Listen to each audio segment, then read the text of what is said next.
Oh boy.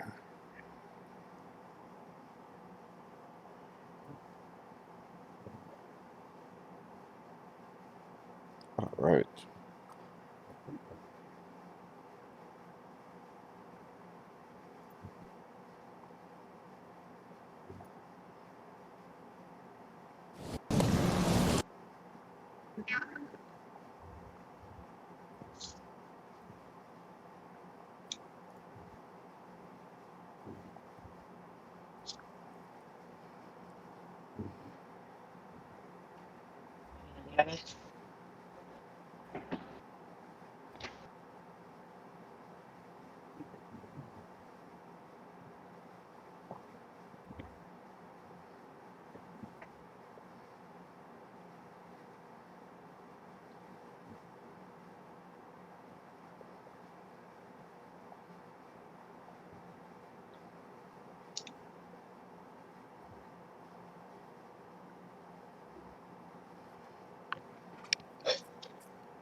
Time. I'm just waiting. Two people confirming. Ty, are you ready? Ready, recording, and belly's full of food. Fantastic. All right. Welcome back, gentlemen. It's been long awaited continuation. Destiny has selected Ty to tell us what happened last time. Regale us with a tale of epic adventure, Almighty Ty. Jeez, but of course. But of course. So we had to rescue your first mate, which would have been a lot hard fight than it is, except he's actually negotiating with the sea hags to let him and our ship go under under under the under the thing that we do a certain job for them.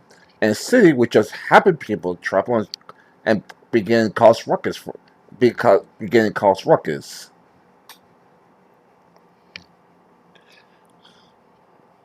So we got our ship repaired and started to make our way over there, at least a few feet off, so that we could just rope out, cause some ruckus, steal what we have to steal, and leave without getting our ship damaged as much as we could.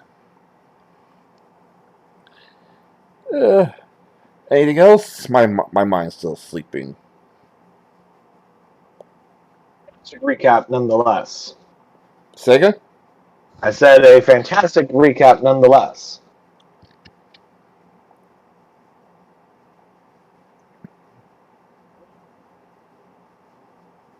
Alrighty. When we last went over it, you had selected the port of destination, or rather a location for your travel, as well as navigated a route. It will take 3 days to reach that location. You should arrive on the 25th day of Miracle at the hour of 10 a.m.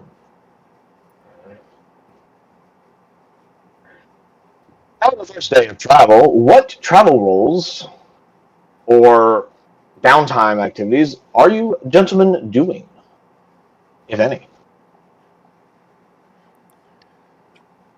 Uh, right now, I guess. Uh, Regardless, the weapons are, I hopefully think it's peaceful. We know it's not going to be, so I'm pretty much preparing for a fight just in case. Well, forget just in case. We pretty much know it's going to be a fight.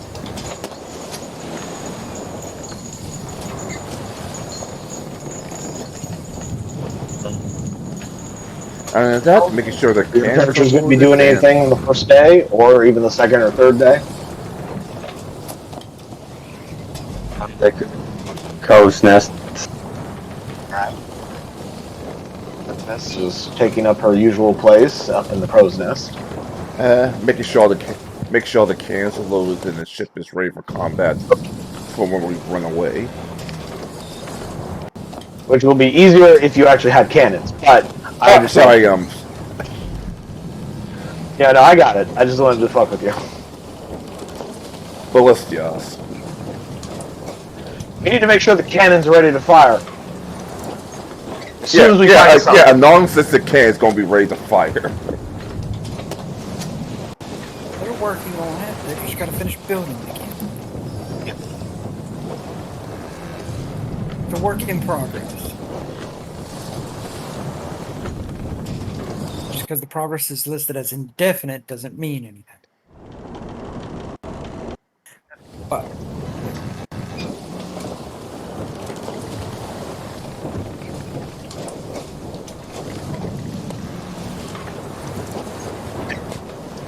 Is Melek Freed doing anything during the traveling time? just making sure the ship runs and at least one prayer and offering to the sea for safe passage and for a great harvest on our fishing during the travels.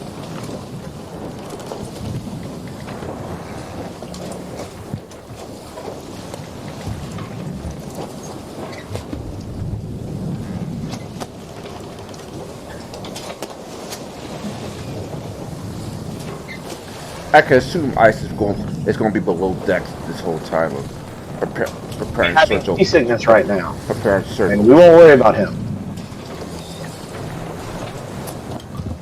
But eventually, gentlemen, you do make it to your marked destination along your route without too much problems.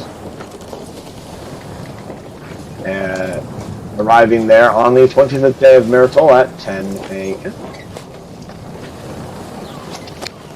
Those of you in the closing list, being the lookout, give me a perception check, please.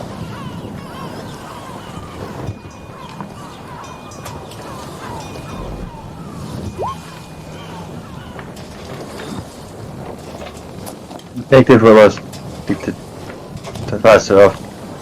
D100, and that is the wrong dice. So. But Beautiful score, though. Oh, yes. what was the?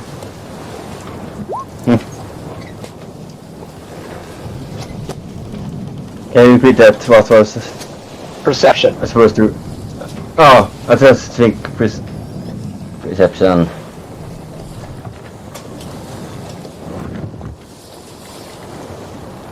Perception. This one. What? Very good.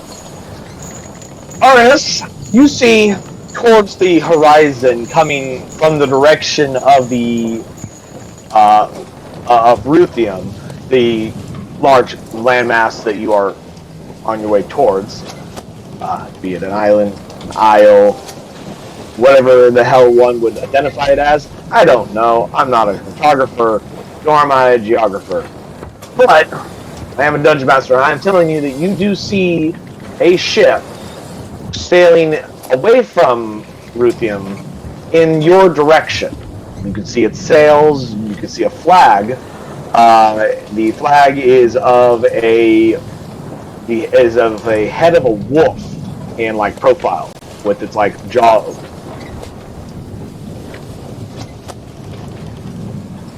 I sent a message to the captain. I said I see.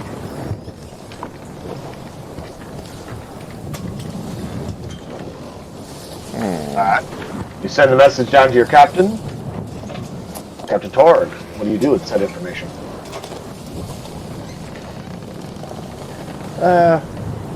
Let's get prepared just in case we have to get to a fight. I mean, that is what you guys came here to do, is it not? I know, but it didn't expect to get to a fight this early. We expect to get in the fight in town. You guys came here to raid some ships. I know. Alright, crew, stand by. Looks like we're gonna get left early.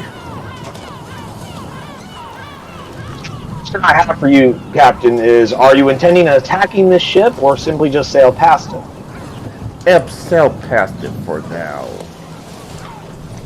I will remind you that Ruthium is well known as Sea Raiders, and you are a Lescanite ship.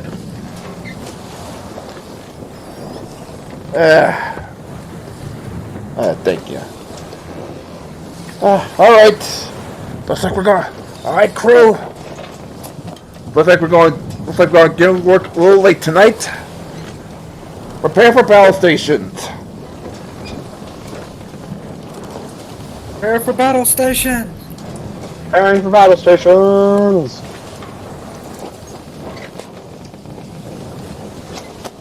Alrighty. I would like. Let me see here.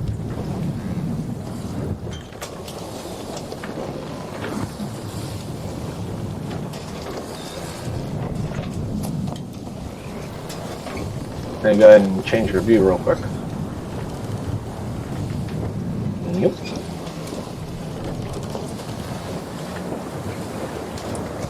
Alright, now we're just going to clarify your officer positions. Currently, as I have it listed here, we have Captain Torg as your captain, obviously. Master Creed as the first mate, and the quartermaster, Arcanus Langforan.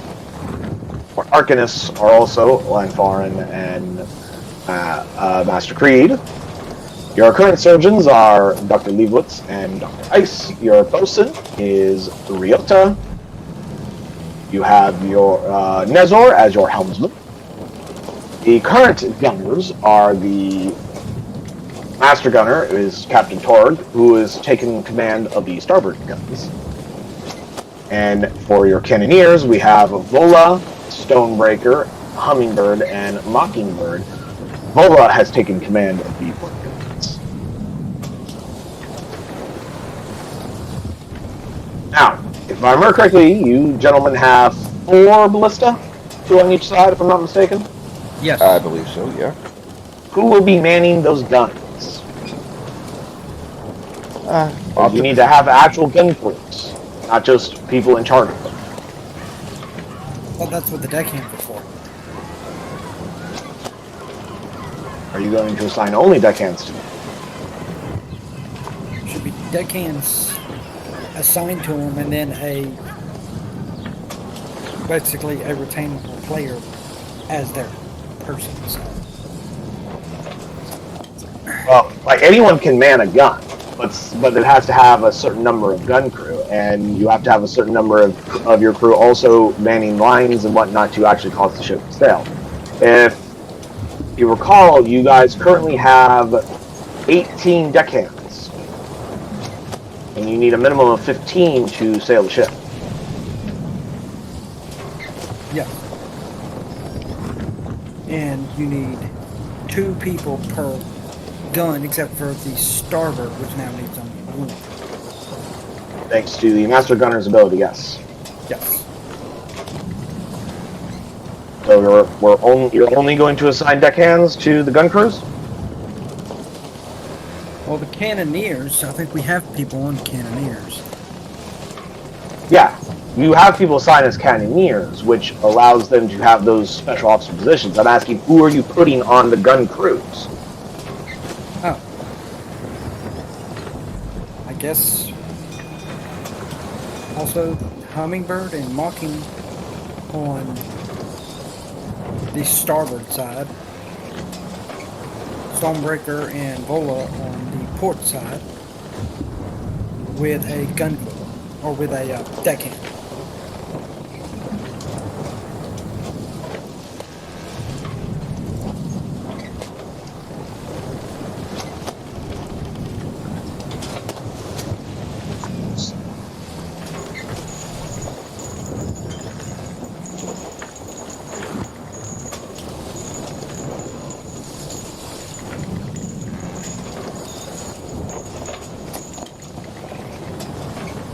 You gentlemen?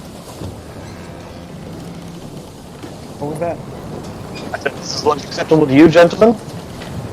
Looks acceptable to me. I'll help out with port side when I get if necessary. Sorry, starboard side.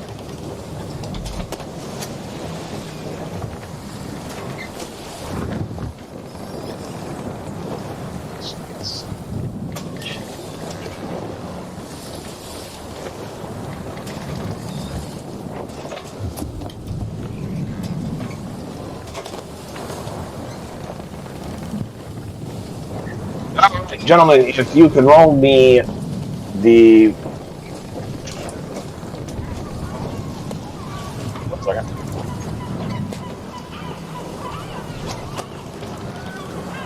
Making sure I'm doing this correctly. Let me skim through this real fast. Okay. Go ahead, D20, and add...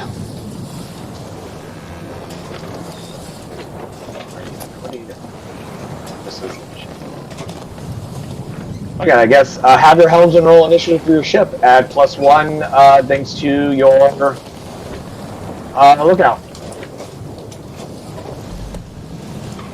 So just roll D20. Yes. Now let's have him do a pilot check. Let's have it as a intelligence pilot check.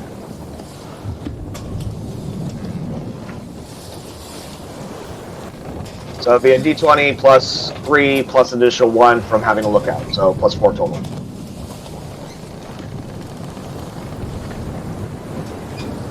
Well, in that case, that would be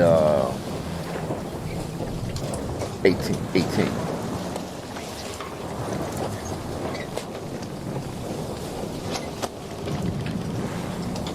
So backer for this, so we just go ahead and pull the dice for those.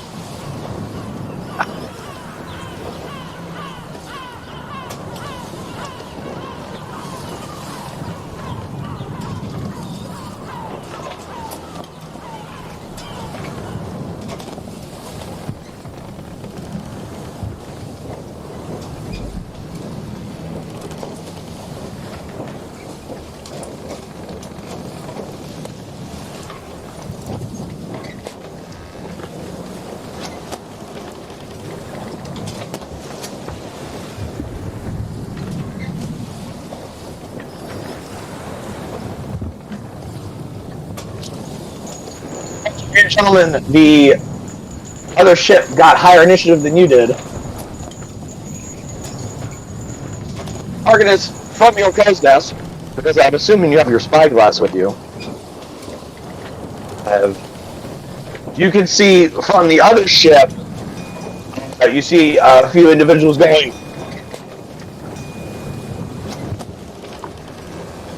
And you suddenly see orders coming out from the sides of the ship, and they're beginning manned, and the ship begins speeding towards you at a much faster speed than it was originally just sailing at.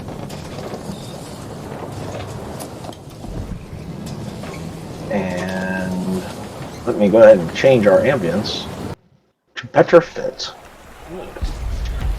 whilst I also look up what. Oh.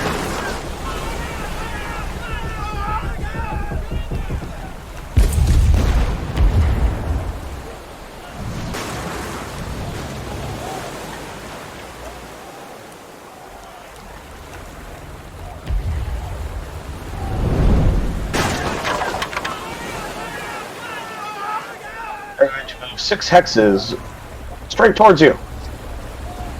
And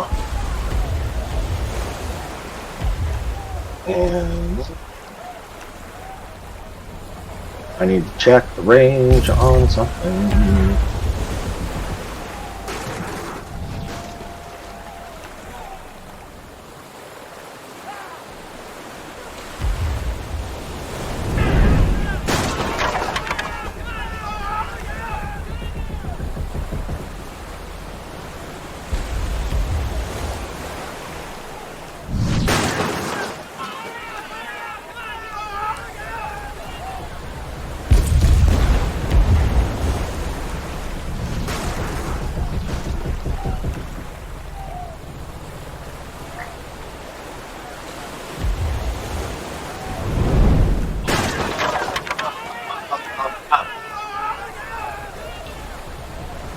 It's all they can really do at the moment. They need to be a little bit closer to really do anything to you.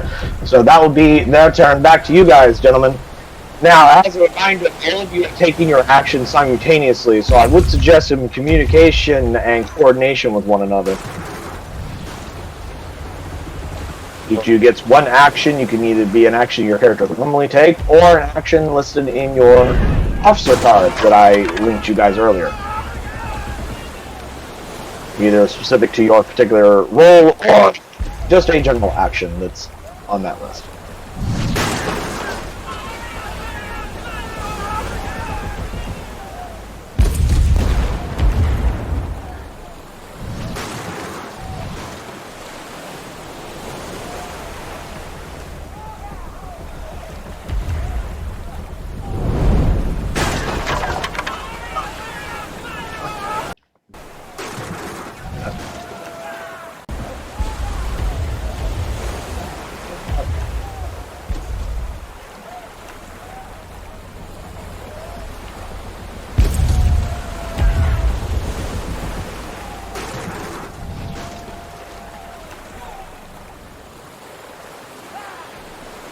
Alright, crew, man the guns. Looks like this chick wants to get into a fight. Any suggestions from the crew over here?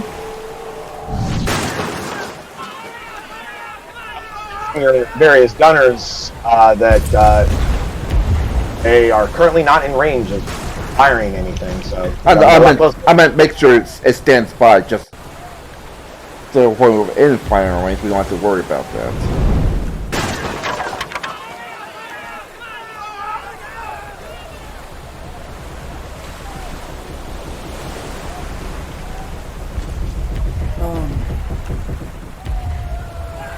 No, I'm currently the Arcanist. One of them, yes. But if I was to switch over to Militant, that wouldn't make any sense considering you're a spellcaster. Militants for non-spellcasters.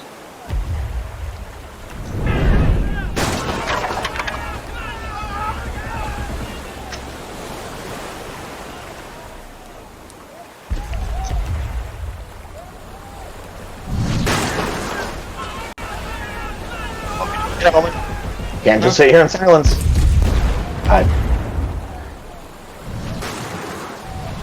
even though it's for a non-spellcaster, a spellcaster can take it.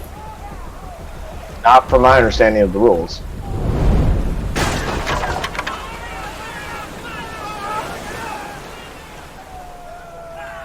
Because I didn't see a requirement for doing it. From my understanding, Militant is specifically for people who are not a spellcaster, because it's a variant of the Arcanist.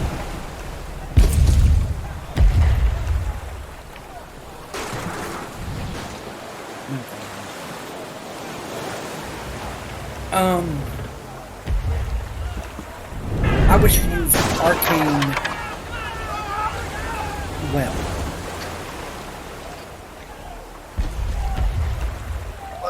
With me, I'm just gonna say like let's get a little bit closer and prepare to intercept. Yeah, but what is your action, Ty? I need to know what your actions are, guys.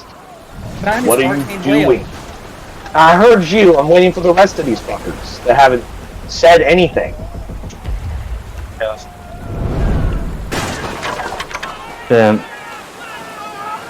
Asking what? Manning the lines or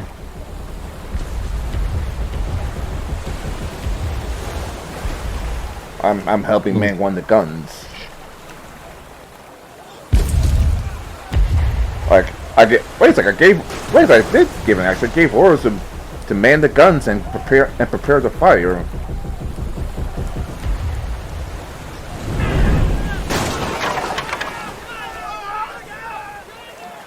Hello? Your retainers that can take actions as well, such as your helmsman can take piloting actions. Your bosun can take bosun actions. Your surgeons can take surgeon actions. Alright, sergeants get below decks. How do we get a little bit closer to the ship? And you wanted to move just straight towards it? Yeah.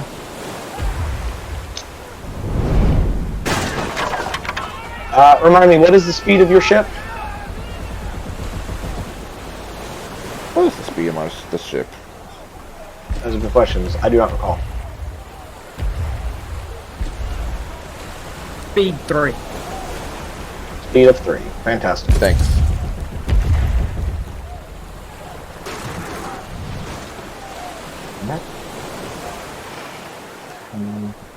One, two. hexes forward. I would like your helmsman to make me a piloting check. Have it be wisdom. So a wisdom ability check. Let's say wisdom ability check plus his efficiency with his what you do that key piloting check. So it should be a +6 to this roll, since he is primary ability is wisdom, or one of them is, and piloting is one of his primary skills.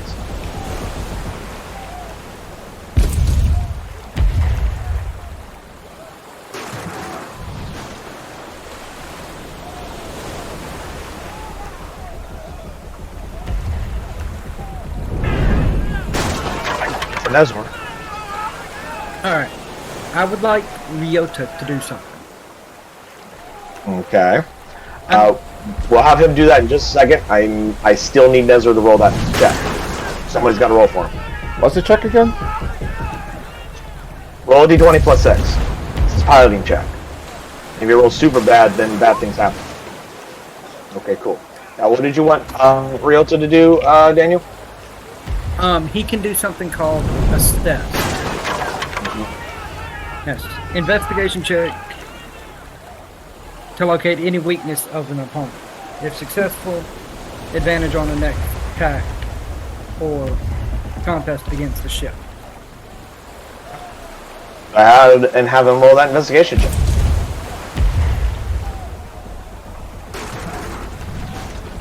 Cool, cool.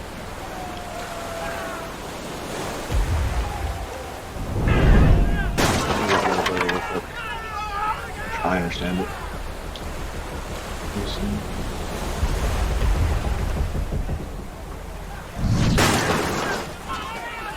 Alright. I'm gonna say a 14 is good enough to be successful. Ryota spots a few weak spots on the ship, gaining the benefits of such.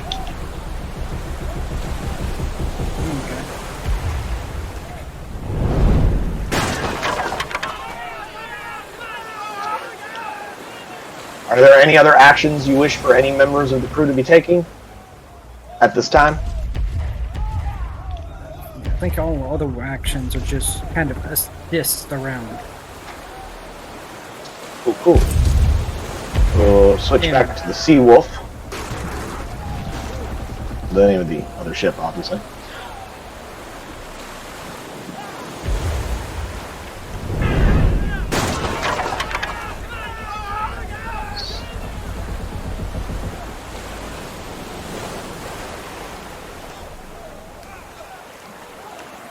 It moves there, because it's very fast.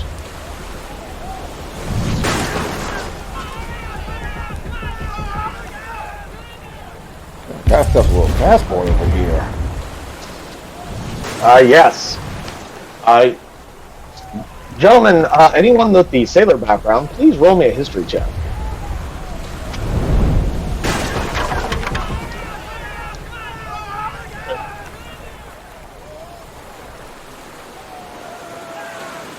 Which is pretty much everyone except Daniel. He does not have the sailor background. He is a fisherman. He knows about how to catch fish. Wow. Apparently, I felt that. Apparently, me and Jim Pan felt that part in school. Wow. Okay. You guys don't know anything about Ruthians and their shipbuilding technique. Cool. Cool.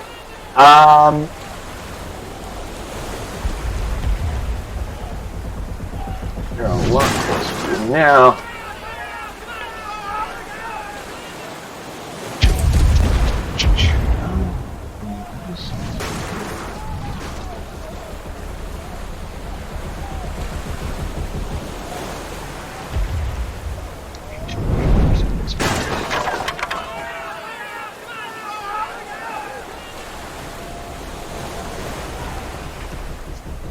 And from the crow's nest, you see an individual on the deck of the ship.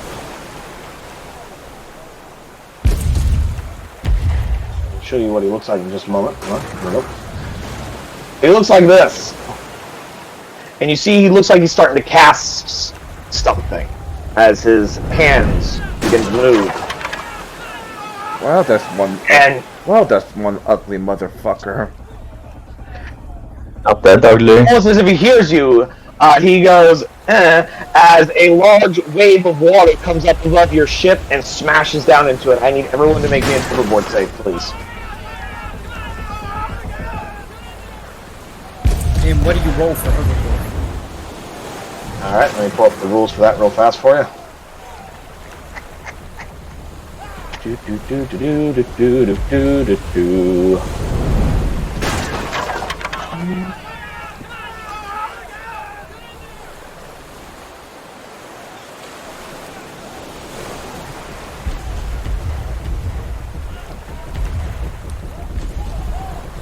Why is it not giving me the answer that I'm looking for when I want it?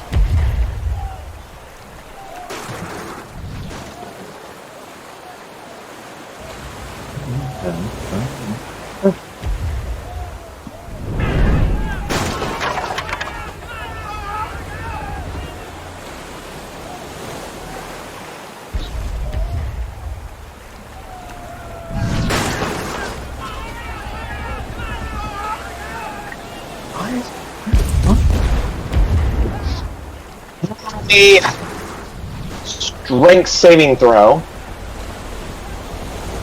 and we will use that as the overboard save because it's not telling me what the overboard save is for some reason. I can't find it. I thought I recalled where it was, but apparently I was wrong. So we're going to make it a strength save, and the overboard save chart will tell us the results of things happening based on what's happening. 21 and a 13. Oh, wow, that's really great. Make sure you're also doing it for your retainers. They need saving throws as well, because they're on deck.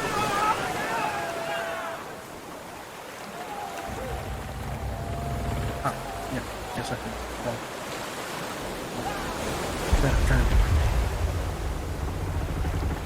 15.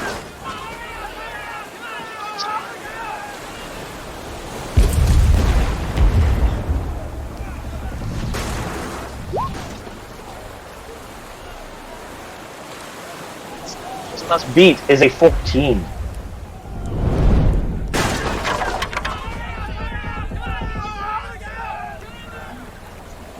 If you can beat, let's see, overboard save charts.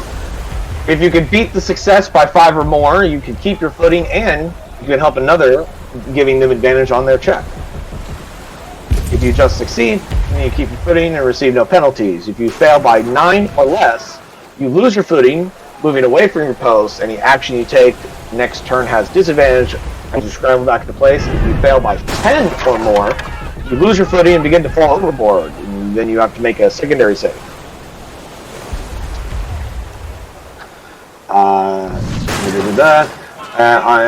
if you fail that secondary save, then you go overboard. Okay. So you need strength checks for everybody now. Strength For all the saves, retainers. not checks, saves. Saves for all the retainers. Yes. I got the Stormbreaker sisters.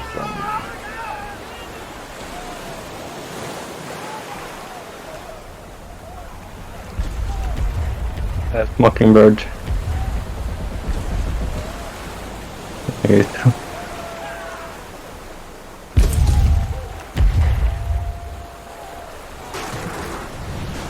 You got them all. Huh? We got them all? That's it. Oh, you got them all? Yeah, Nezra should be the final one. Is Okay, Nezer, I got. Let's see, Hummingbird. Yeah, that's all of them. No, we're missing one. Hey, which one we're missing? Vola. Oh, yeah, I was about to say, where's Bola? Alrighty, cool. So we just have to save Hey. Mockingbird and Todd, Leo do. you succeeded.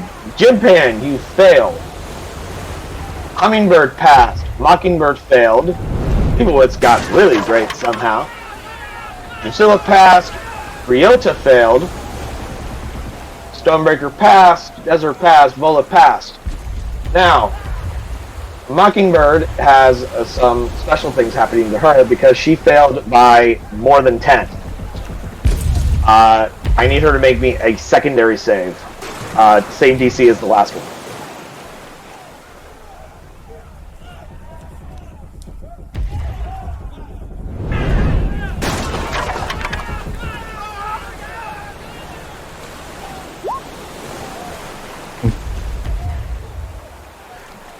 Jesus, chocolate day.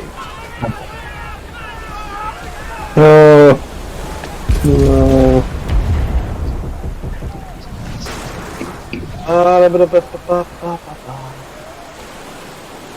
Jimpan, you also failed, but you aren't going to be going overboard because you only failed by 9 or less. You just lose your footing and move it away from your post. Any action you take on your next turn has disadvantage as you try to scramble back into place, which is pretty much anyone that didn't make 14 but didn't get less than 10 or be more than 10 less is pretty much in that situation. Did anyone get... Hey, Shindu, Yes. just for future reference, it is a deck save for overboard saves. I believe that is for certain circumstances, but I felt that a giant wave smashing into the onto the deck ship made more sense for a strength save. That was just my question. I think it's decks for balance just because you're heaving. We're not holding on, but that's a different story. Yeah.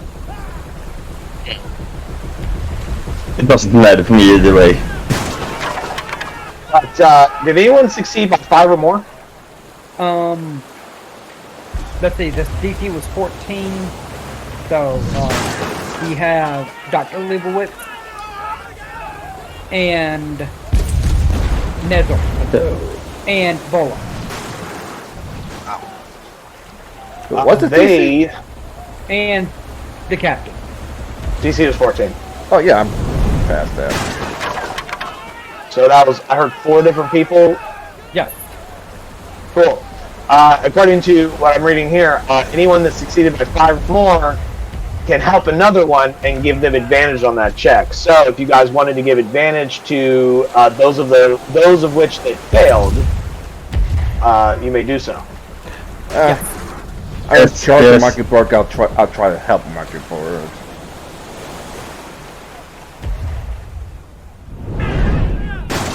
So another strength saving throw with advantage. So only the ones that failed was Jim Pan, if you guys wanted to give it to him. Instead of taking that secondary roll for Mockingbird, you can have Mockingbird gain advantage on the original roll she had, so you go have her roll again. I'll try to do that then. If we did- Ryota also failed.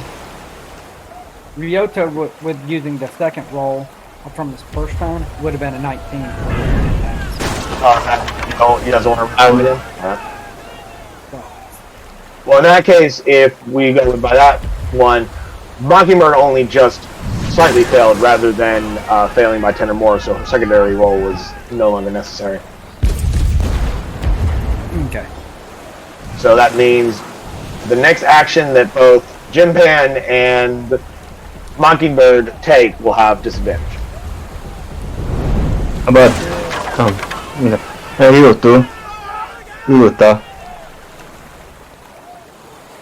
If he's been given an advantage, that means his check was a 19. Okay. Okay. So, gentlemen, what actions would you gentlemen like to take now that they have started doing things to you now because they're within range of their spells? I think we need to move this. I think we need to move the ship 3 hexes forward. Okay. Get us into a better range. Alright. So that will be Nezer's action. or actually technically maneuvering the ship with his pilot check is actually a bonus action for him. He still technically has his action to do something else. If you guys wanted him to take some of those, let's get some bounties going.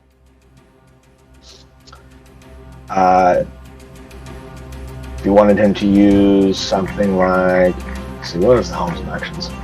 He can take things like evasive maneuvers, or he can ram them. No, I don't think ramming will be good. Now, you guys. Question: if we move to here, which is 3 up, Right here? yeah, could we rotate the ship towards aiming towards that? And we should. That would require to turn the ship. That would require another hex of movement. So if you're moving forward 3, you can't actually turn. Because you can't like spin in place. You have to actually move forward in part of the turn. So one of your movements has to be done as part of the turn. Okay. Then I think we should go to here, which will put us, I think, still in Move up 2 and then take a turn. Yes. All right. Which would put us within a range of 100 of the ship, which I think is in range of fire off. I gotta double check that before I confirm the range of our ballista. That's the range of our ballista. Range category of your ballista is 75 to 100 feet is its optimal ranges. But we'd be in range, so we could get 2 shots. That is true. And if you wanted to go super crazy, you could also have the Master Gunner could use his action to call for a full broadside of the port guns, if he so chose. And one of our shots we can either give advantage to or remove the disadvantage of thanks to the bosun. That is only if Ryota is one of the gun crews. Because the assess advantage only grants to the person that did it. You know what I mean? Unless you have an ability or a thing that lets you give that advantage to other people, like Jimpan being in the crow's nest, if he does the assess action as part of the quartermaster abilities, he can give that advantage to other people, not just himself. Okay. So if somebody uses their action to order Ryota on one of the guns, then he could apply the advantage to that gun. You know what I mean? Okay.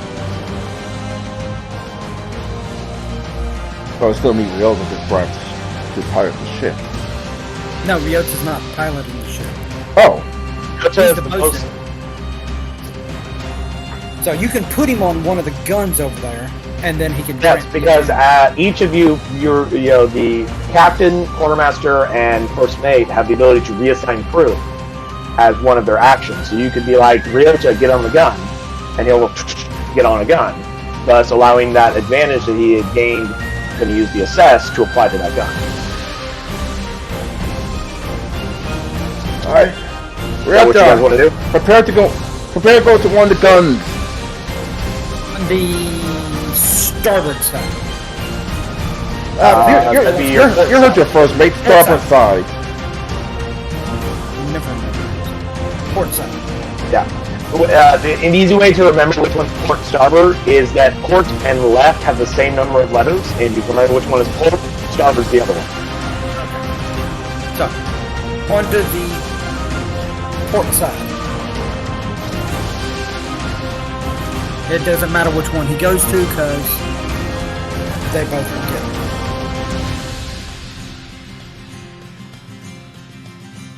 it. We'll get the advantage, of course. But, so, that was Ty's action. Jimpan and Daniel, as a reminder, as Arcanist, you have the unique trait of the fact that you actually take full turns rather than only a single action.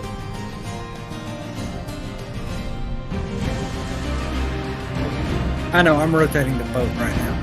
Okay. That's what I'm doing. Gotta figure out how to rotate it. It's Yeah, not wanting I'm me. good. Okay. Actually, It should be that square right there. 1 second. Hold on. I need to take you back to your original position so I can do it correctly. Sorry. You're right there, right?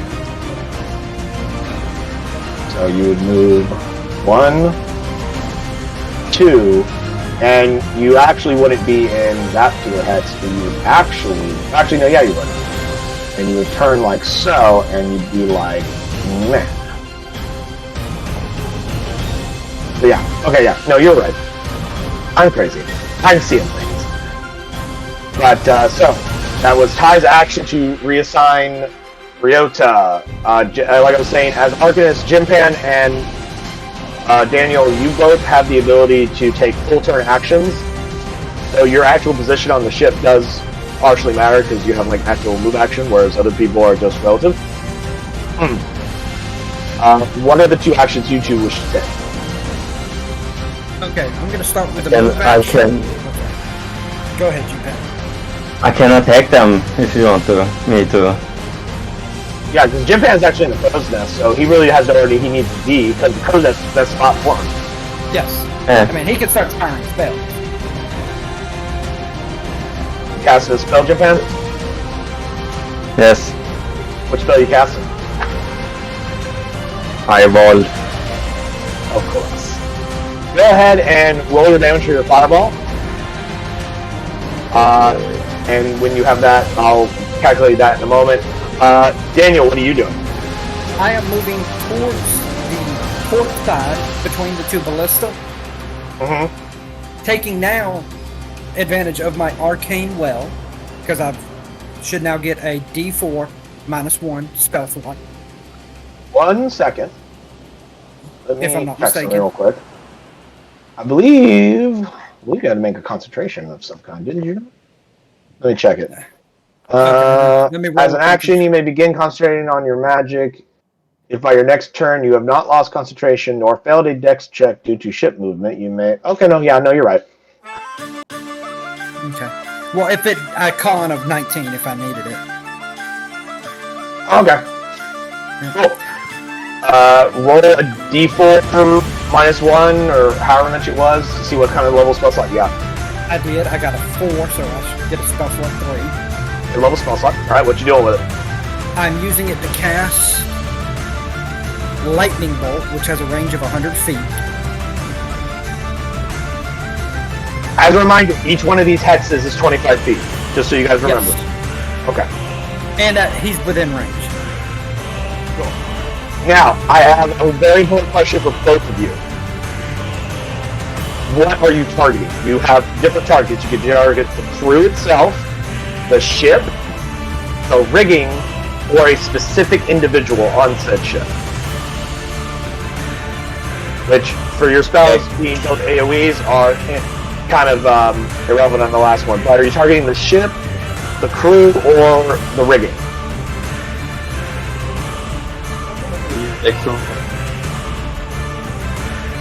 Targeting a crew, the helmsman. Crew?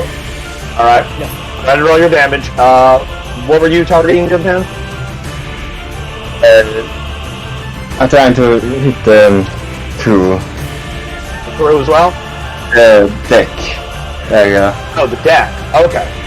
Okay, trying to hit the crew on the deck. Okay, so you're targeting the crew then? Yeah. Okay.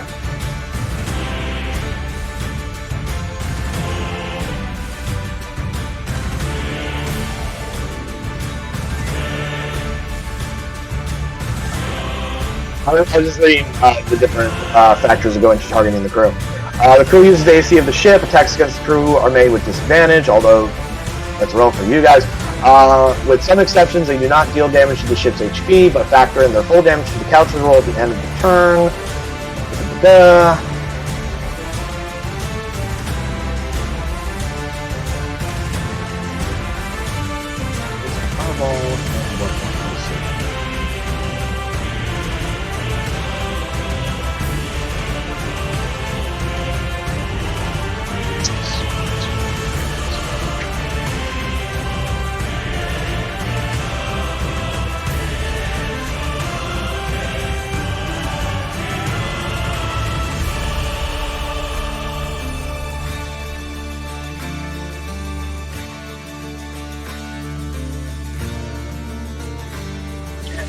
Combat. No, not standard combat. I want naval combat. There it is.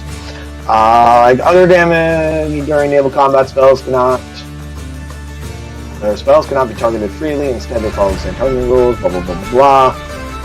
AoE spells when targeting the crew. There it is. When targeting the crew with a spell cast at or above third level, it has greater than 10-foot radius or equivalent coverage. You use double the damage dealt when calculating casualties. This bonus is only applied on the first round. If the spell has the chance to deal damage over multiple rounds, while damage is normal. Those spells are not connected to the ground. Okay, cool.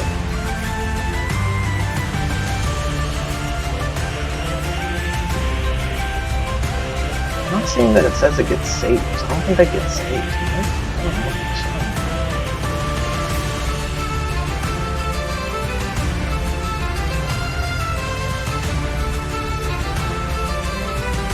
You guys might have done the two of you might have done a ton of damage to these guys. I'm just making sure that I'm doing this the right way. Oh, yeah.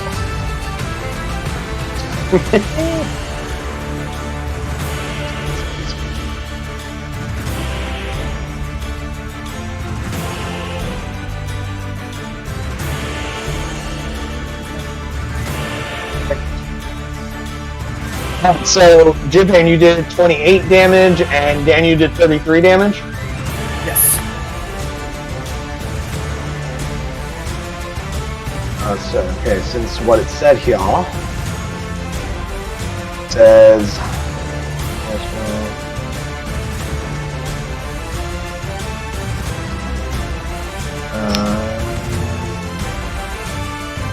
targeting the crew, use double damage dealt, so that'd be 66 from the lightning bolt.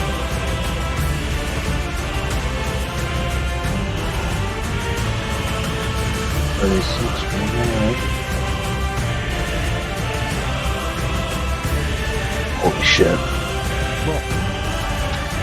What happened? So, targeting the crew means that damage is done to their overall casualty number, which, you know, is something you calculate at the end of a round or at the end of a turn to see like how many are actual crew or damage. If you targeted things like the hull, sometimes half of it would apply to the crew, but targeting the crew directly means that all of the damage done to them, because they're AoE attacks that you just did, they, according to this, count for double that. Added together, that's 102 points of damage for their casualties. Which now I need to check the chart for that. Holy shit! On what happens for that. Let me see here.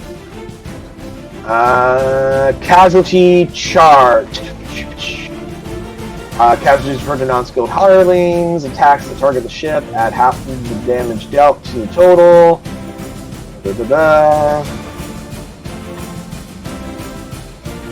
So let's see. You did not hit all the way to the tier 6 of the casualty chart, which needs greater than 160, but you got up to tier 4, which is 100 to 139 points of damage, which is you inflicted 1d6 minus 1 casualties. Roll that. 1d6 minus 1. Oh, 5. Yeah. Nice.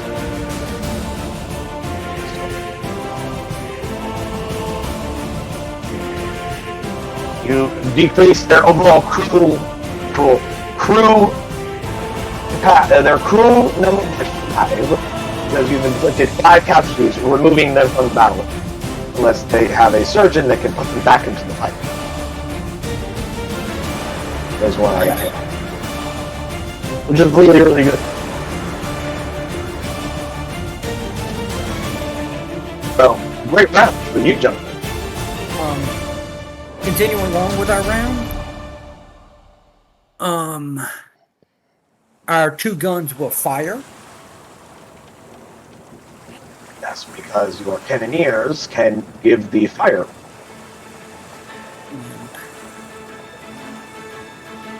What do they need to fire? So essentially, Bo's going to take an action to order the guns to be fired. Yes. These will target the rigging with chains. You guys have chain shot? I have chain shot. I bought it. Oh, cool.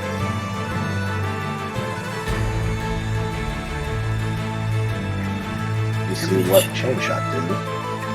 They do not allow for. Allows the targeted rigging without disadvantage. Oh. Look at.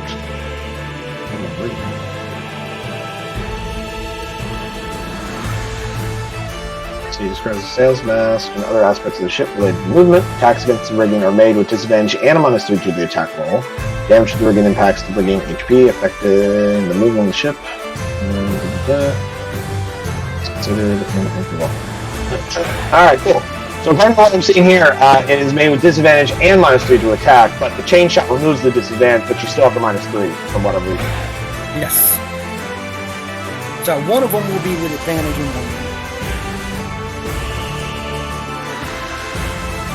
So, what type of a roll is that required? That would be an attack roll with them. 1 moment.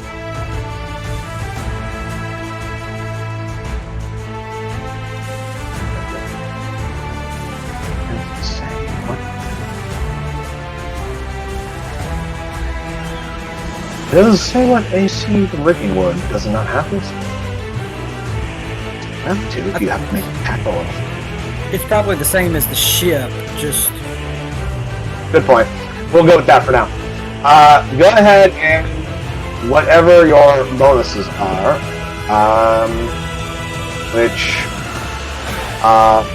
what is your range right now? It's standard range. It's between 75 and 100. Okay, so no bonus or penalty then. So go ahead and roll a d20. One with advantage and one without. I'll take care of rolling with advantage.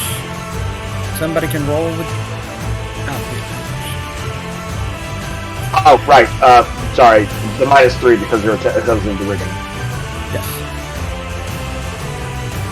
That's lame.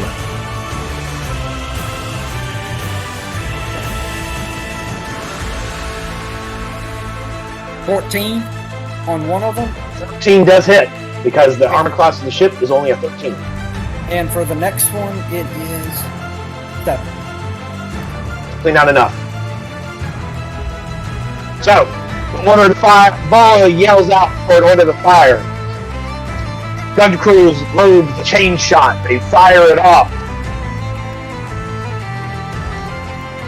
One, unfortunately, sails past the sails with no effect. The other one, however, rips through. I need some damage rolls for the second one. For the one that hit me. I think we have one advantage left over from last game. Do it? Do you mean advantage or are you talking about inspiration? Inspiration. Because you have 4 inspirations on the table. From my note. Would y'all mind if I use Spend one? inspiration to re-roll that one? I mean, I wouldn't. I say yes. Make Go ahead and re-roll. Go ahead. 14. And they both hit. Go ahead and roll damage for both ballistas. Let me see what the Which, damage if is. I'm not mistaken, is 2d10 damage. With no modifier. Yeah, no modifier. Would you like me to just roll them together and get it out of the way? Yeah, go ahead and roll them together. 31 points of damage. Good lord. My God. 7 and 3/8. Nice. You guys are just schooling these dudes. Let me check Wicked HP so I understand.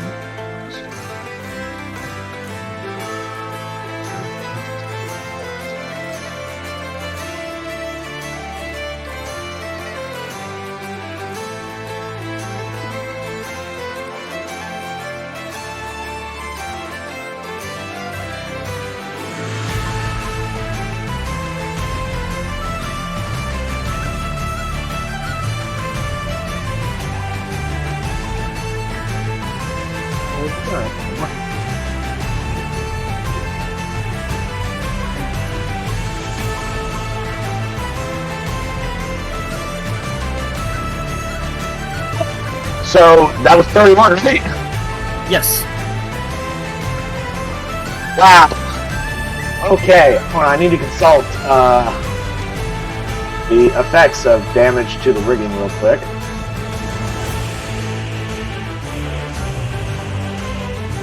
Good God, that was super effective. Yikes. Okay.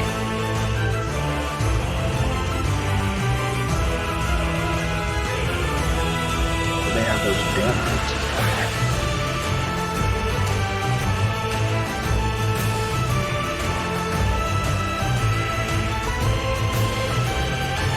So, fun fact, guys, you want to know how much rigging HP it had to begin with? 40. 40. You did 31. It has 9. You just shred their sails. They are gone. So it's pretty much a standing ship. No, they can still Not quite. move. They do have oars. They can still move. Because at 10% or lower, they get no bonus or penalty from the wind. Their speed is 1 hex. However, with the oars, they can still move with the speed of the oars. So they're not dead in the water. Yeah. They just took, like, they're just below, like, a quarter percentage. Meaning we can run circles around them now and get into better firing arcs. You can certainly move a lot faster than they can at the moment now, yes. If I am doing the calculation of how much damage to the rigging it should be taking. It's insane. Yeah, they're down to 9, which is less than 10, so yeah. Yeah.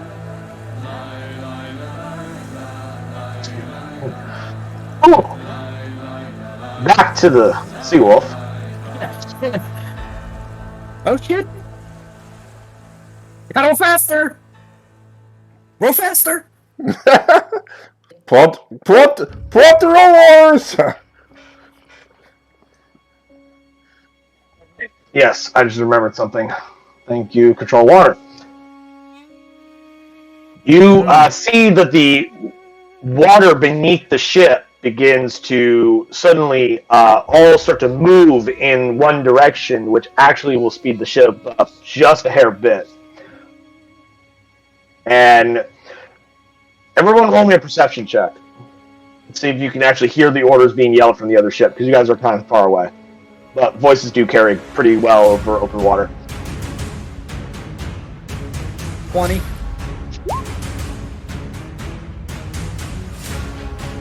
16.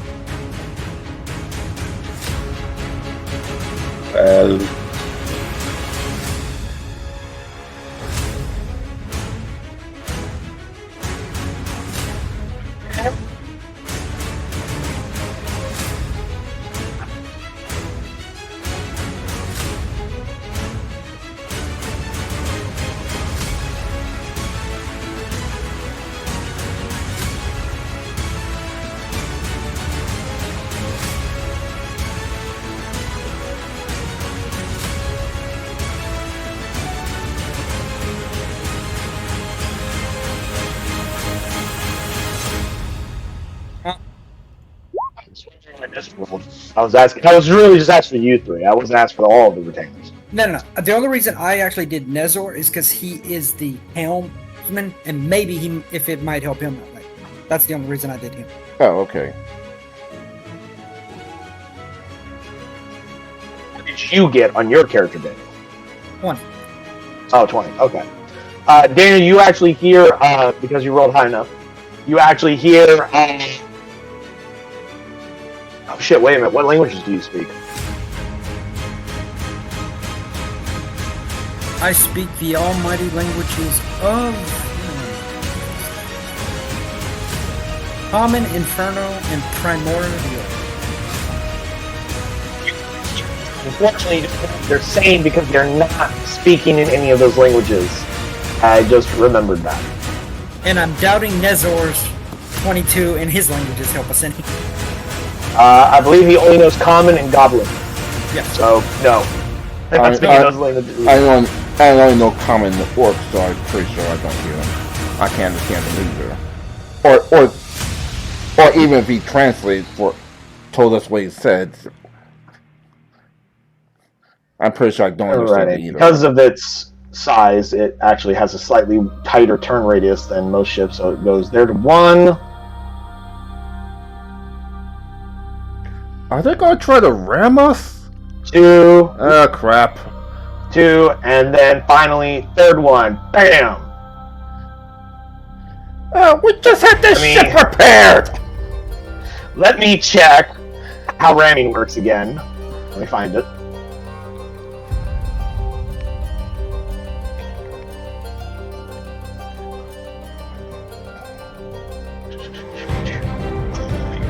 To their ship using your movement 1d12 per hex traveled in a straight line. You've traveled 2 of them. Max 10, minimal 2, taking half damage dealt. However, it has some special little bonuses. Check here. Yep. So we'll take damage.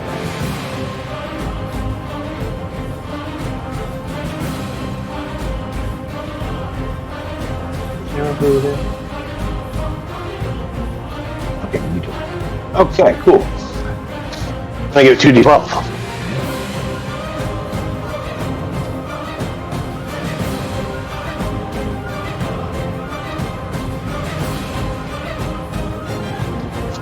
Gentlemen, your ship's hull takes 12 points of damage as the Ruthium dragon ship smashes into it with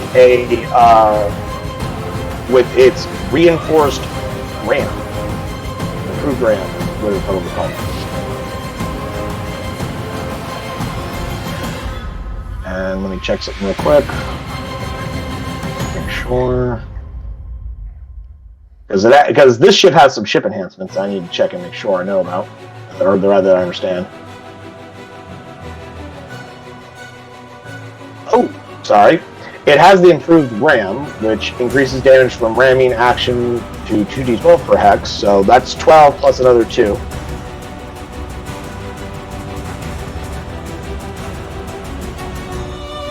Add another 17 damage on top of that. Oh, how much damage total for me?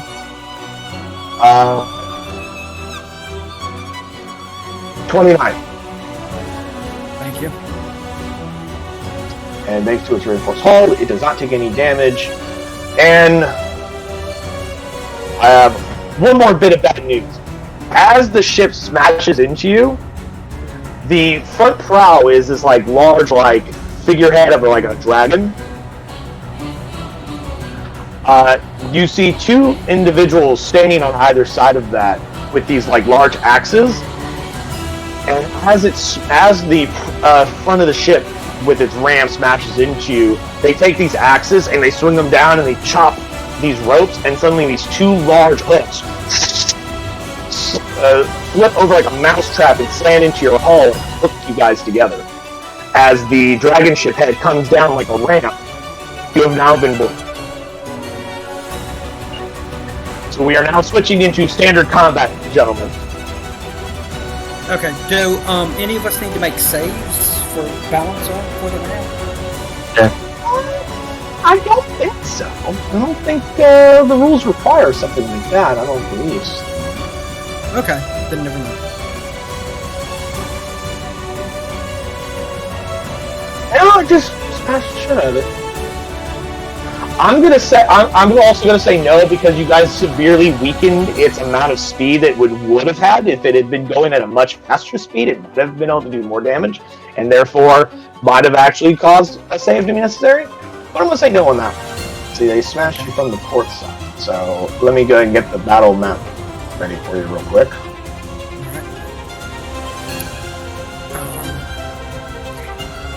Guy, jump in. Which y'all want? 2 retainers or 3 retainers? I can take 2. Guy, how many you want? 2 or 3? 2. I'll take everybody else. Which retainers does y'all want? I'm used to the Stormbreaker sisters by now, so I'll take them. Alright. Jump in, who do you want? It doesn't really matter to me. So just choose you two. Who you want. I can take Stormbreaker and Rulla. Messer, Ryota, Drusilla, and Dr. Williams.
As a quick reminder of a handful of things, is that while we are now entering into standard combat, if your ship should become separated by any means, it would... Hold on, stop moving people around. Sorry. You guys had specific locations you were at before this started. Yes. So hold on for a second. What was I saying? Okay.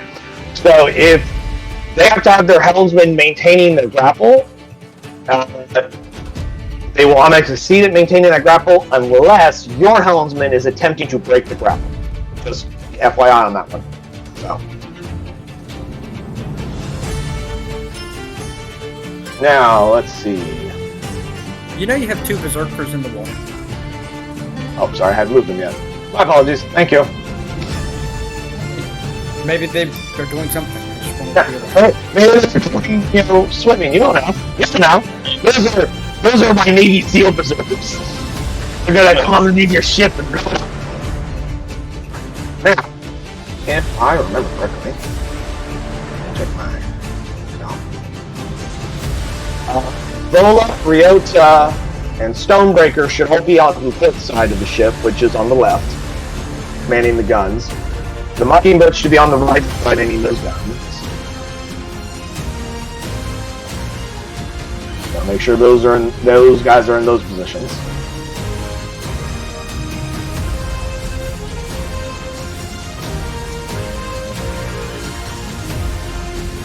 Oh, Nolan needs to be over here.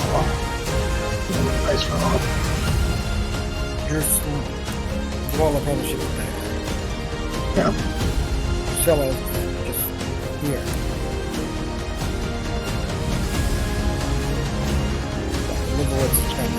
Dr. Leibowitz is actually right here because he stands midships as the surgeon. Okay.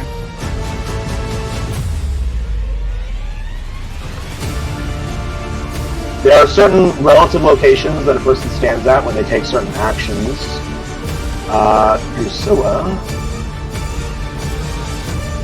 You can assume.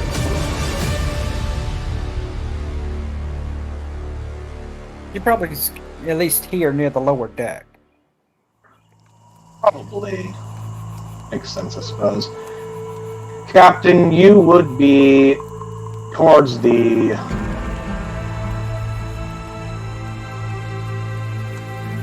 read here real quick. Relative positioning. He probably would be somewhere near from the helm. Hold That on. way he could. It usually depends on what actions one's taking. It actually has associated positions here. Here it is. Captain, first mate, and quartermaster would be on the poop deck, which is the rear back part of the ship.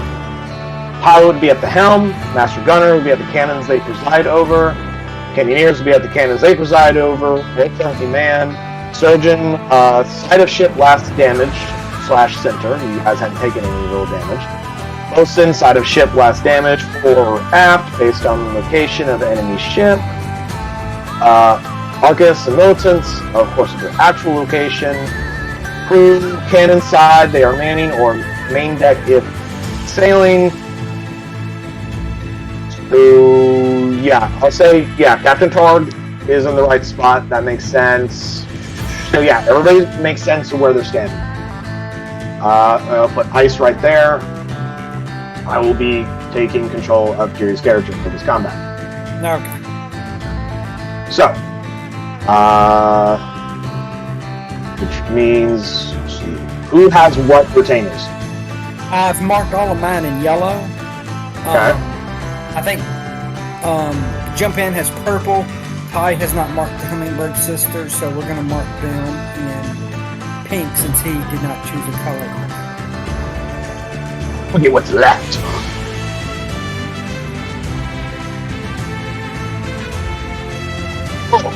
Alright, now let me go ahead and show you guys what you guys are facing. We have some Ruthian pirates, which will like this. I think they look kind of cool. We have some Ruthian berserkers.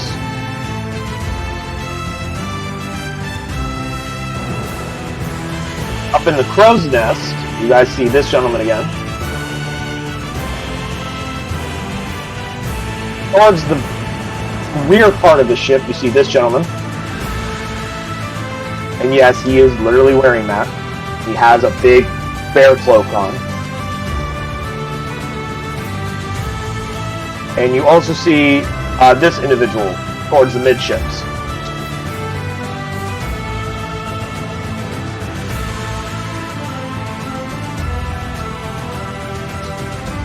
Here, that's Everyone have the old gray metal in the ship. I think we're missing only one person in the initiative, and that's Ice. I'll take care of that.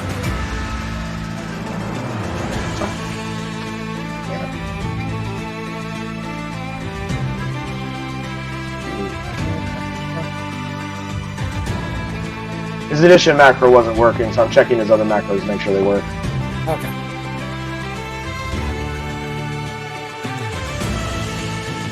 Pay no attention. So just his initial macro isn't working.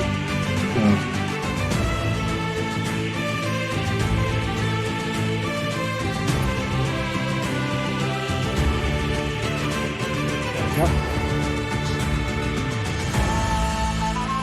I do not see. Okay, there it is. You just got to reorganize the initiative. I'll reorganize him in a second. There it goes. Now it's working. Okay, change it back to what its original number was.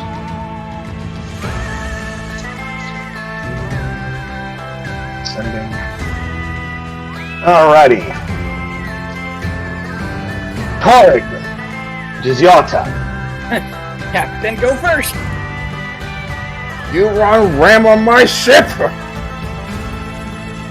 I thought we were going to have 1, 2, 3, 4, 5, 6. I don't think I have enough to move, so I'll just shoot this asshole. Say again? I was just laughing here. You're like, fuck it.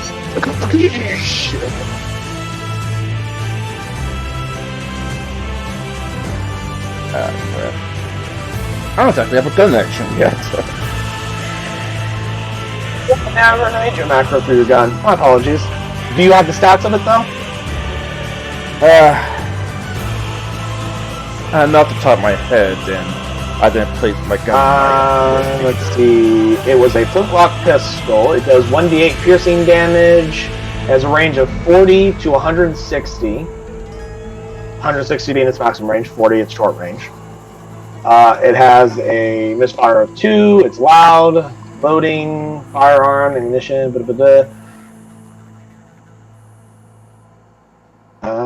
Yeah, it has some of those weapon properties.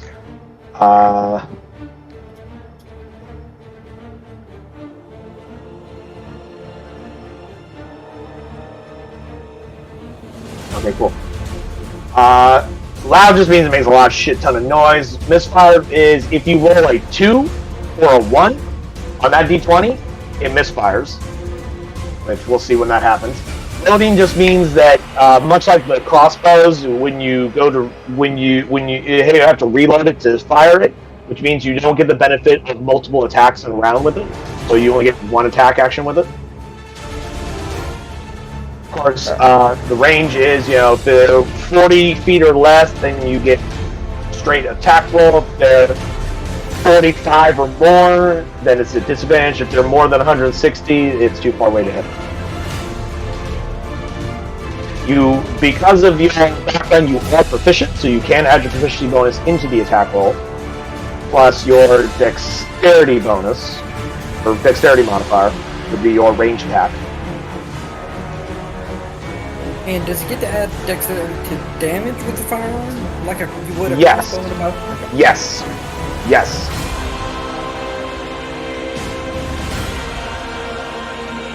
Alright, so I'm gonna roll a d20 and hope it's not 1 or 2 for now. Don't try to figure out what the bonus to see if it hits or not.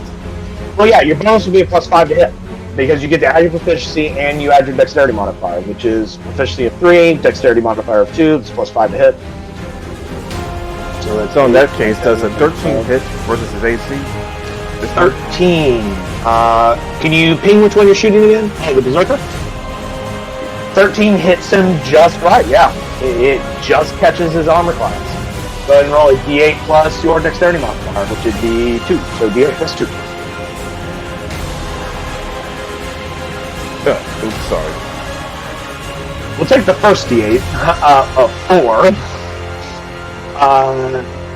So that's 6 damage. Alright. Fantastic. Loud explosion of flame and a cloud of smoke surrounds your captain as he fires his flintlock pistol. Like, I just had this ship repaired! Would you like to use your bonus action to go into a rage tie? But of course. Alright. I think in that case, it just catches. Yeah, it just catches him. Yes, it does. He needs a dex save. Go ahead and roll your damage while I'm rolling his dex save. He got an 8, so he'll be taking full damage. You see your captain angrily frustrated that he just had his ship repaired and it's already damaged by these fucking heathens.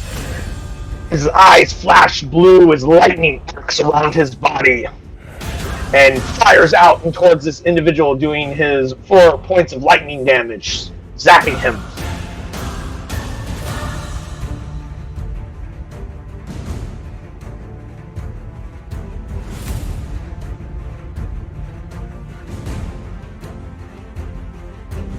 No, he got hit with an electric bullet.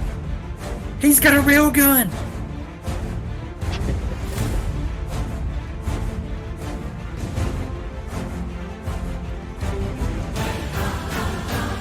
It's all your turn now, Master Creed. Hold on.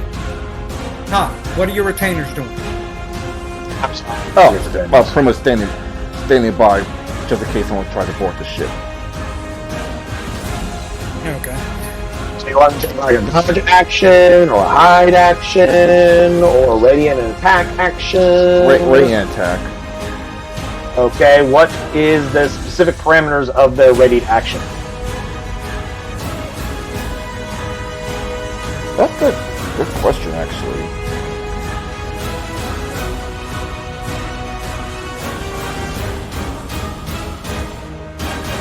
Damn it.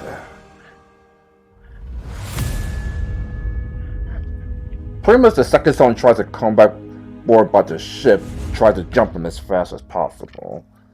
But How do I say that then? Action is you ready a specific action, which they have stored. So if you want them, so I could be like, if an enemy comes within range of them, they make an attack against them.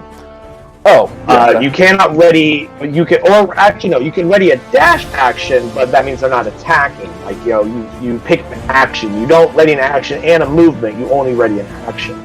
That action can be a dash action to move if that's what you want, or it can be an attack action or something like that. All right, so when you get into range, ready an attack action to counter the counter. So if an enemy comes within their reach, they're going to take a swing. Yeah. Loki's Master Creed. What would you like to do? Jump in. What kind of spell are you about to cast? I think it's fireball. Okay. I was about to say, gee, I wonder. Well, I just wanted to make sure. You're fireproof, aren't you, Daniel? You can take it, right? Well, it was more for what I was going to do with Dark Deliverance. Alright. So, first action, Mage Armor.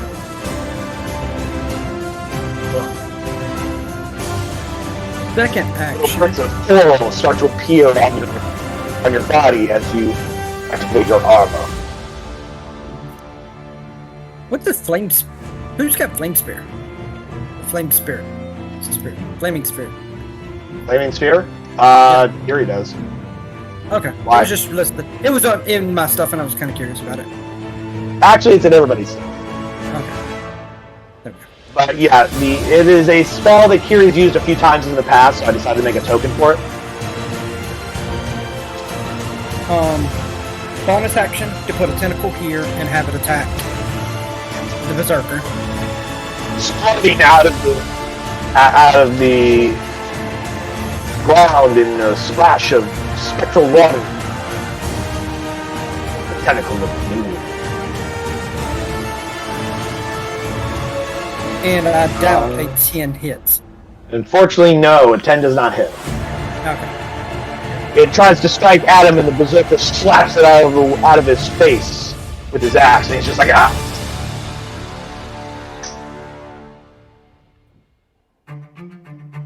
So I did not attack. You want Nezzer to start making attacks and not try to break the grapple? Just out of curiosity. Yeah, we're gonna sit there and not break the grapple. Nezzer will take, as a bonus action, he's going to. Let's see, what's the range of his? So like No. superstar. No, his Hunter's Mark. Hunter's Mark?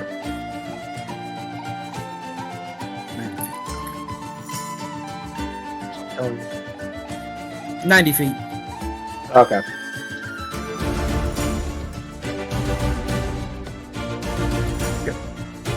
He's gonna Hunter's Mark the Druid. Okay. And he will take one shot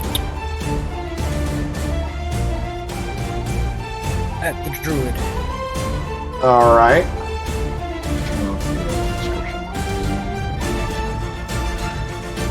Go ahead and make his attack. 25 to hit. Wow, even with the cover bonus I was giving him, that's still gonna hit. Okay. And, let's see, that's 11 piercing damage, plus your Hunter's Mark damage. Yeah. Which is 4. Oh. So a total 15 damage. Nezzer.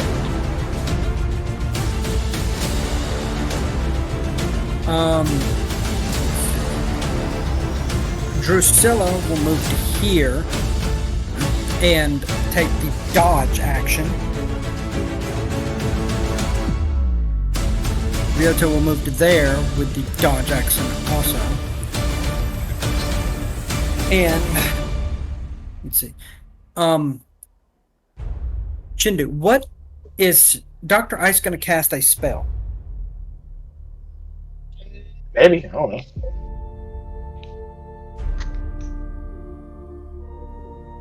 I'm trying to determine if he does an attack action with an attack roll. I'm going to give him the D4.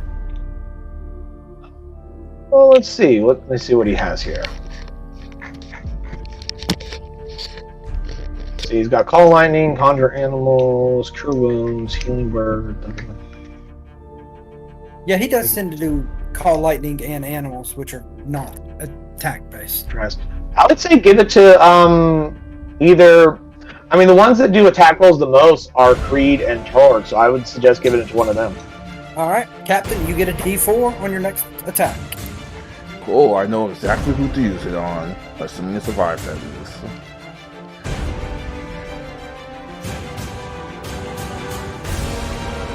All right.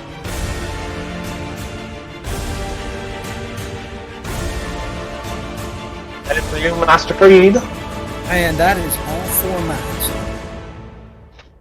Man, you guys had really good initiative. This is bullshit. None of my guys have gotten a turn.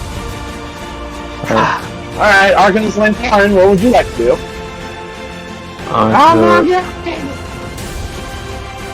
I got set to half the ship on fire already. That where you want it?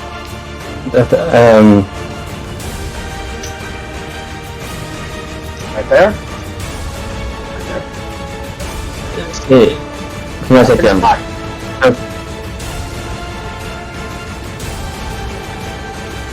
So here, so I can. No, you don't put it in the middle of a square, you put it in the middle of an intersection. It's designed in the way it is that when you place it, it will show you what you hit. So you hit here you then. can hit the over there. Right there then. Alright, let me go ahead and move it to the back real quick for me. So I can get access to my guys here. Go ahead and roll your damage while I'm I'll be right back. doing this. 1, 2, 3, 4, 5, 6. Let's see. Even half of that. Oh wow. Oh goddamn.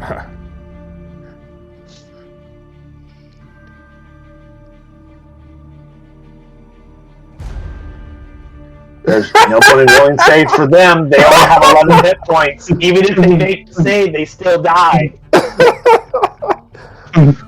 Jesus. You just deleted half the part of the crew. That's murder. DC is a 14. Only one of them passed. This guy will take 15. Everyone else will take 26.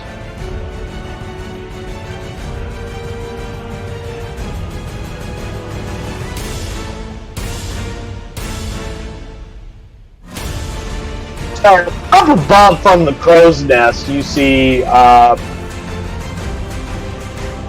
Lanforan begins to summon up flames and clusters them into a tiny bead. And then she takes it and goes, and it hits right there in the middle of that deck.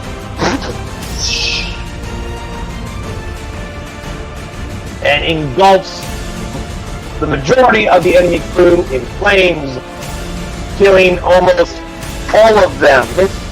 Because even if those pirates had made the saving throw, they would have died anyway because they only had 11 points and 13 would still kill them.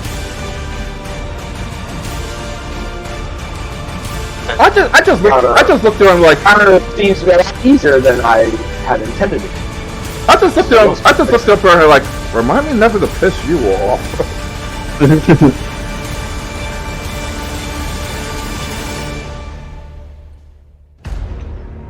go ahead and move this over here out of the way now. I'll keep it on the map in case we need it again later. I'm back. So yeah, Jim Pan just lead half the crew. Oh, that's a good thing. Yeah, because half of 26 is still higher than 11. Target is fired. Is that your turn? Would you like to roll my counter some more? Yes, that's my turn. And my dodge action.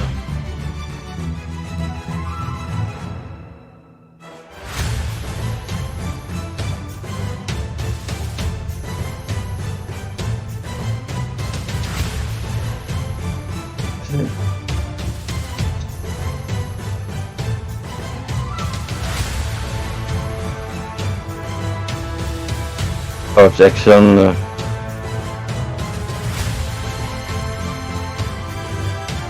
Done.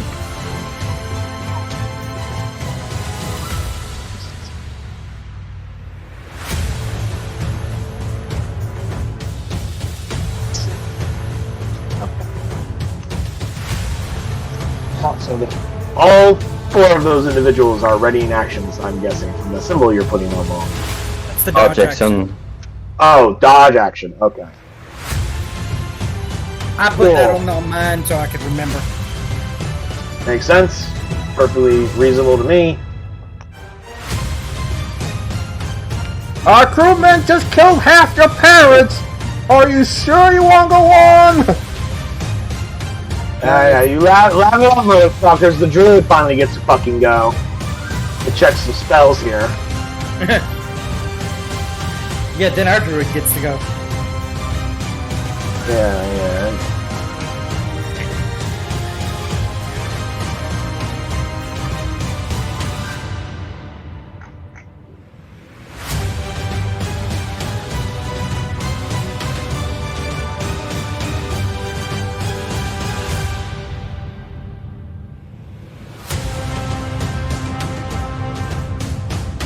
Yeah, excuse me.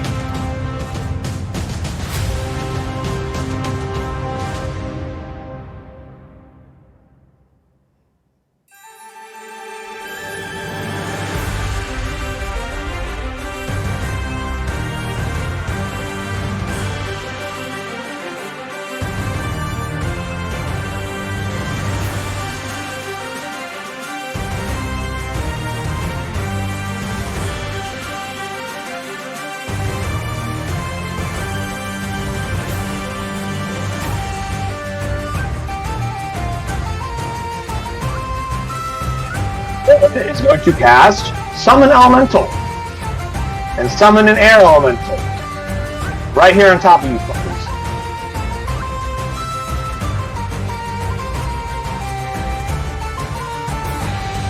I guess they want to go I on. need...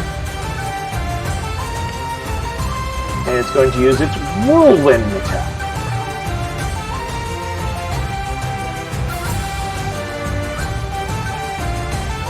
I need everyone in that space that it's on top of, which is Bola, Ryota, and what is it, Drusilla? I need them all to make me. What's the saving throw? Return the element to space. I need those 3 to make strike saving throws, please. Frank said. Yes. Range.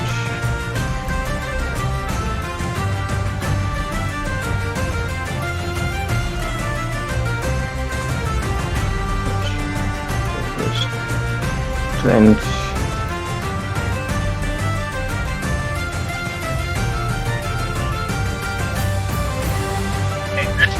Fail. Drusilla succeeded and Bola succeeded. Alrighty. Takes bludgeoning damage and is going to penalty away.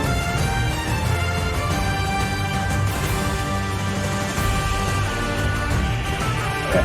On a failure, target takes 3d8 plus 2 bludgeoning damage and is flung up to 20 feet away from the elemental in a random direction.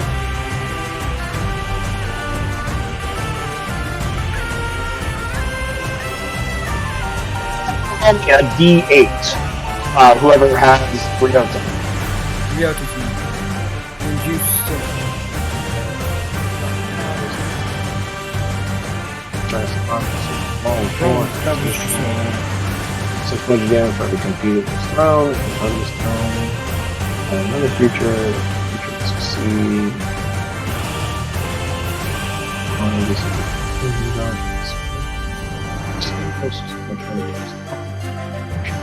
is away.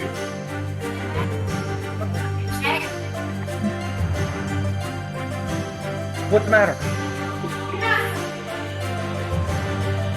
Hey, I've got to go. Well, like right now? He had to like go do something real quick. I guess. Oh, okay. I thought he's left for the day. It's not the left for the day. They would like close everything down then. But let's see here. Constitution saving.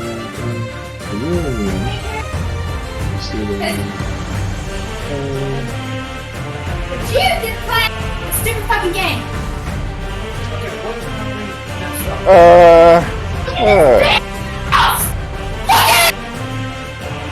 It's okay. I can't mute individual channels. Now I have to go fix it. Oh no, I need something. I can. Yeah, I figured out. Yeah, take a minute. I moved him. Don't leave his pictures going out across the World Wide Web.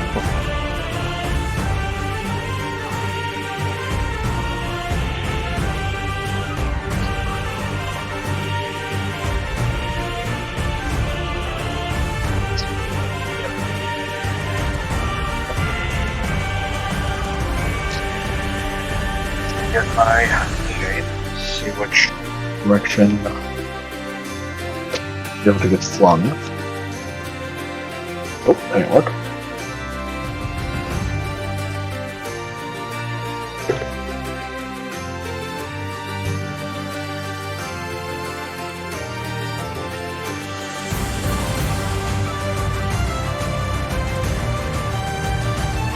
Ryota gets flung this way. And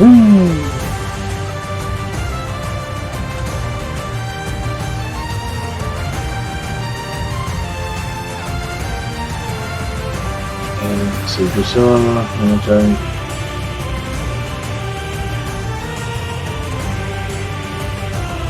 So 20 damage. Not that size.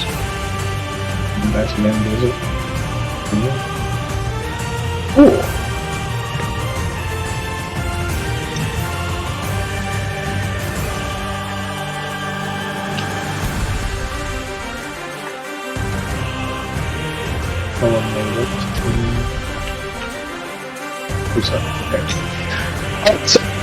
So saying the elemental comes down and it does its whirlwind attack, does a bunch of damage to people. Ryota takes a shit ton of damage, is flung 20 feet towards the Ruthian ship and takes 3 health levels worth of damage, knocking him unconscious. Oh. So his ass just crumbles onto the other deck and just is out. Oh, jeez. Yeah, because he didn't roll high enough on his on his damage save.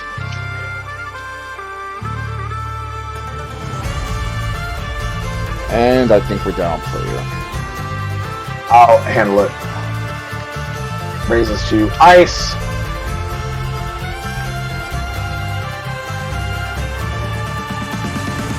Ice is gonna fly over this way.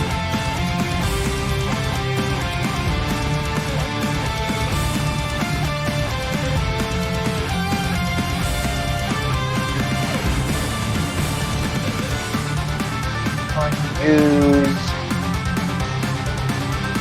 his bomb of the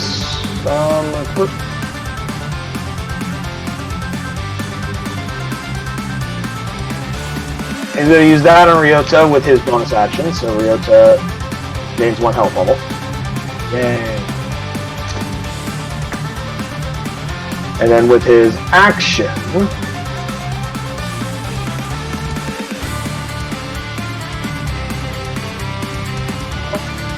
The spicy has prepared which ones would be the most useful at this exact moment.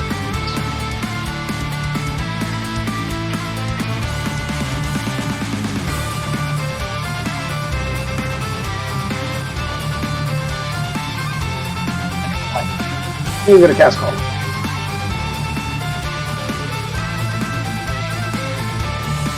Just 10-foot radius.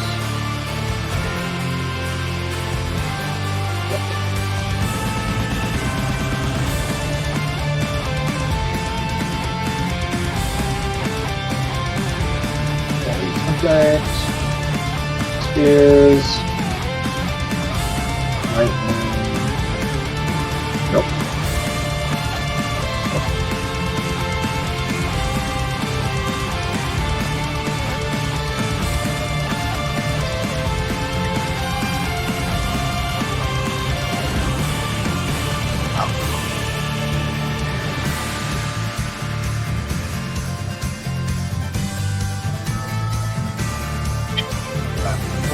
Each creature within 3 feet. Okay, sorry.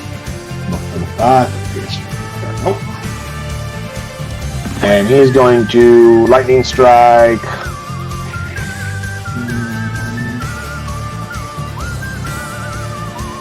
Have fun. We gotta hit this guy over here.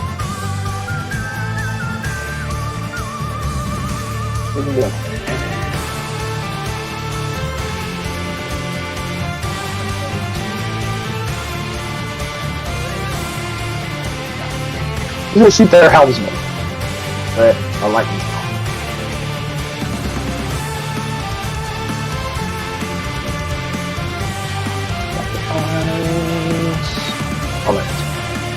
Level. And he just slammed that dude with 20 points of lightning damage. Or 10 if he succeeds. He might actually survive. And he does. Somehow. He only takes 10 points of damage. He still has 1 hit point left. Not quite dead yet. But we're considering his life options. He's going to continue maintaining the grapple. What else is he going to find here? Lithium Warrior.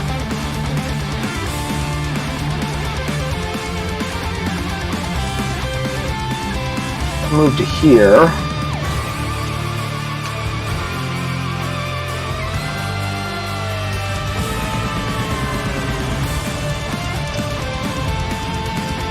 He's going to take this spear that he has in his hand and okay, Ice is right there. He's going to fling the spear at Ice. 17 will hit Ice for 10 piercing damage. I'll need to make a Constitution saving throw to maintain concentration. Almost feels like I'm playing by myself. Oh no. He failed his con save. Call Lightning's gone. Ouch. And here for his next trick, the Ruthian Warrior, as he throws the spear and it strikes into Dr. Ice, he holds his hand up to it, and it suddenly disappears from Ice and reappears back in his hand. He flips it around and he throws it a second time. Oh, that's an interesting trick. And a 16 will hit him again for another 12 points of damage. Oh no. Shit! So Ice went from 35 hit points to 13 hit points. You 1/3. Oh no. Now for the captain.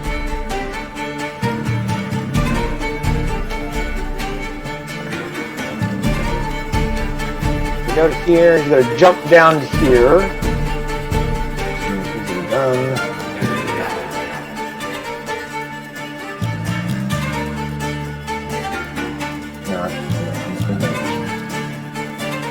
He's gonna dash over to here.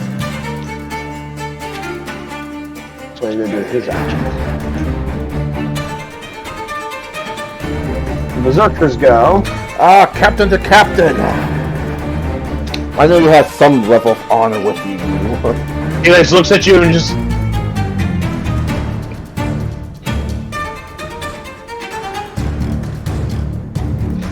The berserkers.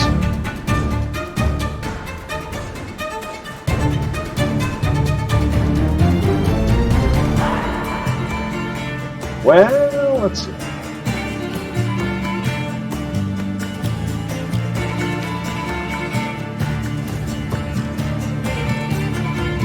Berserker's going to move to there. It's going to attack with its great axe.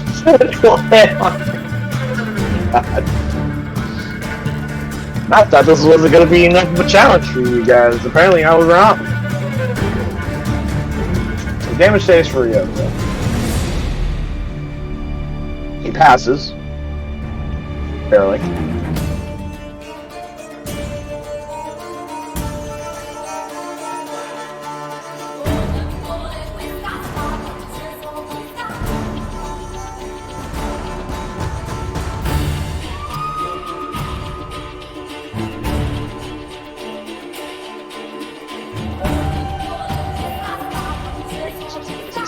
Each you gain advantage on this attack.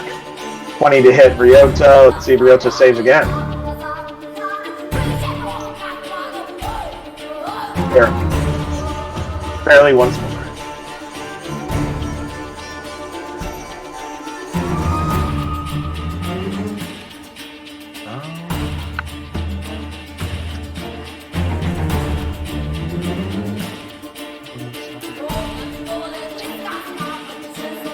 This individual here is going to attempt to move to the railing here and then jump 15 feet over to here. Let's see if he can make it. Get his athletics check going here. Nope. No. He rolls a 1. He falls in the water. He doesn't quite make the jump. Better luck next time. This one's gonna move over here, ignoring Ryota. You don't give a shit about Ryota. Ryota's gonna take a swipe at him with a reaction. Wow, he fucking hits for 10 damage. My god. My god. The Berserker is going to attack with his reckless ability. Okay, let's say he's going to attack Vola. Critical hit on Vola. I need a damage save for Vola. Hey.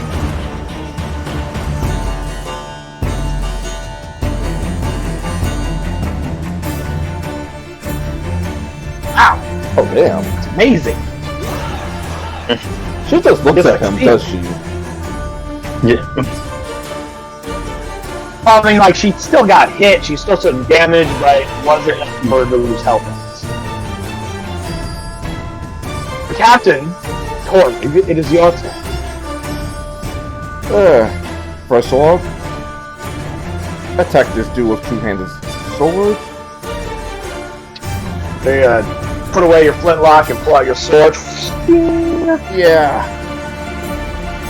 And attack. Alright.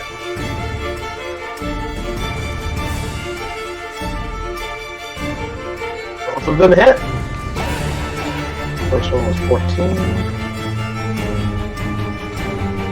15. Cool. So you pull out your magic sword of vengeance and you slice 2 quick cuts at him, cutting very deep and doing a significant amount of damage.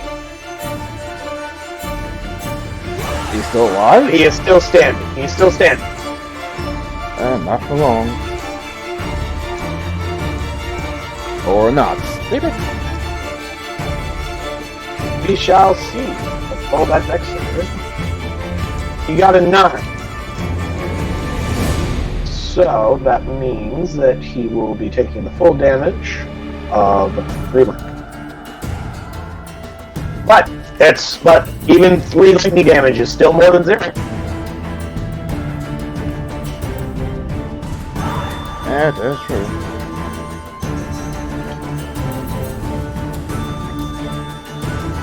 And I go. On your turn, Captain.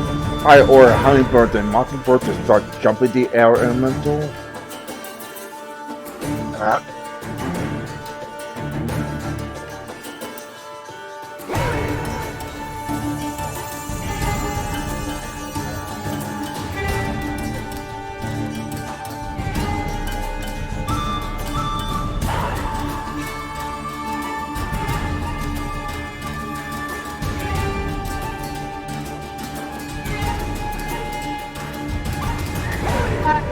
Hello? 20 hit. 20 to hit on both attacks will hit. But you notice their swords, as they slice into the elemental, it's literally like trying to cut the wind. Doesn't seem to be doing nearly as much damage as they hoped. It's still hurting it, just not as much. We need magic to kill this thing. Like I said, it took some damage. It just didn't take all of it, because it is resistant to their weaponry. Not immune, it's resistant.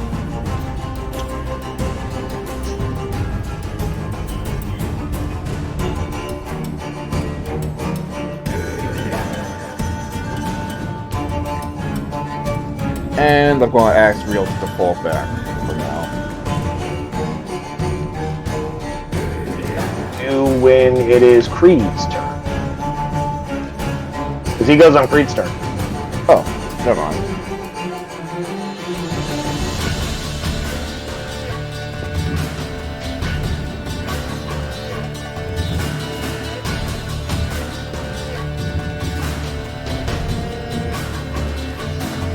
The problem is, we don't have Creed right now.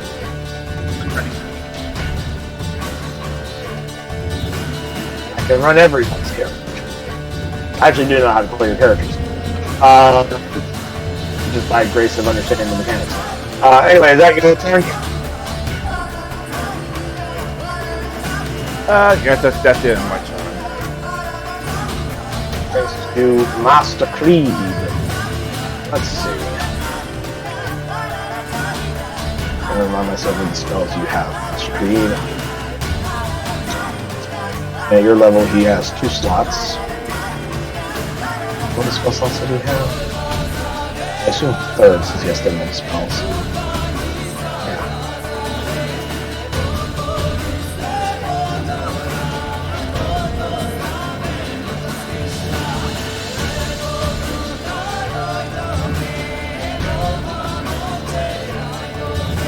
Creed is going to take off into the air.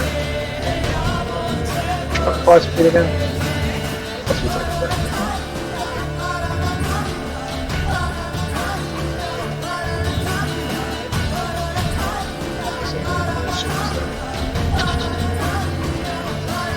He's gonna fly over here.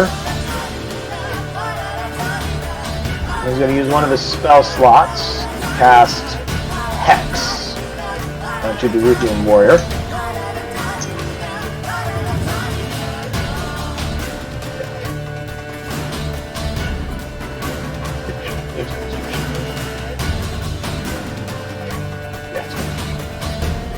Mark these concentrated. Use that for Hex. And now he's going to use his action to cast Quiet! Pew pew! So, 10 misses, but 24 hits. Possibly.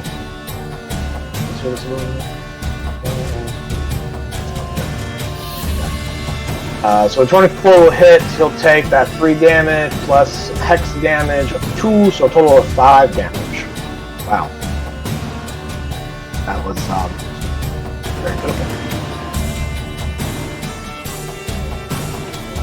Ryota is going to use his action to disengage. And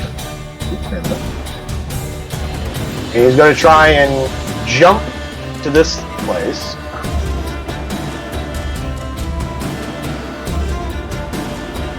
I'll have him roll a athletics.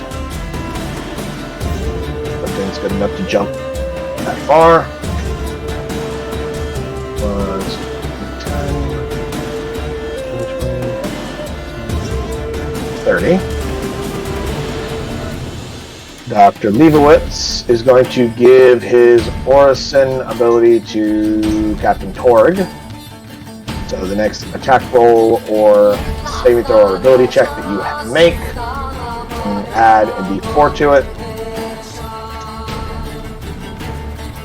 Nezor is going to take a shot at the Luthian Berserker that is in front of you, Captain. And because Creed did hit with one of his attacks, that will be 7 damage to the dude in front of you. By in front of you, I mean this guy.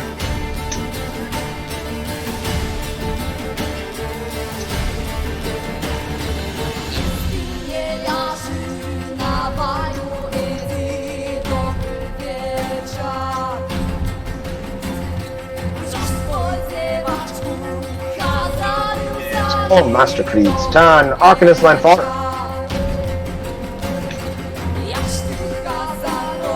I cast Point Orb on him, the druid. How'd you do it? Well, great. Okay, roll your attack. Thunder. Not your cast.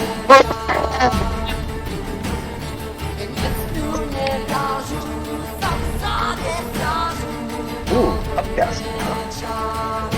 15. Will 15 hit? Let me see. Yes, it will.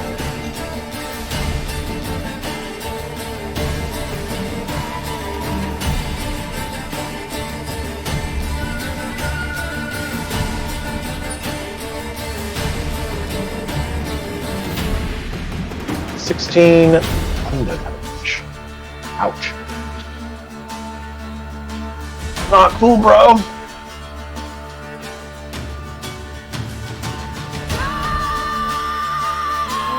Concentration on its conjure elemental spell. Congratulations. Is that all from you, Arcanist Landfall? Yes. So my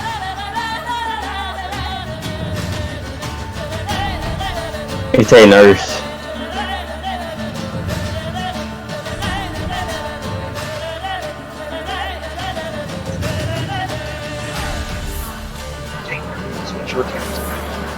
She will attack the Berserker.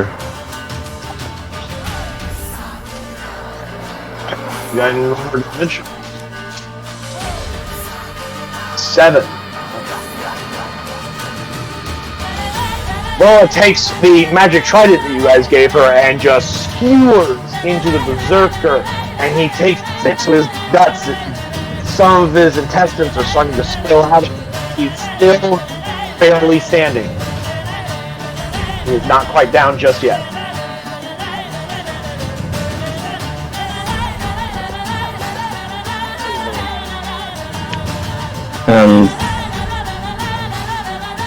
Berserker will attack the elemental. Alright.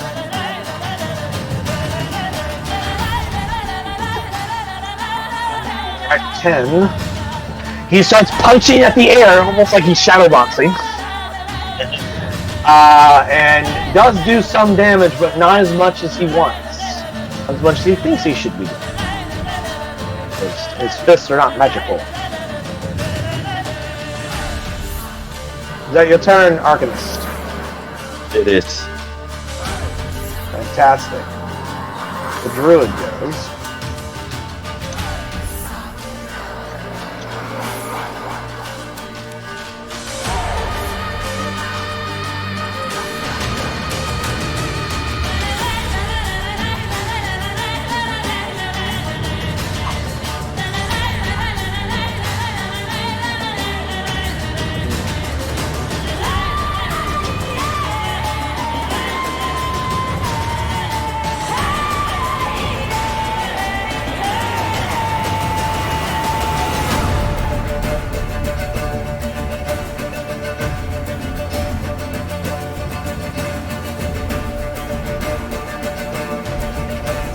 It's level 3 on himself.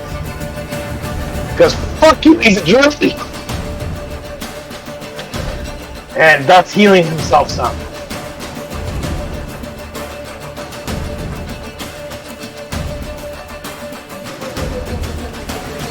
Elemental.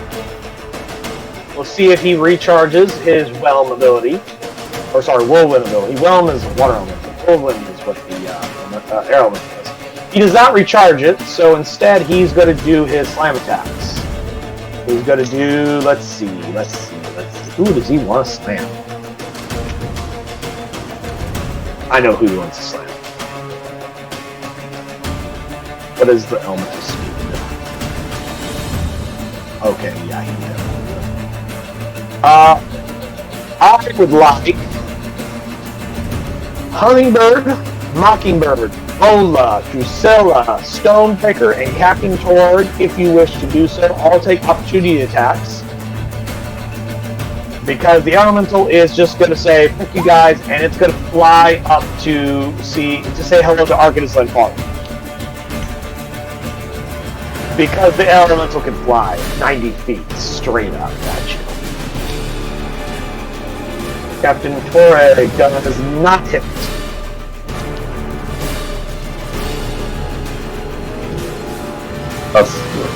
Mockingbird does not hit. Bola.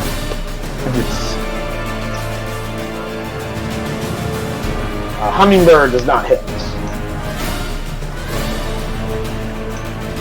Oh, I didn't see Bola. Bola didn't hit either. You guys got to hit a 15 or higher. Drusilla and Stormbreaker still get attacks. Oh, Stormbreaker. Attack. Alright, I'll roll for Drusilla. Wow, 25 hits. And 13, unfortunately, is not a hit either. So out of everyone that just took swipes, the only one who hits is the fucking Drow Rogue. She's just like, ah!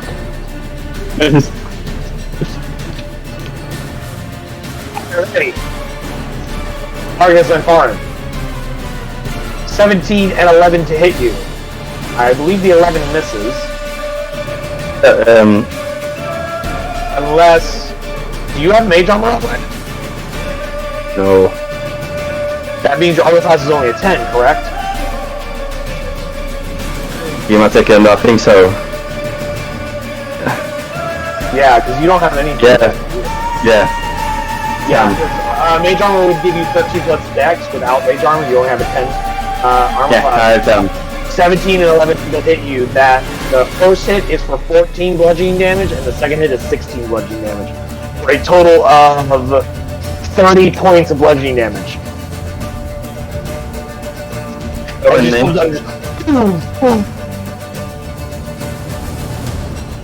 How much damage again? The first attack was 14, and the second attack was 16, so it should be a total of 30 for that one attack. Sorry, for both of those attacks.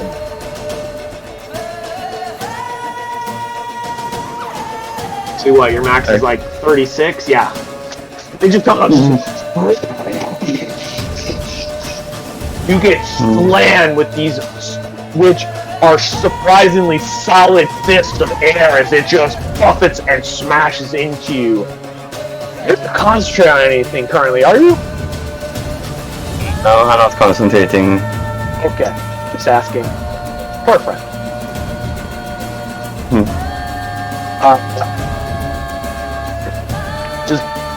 Wow.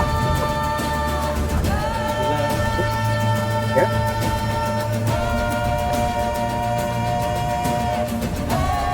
This is Dr. Ice. Dr. Ice is going to get a little bit more altitude. He's going to fly upward.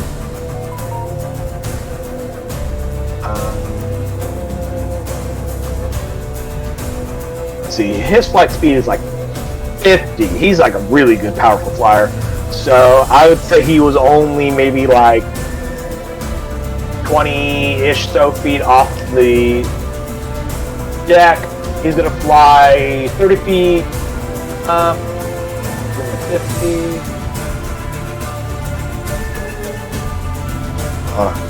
he's at 20. He's going to fly up to 70 feet up into the air, which will hopefully put him close enough to you. Here's the range on bomb of this.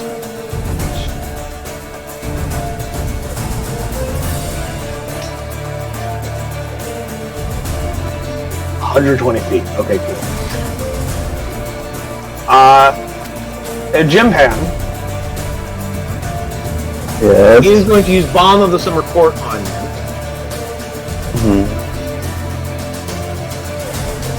And similarly, we can use Blessings of the Winter Court because he has that as its name in here. How much does he have? He has a pool of Fey energy representing the number of D6s equal to his Druid level. He's level 6, so he has 6. He used one earlier, so that's 5. Bonus action, you can choose one creature you can see within 120 feet of you and spend a number of those dice equal to half your Druid level, so you can spend up to 3. He's going to spend 3 of them on you. Because God knows you're going to fucking need it. So let me just pop those on. First one was 3, 1, and 5, so a total of 9 points of healing towards you, and you gain 3 temporary hit points on top of it. So keep in mind that you have 3 temp HP on top of the 9 you just got healed. Yeah. And 3 temporary hit points. Yes, perfect. Okay.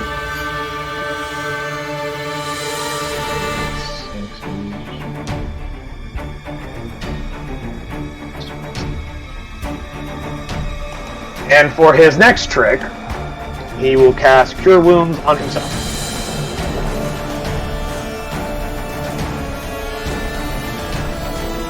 At first level.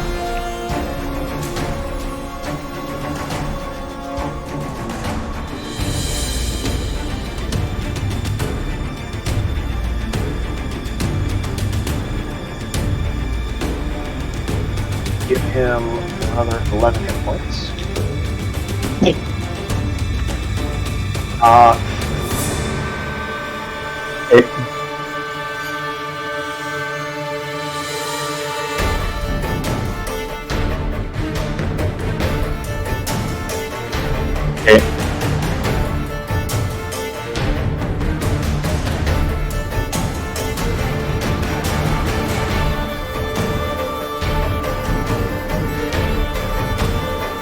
Missed some of what you just said, but it sounded like you gotta go and do some plumbing. So, best of luck, my friend. It was fun talking with you in the time we had. Yeah. Good luck, sir. So, did we just gain a player and lose a player?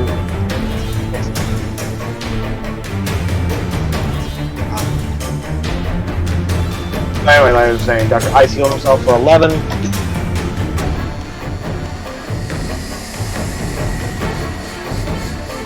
Luke. I'm here. Is gone.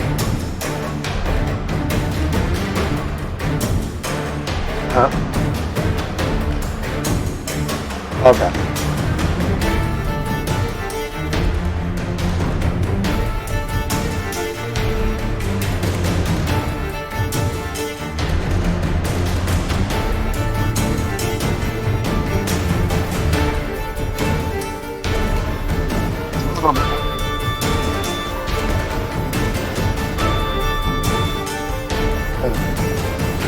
Well, best of luck, Daniel.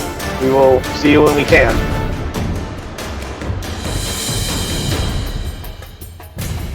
It's fine, bro. We got it. Go. Bye-bye. Okay, yeah, apparently he's got to go do some major plumbing, so he's going to be out for the rest of the game. Okay. Or at least the rest of the session. So, yeah. So it's just the 3 of us. But like I said, that was Ice move, his bonus, and his action. So Dr. Ice is done. The lone lithium pirate all the way in the back near the helm who has 1 hit point is just like as he controls the ship. The Ruthian warrior holds his hand out, and his spear reappears back into his hand. And he will...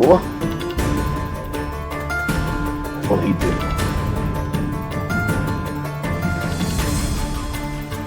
What is it again?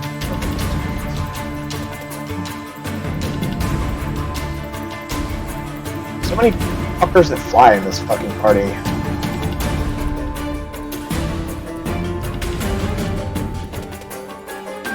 He wants to get to the meat. Let's get to the meaty boys. So he's gonna move over to here, and because Vola's the only one he can reach at the moment, he's gonna use his multi-attack and make 3 melee attacks. First one he's gonna do is a shield bash. Boom! And 12's not enough for him to hit her. How annoying. Okay, next 2 attacks are going to be his spear attacks. 20 and 16, armor class of 18, so the 20 will hit. I need a damage save from Vola. Save. 21, she does not take any health levels of damage. Congratulations. Yay! This time.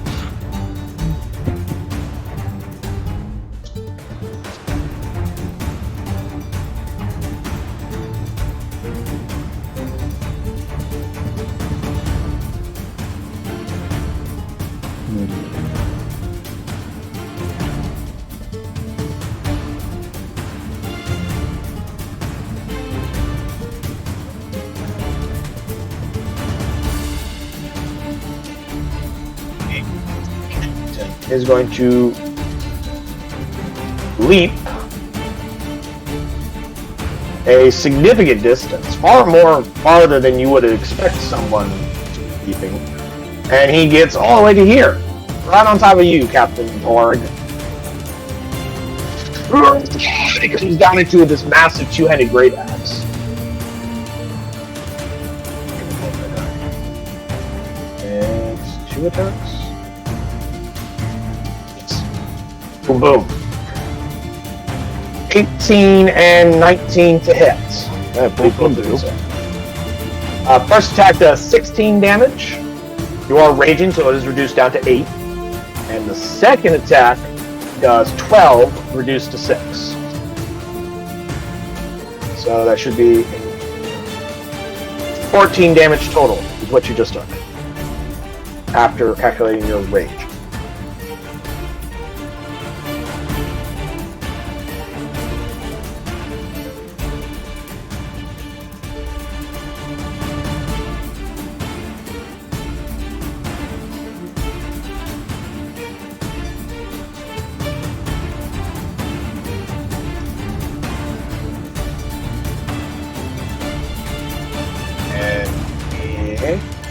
Yeah, that's all the capture can do. The Berserkers.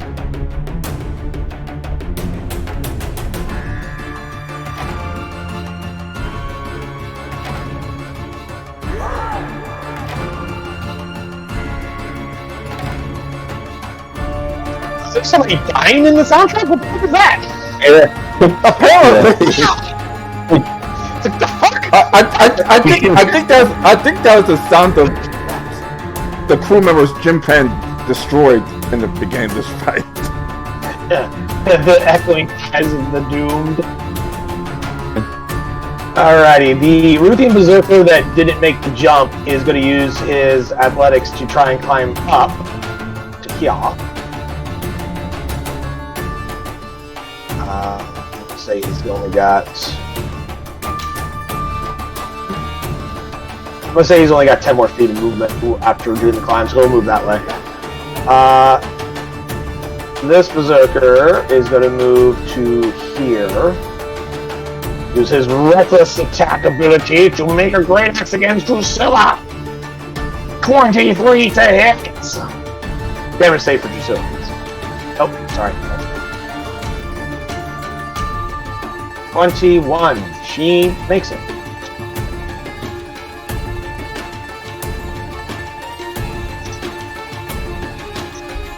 This guy's going to move here and use his reckless ability to make an attack with advantage on Captain Torig with a 16 to hit for 6 slashing damage, reduced down to 3, so you only take 3 slashing. Ouch.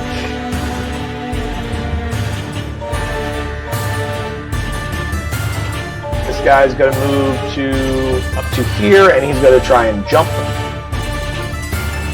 He makes it critical success. So a total of 23. He makes it easily over your guns there. Lands there. And he's going to use his reckless ability to attack. He's going to attack the songbird here. Which one is it? Hummingbird. He's going to smack Hummingbird across the face.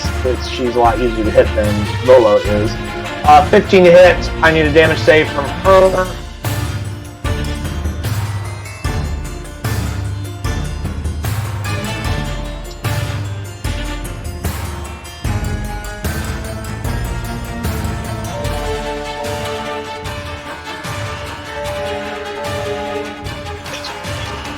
Only gets enough of an athletics check to get to there, and that's where I'll say he stops.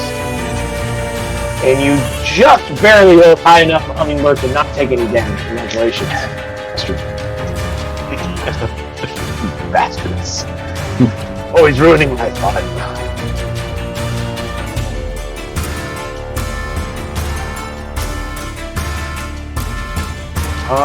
I think that's all my blippers. Yes. Captain Torig. I was saying that I have one. So, sorry. How about I say that I only have one attack now, one target now? And that's hold on. One of the berserkers didn't make an attack action yet. oh. 24 on Vola. I need her to make me a damage save.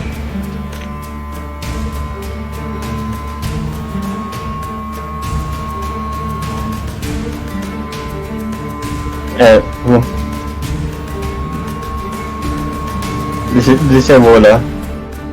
Yes. Hobgoblin. Okay. Damage save.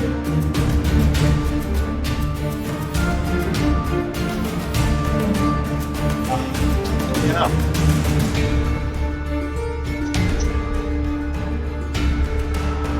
Eight less things to have to do. I'm going to reassign Master Creed's whatchamacallits to split them between the two of you. He was sitting He there. has 4 of them, so two to each of you. Who, what's what? I take.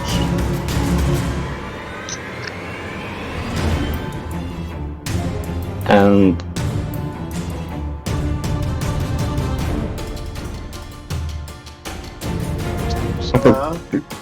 I think I'd take Liverwoods and Ryota. Alright.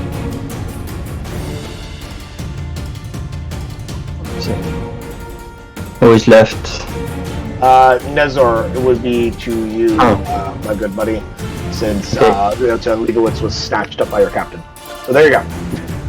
So, Captain Torig, it is now your turn. Alright.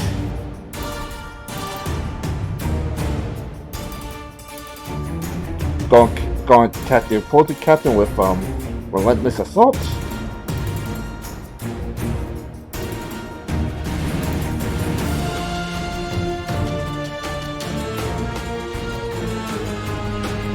Reckless attack? Sorry, yeah. Okay. That's not like relentless assault. What the fuck? I'm is that? sorry. I thought you got to put your characters. But yeah, okay, reckless attack, which means you get advantage on your attack rolls, so 26 and 25 easily hit. And Storm. Or let's see. And some Storm Warrior. Minus 11, minus 16. Damn it. Let's see.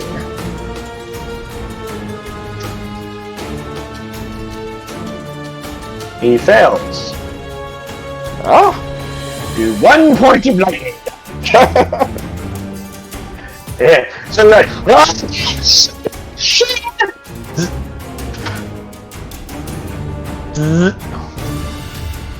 He seems confused on that last one. He's just like, what the fuck was that? Like, you fucking gave me static clean.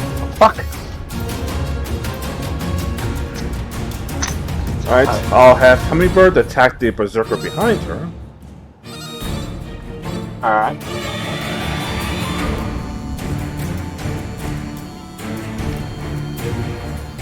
And slashing. Alrighty. Mockingbird tried to attack the Elemental. Keyword is try. Actually, point of fact, Mockingbird is not in range of the Elemental because it is in the air. Oh, crap. It is the same elevation as your Arcanist, who's in the crow's nest, so it's pretty far outside of her range. So I guess in this case, I'll move her to attack the person who attacked her sister. Makes sense. Which also, coincidentally, makes sure the Berserker can't go after Leibowitz, which is good, because Leibowitz does not need to get punched in the face. Yeah.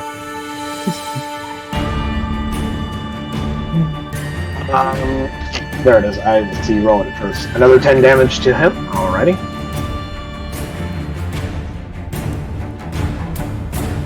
The Songbirds. We still have Leibowitz and Ryota.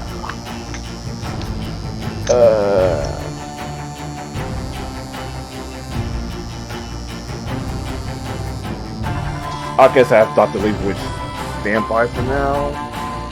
Can he cure or not?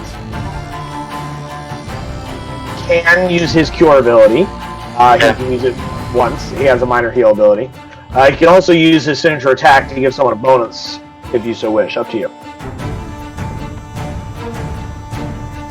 I'll have him stand by here and give, guess me a bonus since I'm in the middle of a cyclone right now.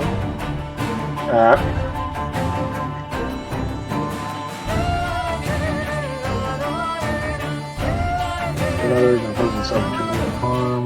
Your creature you can see takes damage while in complete of the tentacle. You can free action choose one of those creatures to reduce the damage. Okay. So I was reviewing Reed's abilities with his tentacle. So anyway, you said Leibowitz is giving you his Orison, and Ryota was doing what? Try to go over here and try to finish off this Berserker right here. Alright, roll me that sweet, sweet damage.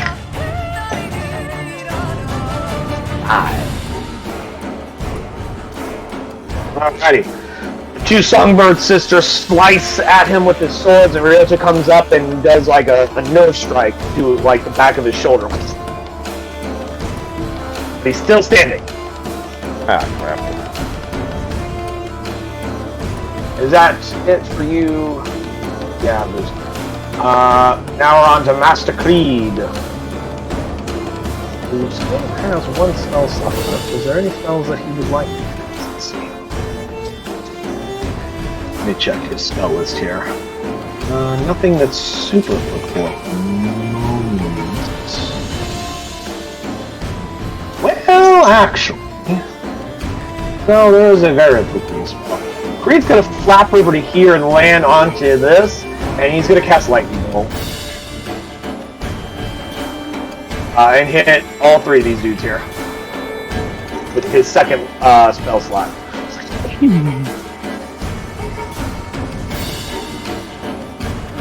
I noticed the tentacles didn't do squat last time. Do what? The tentacle didn't do squat last round.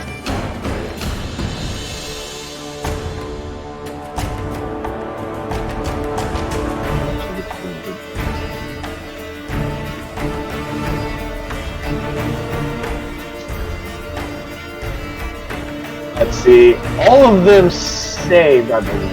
Yes, all of them saved, but they will still take half of the damage.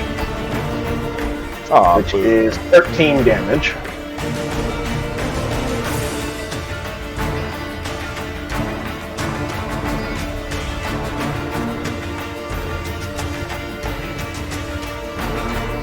And he will use his bonus action. Use his bonus action to make his tentacle attack. And it's going to attack the berserker in front of you, or the one to the north of you. For an 18 to hit, it's 12 cold damage, killing that berserker. He like lashes out and it grabs him around his face, and he's just like, and it just flings him off the ship. Bon voyage.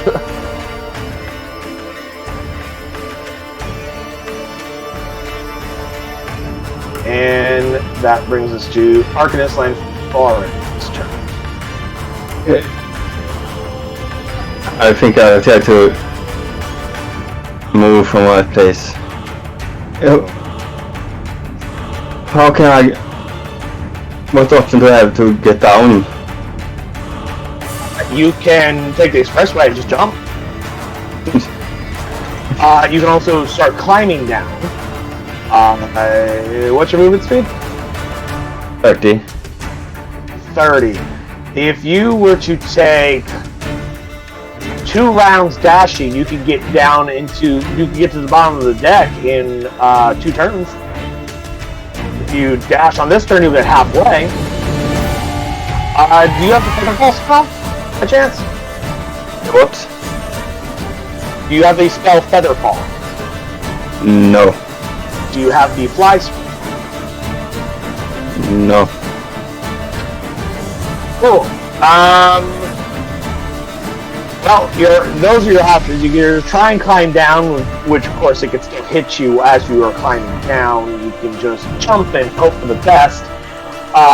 Or you can stay in combat and just start firing spells back at the elemental.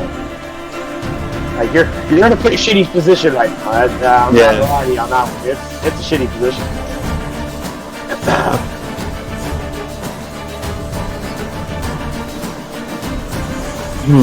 Can I... Wrong.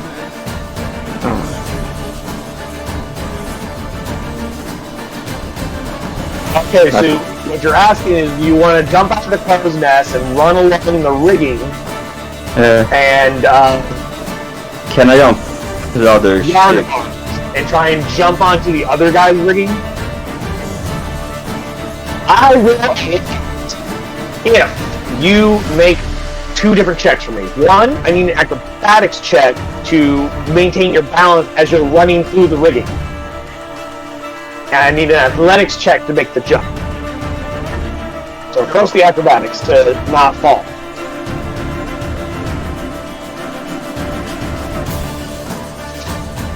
Oh, fuck up. Not the highest. Acrobatics or athletics. You're using both. It's not one or the other. It's just the acrobatics to balance through it, and athletics to jump. Yeah, I have. There you go. Wish me luck. Also, just a quick reminder, if you leave the elemental's reach, it will take a swipe of you. 18's really good, though.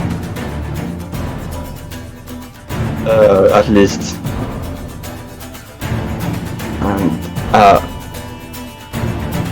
fuck. Athletics. Money, big money, no whammies. Okay. Here's what happens.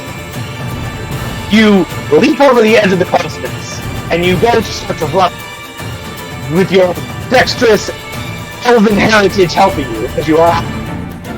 You easily maintain your balance as you do so through the riggings. The air elemental swipes out and slams into your back as you start to jump that throws you off of your trajectory.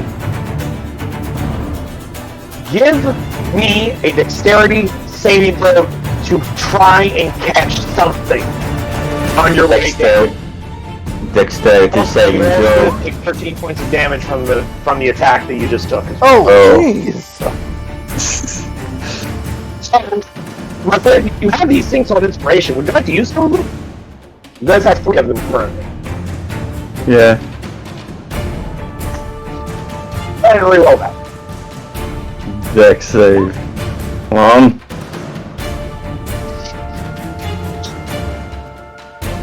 Okay.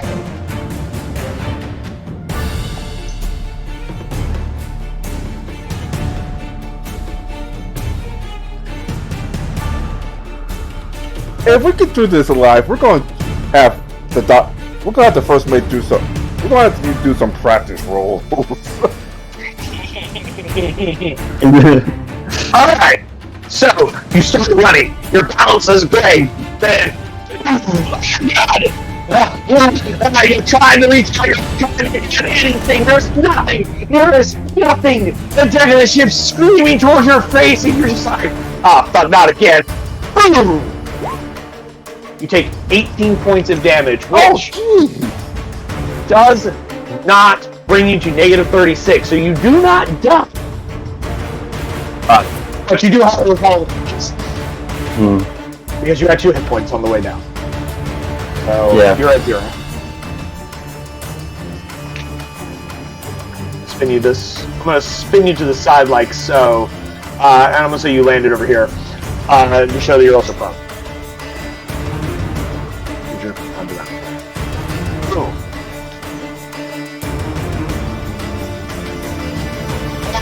Take a turn for Arcanist on fire. Okay. So your retainers. My Vola attacks the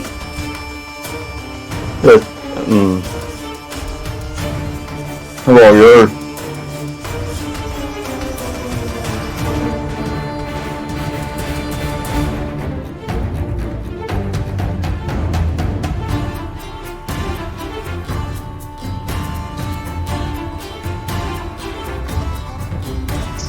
To hit a berserker, I believe does. It's the warrior. Let me see. It normally would be enough to hit. However, the warrior is going to use his reaction to parry the attack, which increases his armor class by 3 against that effect, which means his armor class goes from a 16 to a 19. Sorry, wait, no. Hold on. Yeah, 16, 19 points on it. Never mind. I looked at the wrong number, so never mind. He won't use his reaction to do that because it won't matter. You hit for 16 damage.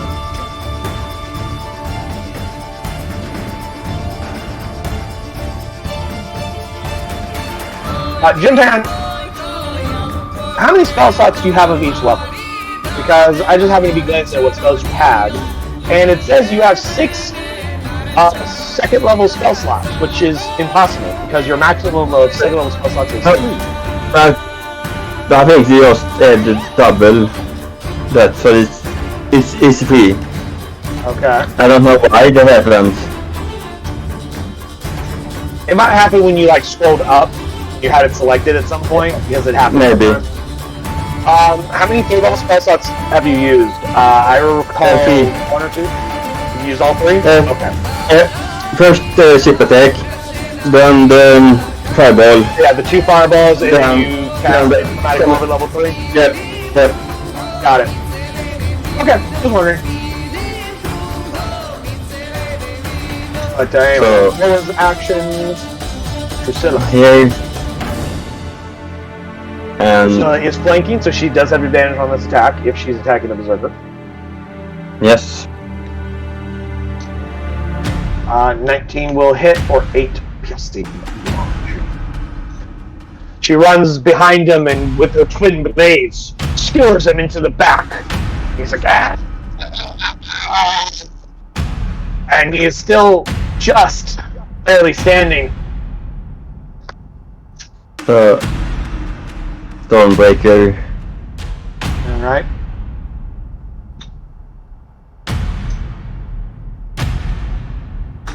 As a reminder, you guys, people do have special actions they can use. Okay. If you wish for them to do so. Stormbreaker. At his level, he has his third level ability, which is Fist of Fury.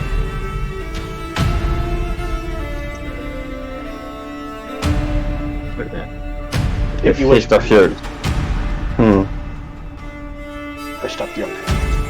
It's 2 signature attacks, so in one, go ahead and make a second one if you want to use his Fist of Fury. Yes. Okay. Alright. Another signature attack. Yeah, no signature attack.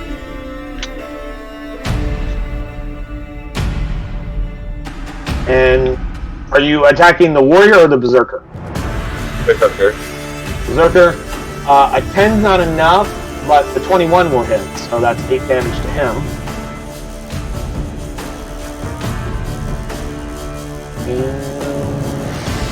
Alright, Nezor, all the way over here. You can knock back, or... Nezor, last I checked, had Hunter's Mark on it. I'm going to go ahead and mark that he had a concentration spell going. And I believe Daniel had it put on the Druid, so the Druid has Hunter's Mark on it in Nezor. Yes. But the Berserker can actually get knocked back 5 feet. It says both attacks have to hit. Okay. Only one hit. Okay. So, What would you like Nezor to do? the Druid. Shoot the Druid? Okay. Yeah. Go ahead and have him roll that attack. 22 will hit. 7 Go damage. ahead and have him go ahead and roll the damage for his Hunter's Mark.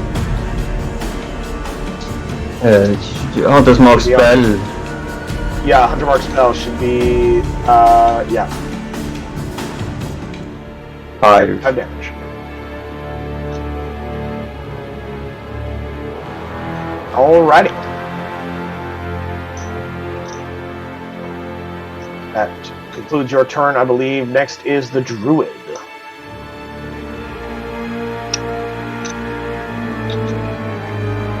Who still has all kinds of things to do.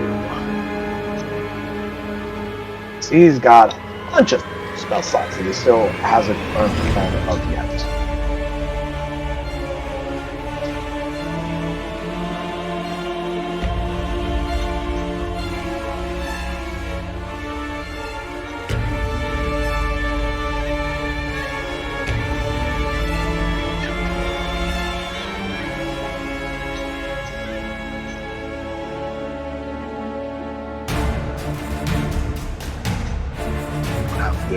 I'm gonna have him duck down lower behind his cover, so he goes from half cover to 3/4 cover. He's getting tired of getting sniped at, and uses action to cast Cure Wounds on himself at first level.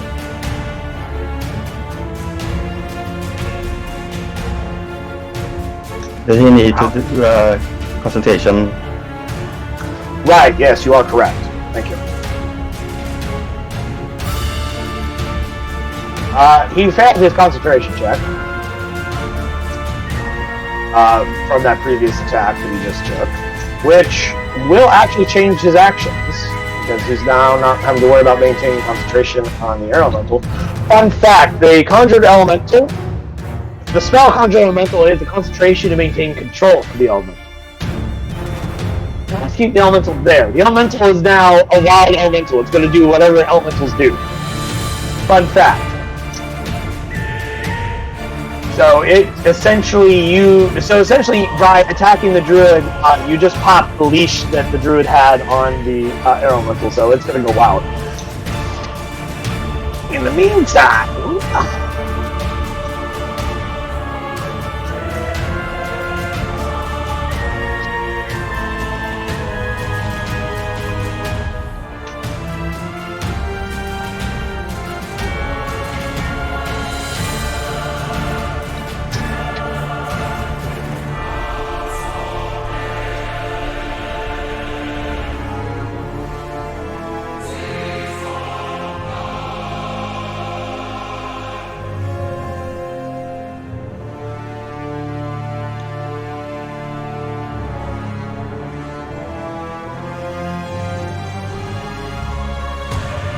cast Call Lightning. At level 3.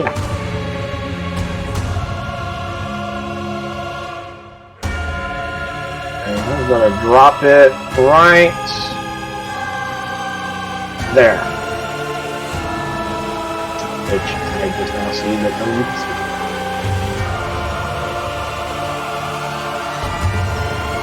But he's going to drop it right there.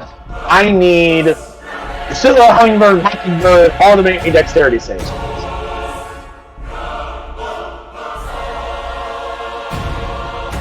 Meanwhile, I'll roll one for the Berserker.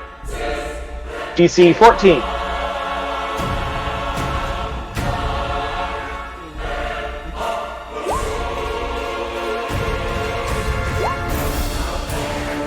Let's see, the Ruthian Berserker passed, Drusilla failed, Hummingbird failed. One for Mockingbird. Oops!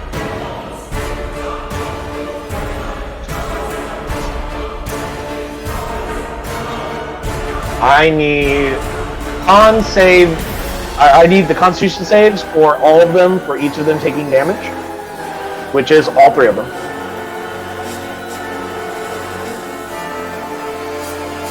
Actually, hold on. No, sorry. Saving throws against spells works differently for retainers. My apologies, I forgot this. Drusilla will take 3 health levels of damage. This is a 3rd level spell. They take damage. They take health levels equal to the level of the spell. So it's a 3rd level spell. Drusilla takes 3 health levels. Hummingbird takes 3 health levels. Mockingbird will take half, which is 1 health level. This is not looking good. And the Berserker will also die because he took 8 points of damage and he only had 8 hit points.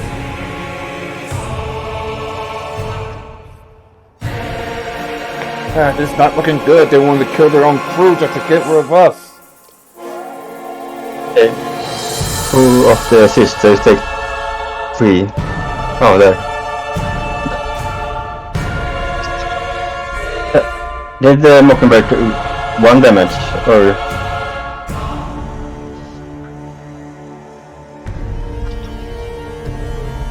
Sorry, yes, Mockingbird only took 1 health level, not 2. So let me fix that. So Drusilla and the Hummingbird both go down. Mockingbird remains standing with 2 of her health levels still. I gotta put these red X's so we can spot the fact that they're down.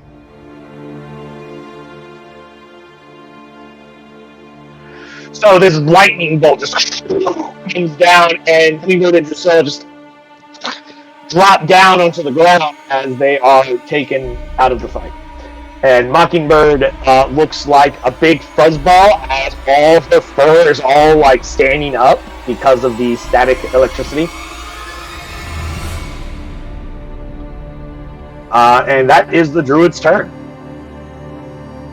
Wow, the tables have certainly turned on you guys, haven't it?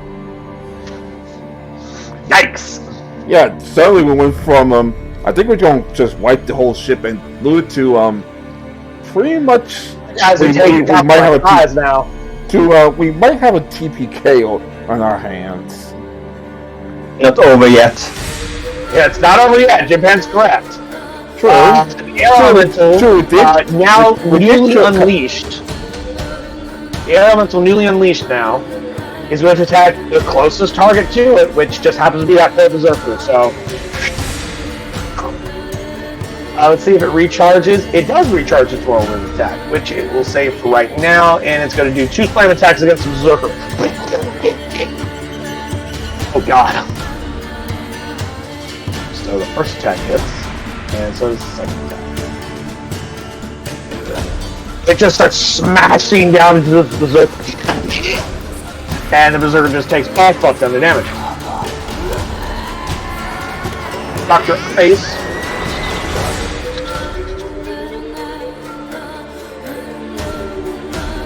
Going to fly down to you, Arcanist, and land on the deck.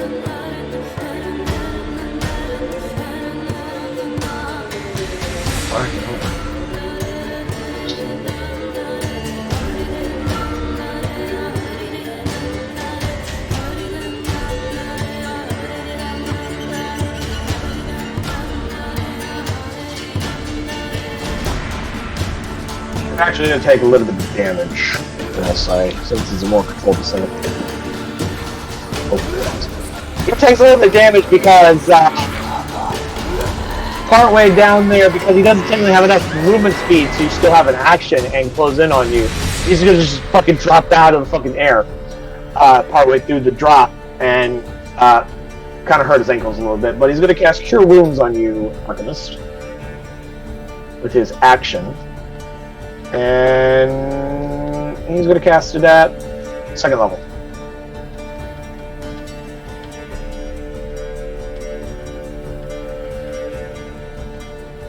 That is a total of 16 hit points for you, my friend.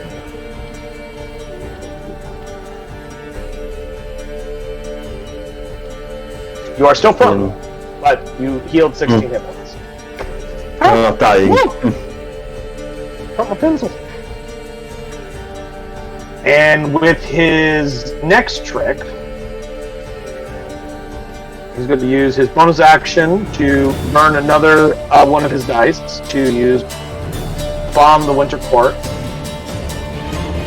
and provide one of that healing to Mockingbird.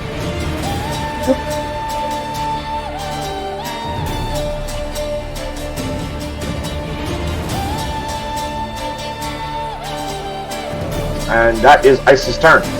The Ruthian Pirate, he's still hanging out. Ruthian Warrior. It's going to attempt to shield bash Stormbreaker. Fails horribly. Spear attack Stormbreaker. Misses horribly.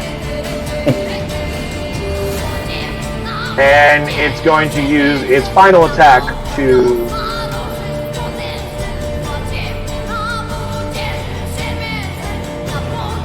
spear at Ryota. Hey, that one finally hit. Give me a damage save for Ryota.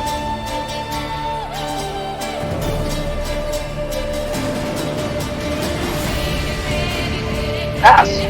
Slams into Ryota, but only it doesn't slam into him. It like slices across his shoulder instead. And with his final trick, he'll use his bonus action to the spear reappears back into his hand.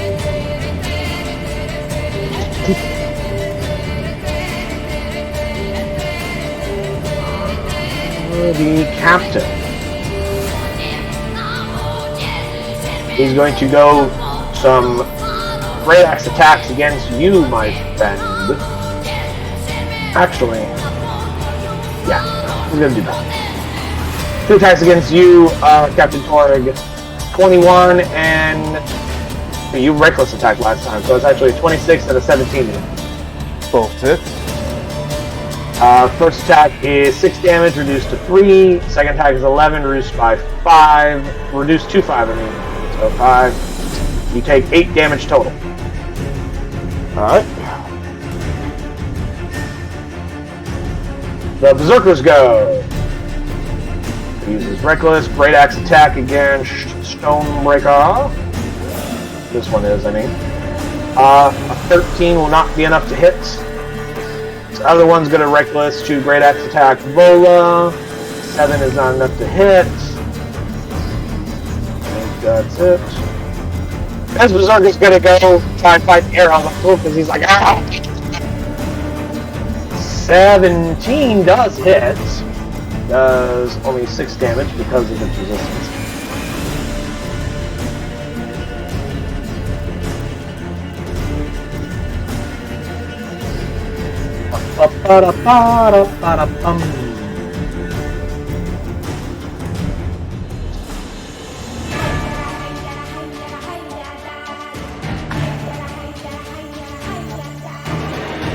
Captain Torg, it is your turn. Alright. I tap the opposing captain.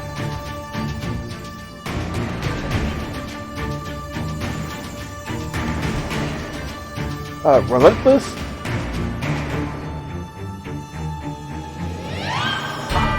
And 19. Attacks. It's still alive? I believe so. That was 19 damage. Alright, Yeah, he's still standing. in that case, Stormbreaker.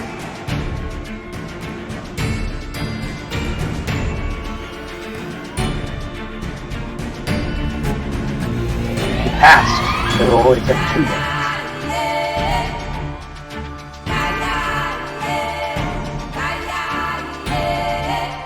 Alright, Honeywbird's gonna stand up, obviously.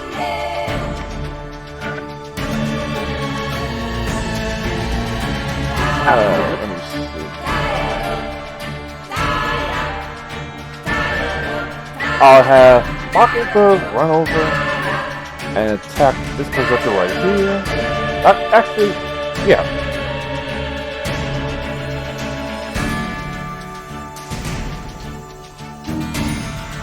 Nine slash damage against the berserker. Yeah. Alright.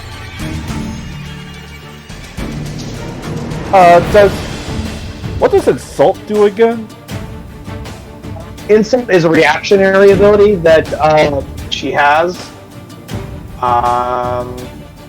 There it is, Hummingbird. Insult is after a creature Hummingbird can see within 60 feet, makes an attack, ability check, or damage roll, she can roll a d6 and subtract the result from that creature's result, which is the opposite of the cheer ability that Mockingbird has, which is after an ally within 60 feet that Mockingbird can see makes an attack, roll a d6, and add the result to the ally's result. So they both have reactionary abilities. Alright, so I'll have Hummingbird stand by, because I'm pretty sure I'm going to need it soon. The doctor. Well, what do you want her to do for her action? Just take a dodge action? Yeah. Okay. So she Uh, is dodging. I guess the doc will use Cure Light Runes on this dude. I saw somebody ping Drusilla. Yeah. So what are you doing? Mining Hero does this Drusilla. Minor healing. Okay. I didn't hear that part. That's why I was confused. And it's only a D8, so she restores 1.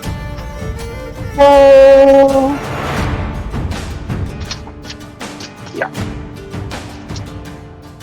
Alrighty. I guess that's at my turn.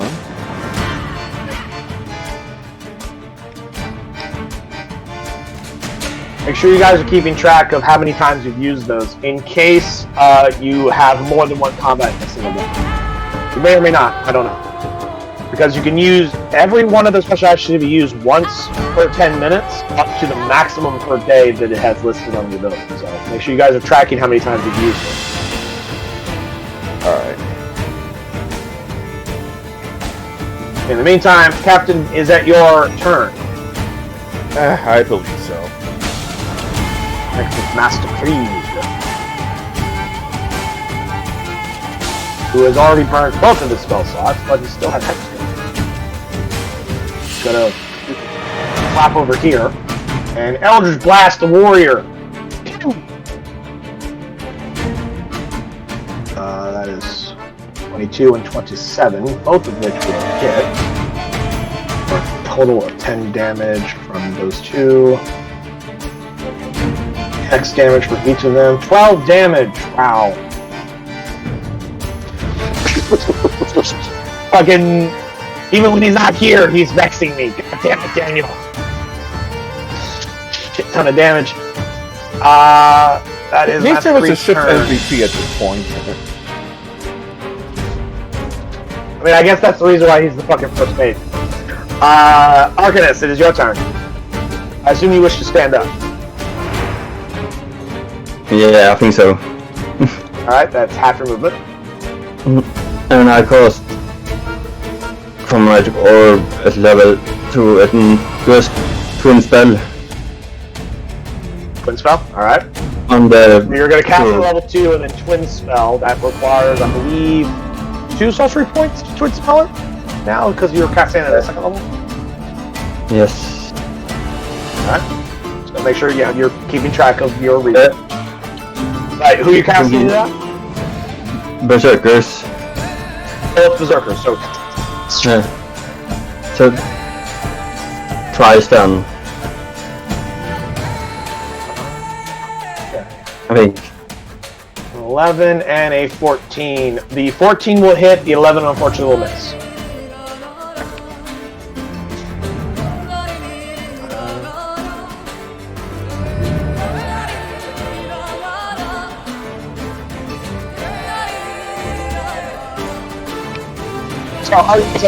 Wait, the tentacle can't. The tentacle powers don't get a chance to into- go yet.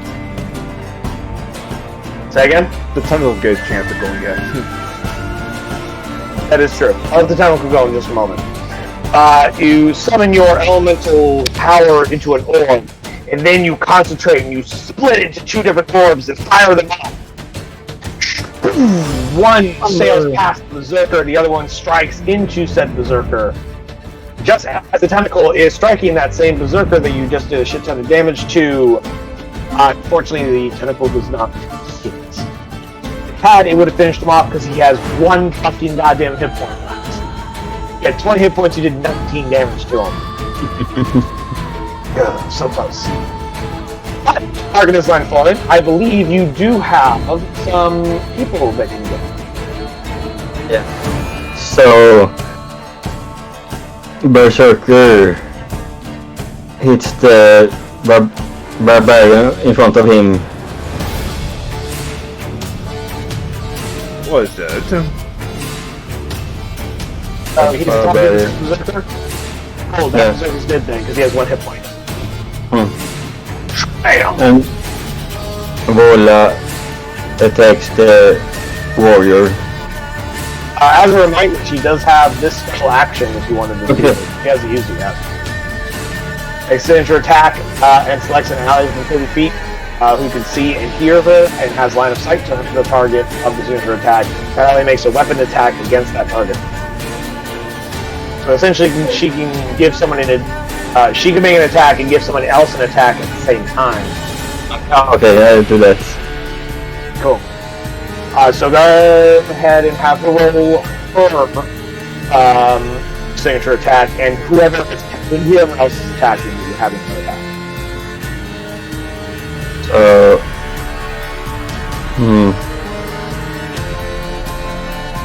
Thinking either Mockingbird or Ty. What do you think? Ty.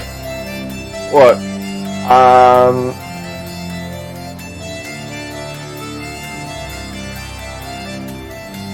Or something good. Everybody's gonna have the same bonus to hit. Stormbreaker, however, does 2d4 plus 4 damage. And what does she do? Mockingbird does a d8 plus 3, and Hummingbird, I believe, also does the same damage. No, wait. She does d8 plus 3. Wow.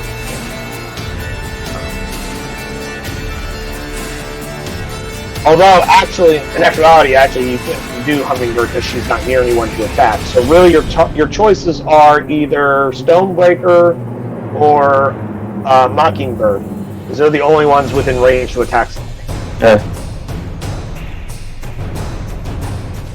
Take. So, up to you. You go ahead. Stormbreaker. Alright, go ahead and have both Vola and Stormbreaker make signature attacks. If they hit. So Okay, Stormbreaker. 17 will hit normally. I assume you're attacking the warrior, correct? yeah. Yes. Alright. Now, where's Vola's attack? Signature attack. Lame. Now, at this point, I'll remind you that one of your retainers does have the ability to try and give a little bit of boost to his attack if you think it's worth it. But before we get to that part, against that hit, he's going to use his reaction to parry it, increasing his class to a 19. Now, like I said, which one was it? Mockingbird has her chill ability if you'd want to use it on Stormbreaker's attack. That's fight decision. What do you think? That's what I'm asking. Ty, do you want to use it? Go ahead. The faster we get this, go ahead and, the faster we go ahead and use the ability. Set the better.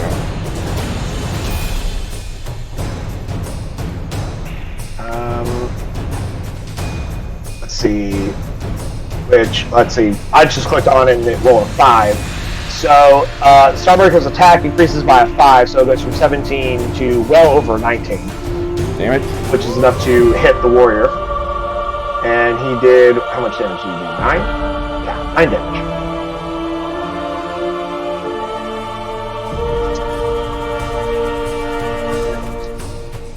So a lot of things happen in that. Let's break it down. So Vola moves forward to attack, and she strikes forward and then yells out to Stormbreaker to attack from the side as they do a coordinated attack.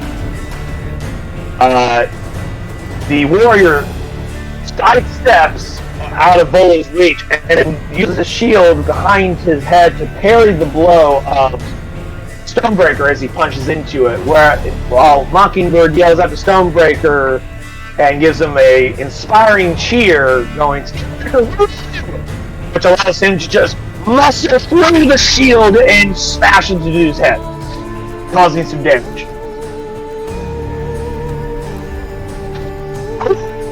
That was a lot of shit. I think you still have 2 retainers left, which is Nezor and Priscilla. What would you like them to do? Nessa attacks the druid again.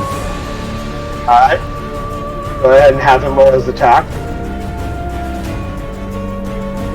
6 damage. They still have the Hunter's Mark.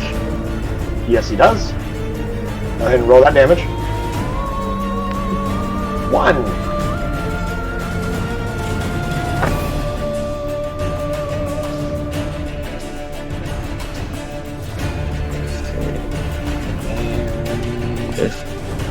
You go ahead and roll that concentration. After you decide what you want Priscilla to do. God damn it! He failed his concentration check. So what was Priscilla doing? Oh, here and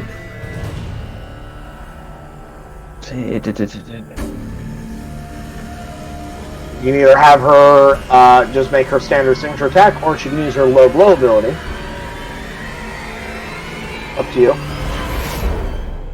Which has her use a signature attack to eternal weak point. Enemy creature causes them to fall prone. Succeed on a con save, throw, or suffer disadvantage on all attacks it makes until the end of its next turn. Or you can just have her just stab him and do damage. Up to you.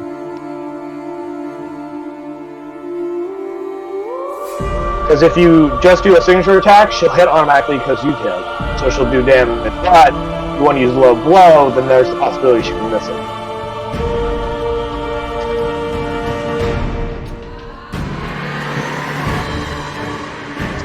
Estimate attack.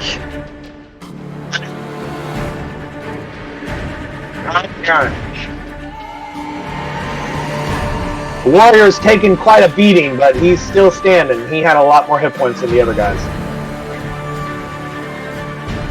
I believe that is all for you, Arcanist. Yes, it is. Alright, now for the fucking druid, who has lost concentration on 2 concentration spells already. Great disappointment to me. But damn.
because I need a ritual.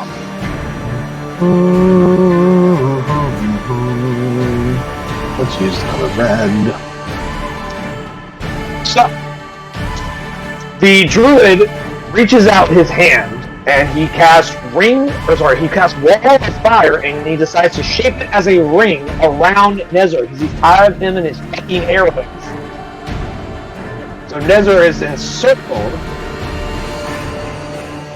What the hell? Okay. I think you overdid a bit. I have no idea what the hell is happening with that. Let me try that again. Alright. Creates a circle. There we go. Surrounding him.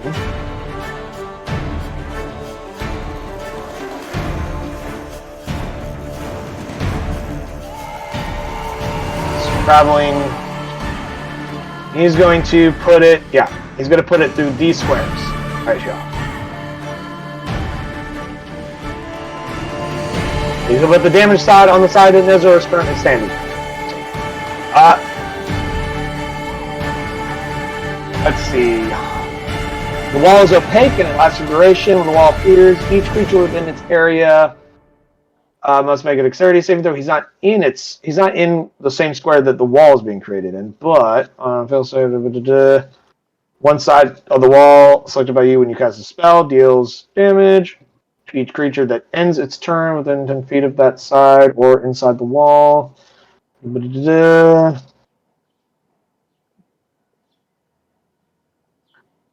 Takes the same. Okay, cool. All right. So Nezor is now surrounded by a wall of fire. If he ends his turn inside within 10 feet of the damaged side, which is pointed inward of the circle, he will take 5d8 of fire damage. If he tries to pass through the fire wall, he will take 5d8 of fire damage.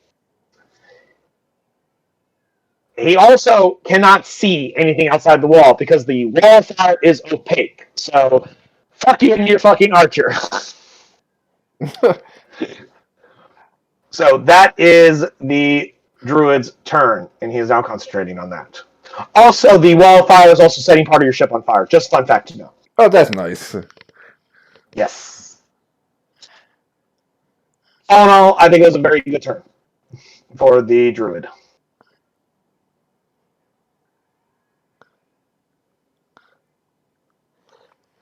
So we gotta try to find a way to kill the druid fast while trying to take all the freelancers off our ship. The Arrogant is going to punch out this berserker. Missed with the 9. Actually, no, because he was reckless attacking. Never mind. So actually has advantage on that. 24 and 24 both hit. Can I use Hummingbird to insult the opposing? Oh wait. It's attacking the berserker. Do you want him to reduce? Oh no! Enjoy him. Dr. Ice. I thought you were talking about the captain. Never mind.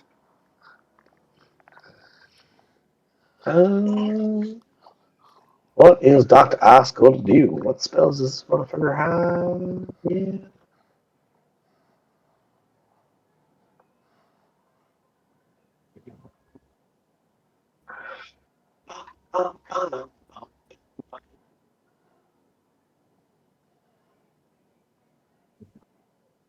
He does not have control water. That'd be really useful right about now.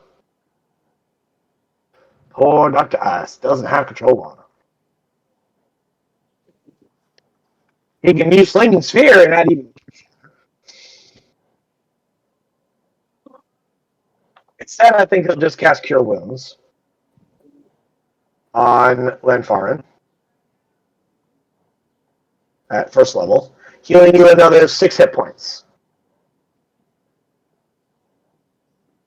And that is what he'll do for now. Because he doesn't have anything he can really do with the bonus action at the moment, and I don't think he would want to use his last bomb in the Summer Court, just in case he needs to use it later. There's the Empire, who I'm just going to remove from the initiative, because he's just going to stay over there, and hopefully no one will notice him. I didn't mean to skip the warrior's turn there. The Ruthium.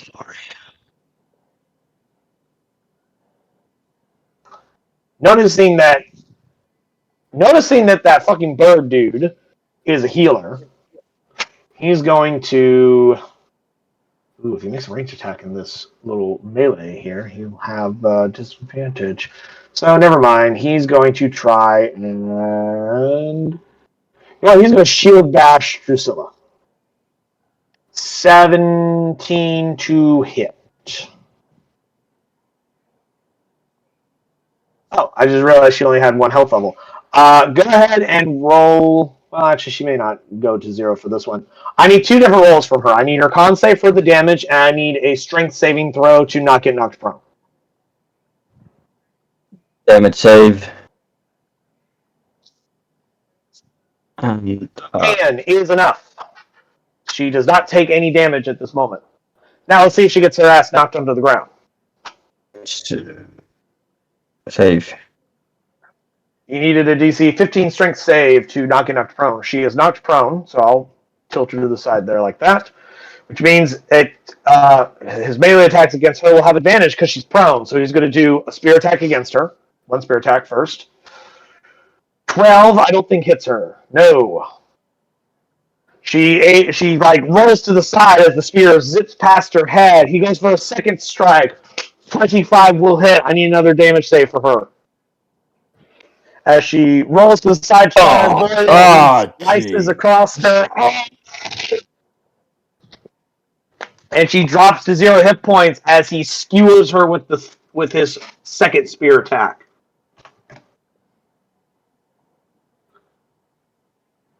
He's noticed all of my stuff stopped playing. Oh no.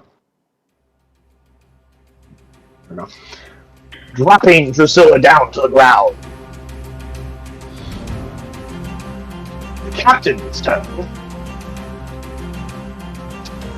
He's going to use his action to shape change.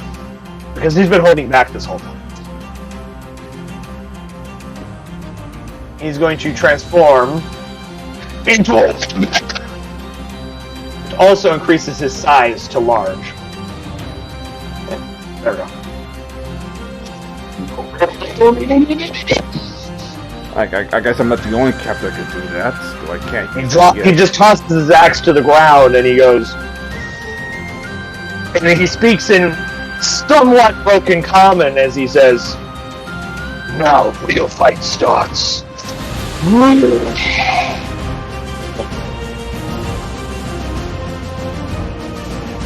God, I wish I could shake things right now. Badass if he could, yes. Huh? I said it would be pretty badass if he could. I know.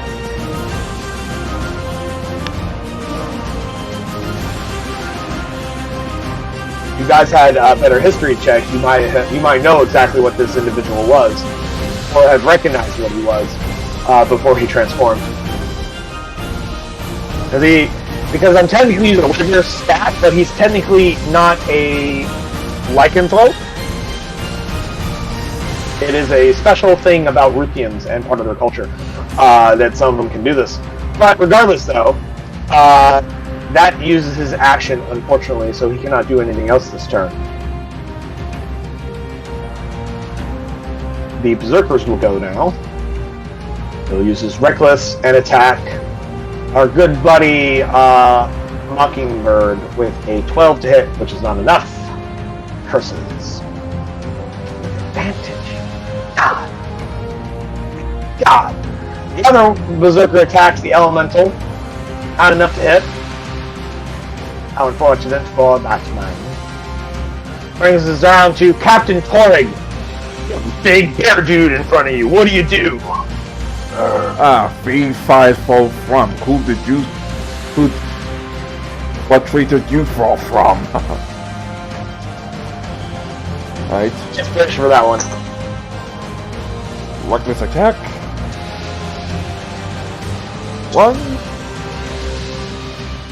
and 2.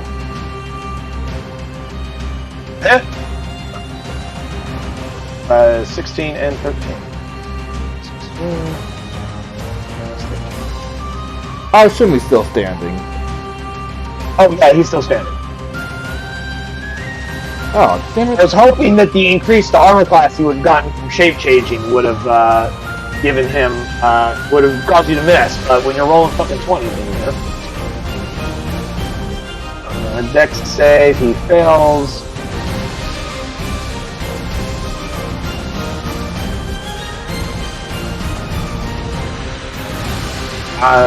Is that it for your character, Captain Targ? Yes, Or your retainers? Honeybird will attack this dude.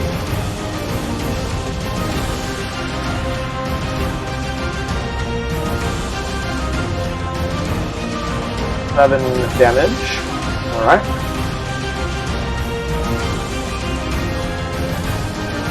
But you gotta have Hummingbird. I have Hummingbird stand by. Prepare a dodge action. You sure? What the idea is I'm going to wait till Roomden Captain goes before I insult him.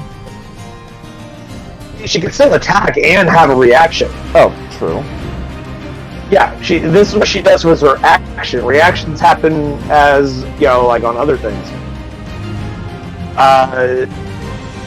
Really, the only person she could get to in theory would be... Let's see where he's standing. Yeah. She could move to here and attack the werebear. Werebear. The captain. The Ruthian captain. Alright. If you wish. I'll do that then. You're the only target she could reach. 7 damage.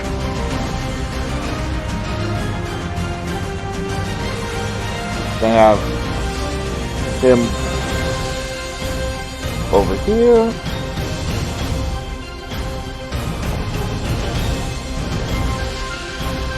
And attack down here. She uses darkness ability and then cause darkness on all of you, so you're all blind.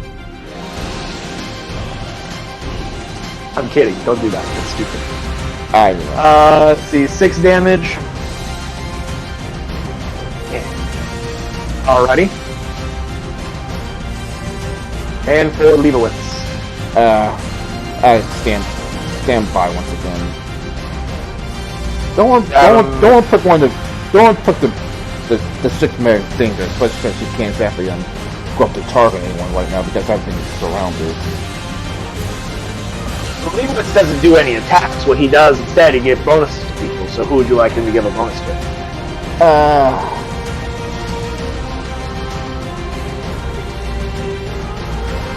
Ice and Luffarden is too far away, so it's creepy. Wait, are they too far away? It's 30 feet. Free is 35 from him. Arcanist is 35. Ice is 40. If you move him one more square, he can get to Creed and Arcanist. Master Creed and Arcanist on turn. I'll use this to boost Master Creed. Master Creed. Alrighty. I'll keep that in mind when Creed's next turn comes. Which should be now, because I'm done. Oh yeah, as you are done, yes. Master Creed. He's going to fire an Eldritch Blast. Ooh. Get that D4.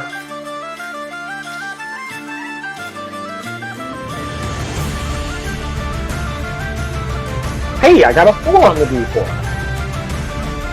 So to his first attack, which would have been a 14, which would have been a miss, is now an 18. So he hit with his first attack, doing 3 damage, plus his hex damage of 1. Wow. Come on, Creed, you can do better damage than that. Disappointing. That was Creed's turn. Arcanist, 'tis your turn. Wait. The tentacles still haven't gone yet. Thank you. I keep forgetting about the tentacle. The tentacle, he's going to use his bonus action to... He's going to use his bonus action to use the tentacle over here to attack the on. What does Guardian Coil do again?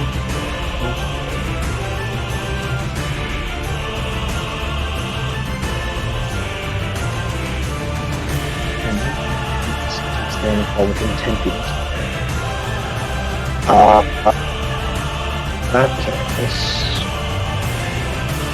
Actually, no. It's going to stay right there and attack the... Well...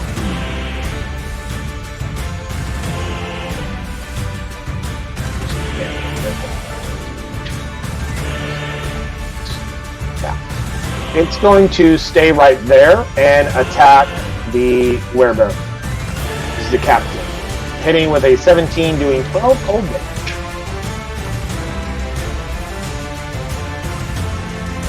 Now it is Arcanist Night Pawn's turn. I cast Eldritch Blast on the warrior. The West Bow. Critical strike! And as a reminder, at your level, you get 2 shots with Eldritch. I know. I just cast one at a time. No. Okay. So that first one was 17 damage, good lord. He's still standing. Barely. Still standing. On the same. 16 does hit for another 10 damage. Jesus.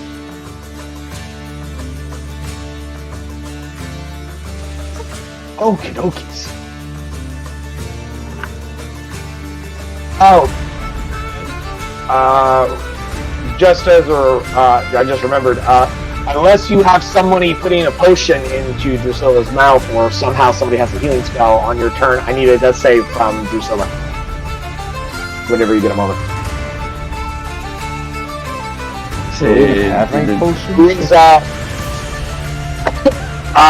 Yeah, because the potions that there was some healing potions in the bag that the hags gave to Creed.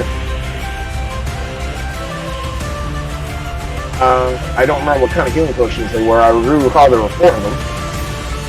I want to say greater healing potions, perhaps? I don't know who's the one holding those potions, though. We have them. Where are they? Unless you guys decided that yeah, they phrased it. Unless you guys spread those potions out to individuals, and which ones you did is up to you. I'm going to assume that Creep still has them, because you guys haven't taken them from him. So, did you guys do that?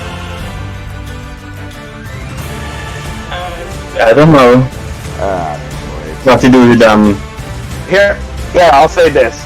Each of you have one of them. So, Arcanist and Farn, Dr. Ice, Captain Torg, and Master Creed each have one greater healing potion. Not that it matters at this second, but in future reference, recall that you have those in your inventories. So, anyway, back to what we were saying. I assume Vola is attacking the warrior. Yes. Or is she attacking the berserker? The warrior? Okay. A warrior. 6 damage. You still have Stormbreaker, and Nezra's got to do something soon. And then, like I said, that's safe from Drusilla. Okay. The berserker or Stormbreaker attacked the warrior.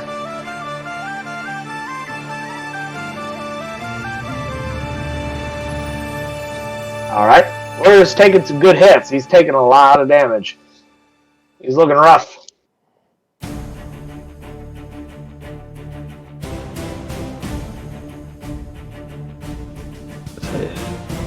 What is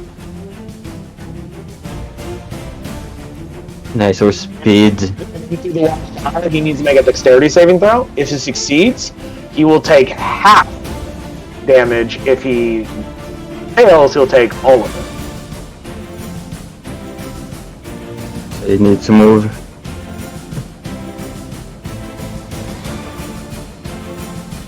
Wait, sorry. Wait, no, never mind. Continue. Alright, give me a dex save from Nezor. Goodness. Second deck save. 20. It's DC.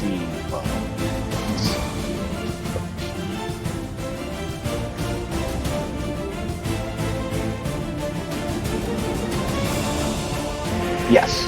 So you passed. He will instead only take 2 health levels because it is a level 4 spell. So that brings him down to 1 total. And I need him to roll a Constitution saving throw to maintain concentration on his spell.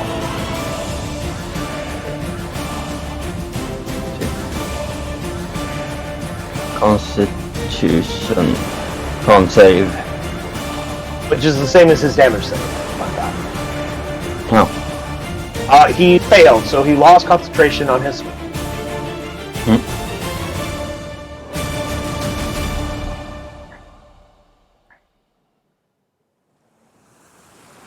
Hey, congratulations. You're not. He's not being blinded by fire, but he is very singed. As he just comes running through the fire. Just...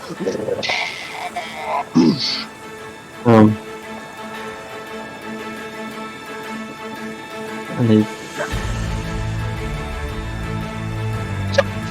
What would you like to do with his action? Attack the druid or captain. Up to you. Second. Both are. I said up to you. Both are viable options. Druid. The druid. 8 damage to the druid.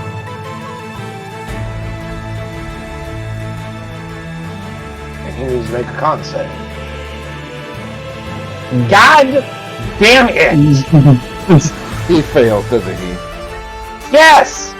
I don't think this motherfucker has succeeded a concentration check once this whole fight. Hey, good for us! Yeah, good for you! We'll get looked from a distance! But not badly. And for your final thing, I still need that death save from yourself. I believe that's the only thing I've done here. D20. Yep, just roll a d20, and you gotta get 10 or higher. Fuck. Ooh, that is 1 failure, my friend. Yeah. I will put a little strong crossbone on her to mark that she has 1 failure.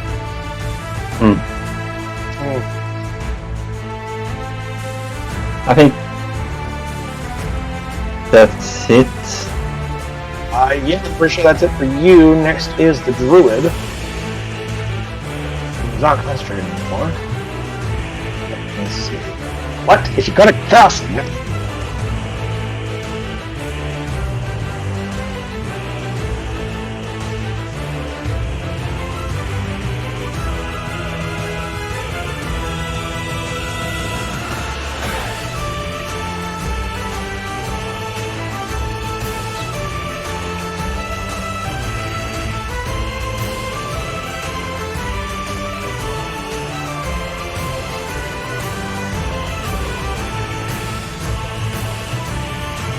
Coming down to the crow's nest, but he's going to do it on the back side where he actually has total cover because you can't see him because he's behind the mast. So he's going to essentially kind of like move around like this, and he's going to start climbing down. And he's going to burn his action as well to dash, so he's going to be about halfway down the mast. And that's what he's going to do for his turn. The air elemental, he's going to go punchy punchy. That berserker dies. He's going to fly over here to...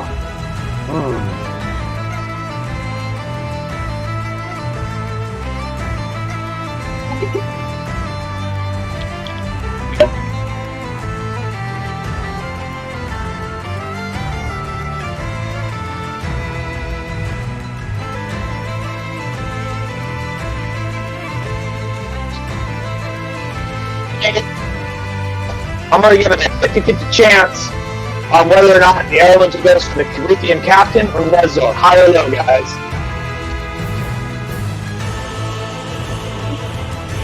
With the higher of the 50%, or doing the left end of the 50%? I'll put high. High? Yeah. High. I got 93, so you win. Just for the captain. Yeah. Second slam attack, kaboom! Doesn't hit. He goes to slam against the captain, and he just like blows it out of the air. He's like, "Get out of here!" Yeah. At least take the captain. Dr. Irish. Truly have you ruled, Dr. Irish.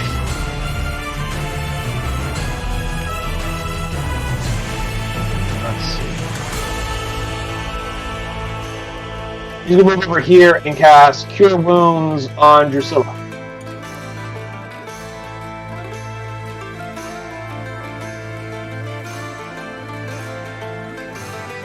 Reviving her from unconsciousness. That was 25 feet. He's going to fly another 25 feet over here.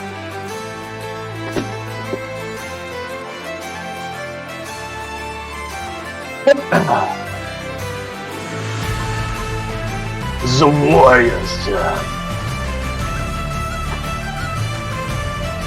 It's going to try and go for a shield bash on... what's her name? Mockingbird. Not enough to hit. Spear attack against Drusilla. Ooh. I need a damage save for Drusilla. And he's going to shield bash for his third attack against Stormbreaker. Drusilla doesn't go back onto unconsciousness. Congratulations. I need a damage save for Stormbreaker, as well as a strength save to see if he gets knocked on his ass. Stormbreaker. He succeeds the damage save. Now the strength save. Strength save. Oh. He gets knocked on his ass.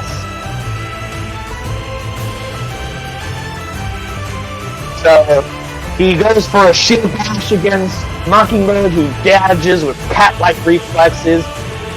He spins the spear around and tries to stab down at Drusilla, who apparently avoids the majority of the damage, and then he just takes the edge of the shield and just slams it against Starbreaker's face, knocking him on his ass. And Starbreaker's nose is now pointed in that direction. Next is the captain. Using his claws, he's going to go and try and slash down at you, my good friend, Captain Torrig. He missed the first attack. Second attack, he got a critical hit for 13 damage. However, insult does not stop a critical hit. Oh, never mind. Damn. All right. Nat 20 is a nat 20, I'm afraid. I'm sorry. Even then, it was a 27 total. Reducing it by 4 would still be a hit. Even if it would stop it from being a natural total. However, Creed's going to use his reaction to use Guardian Coil to allow him to reduce the damage by a d8. Not the attack, the damage. As the tentacle, flops itself in front of you to try and shield you from some of the blow. It rolled a 2. So it went from 13 damage down to 11 damage, which you then half, because you're raging, down to 5 damage. Congratulations. I live to fight another day. Yep. Which, great job for being, in a rage, because that's super helpful. If I'm not mistaken, you're on 11 hit points, because I've been tracking it over here. Yeah, it is. And that was the captain. The Berserker is going to take a swing at Ryota with his Reckless. With an 18 to hit, I need a damage save from Ryota. Do it. I believe in you. Come on, Ryota. Don't go quietly into the night, even though you're quiet all the time anyway.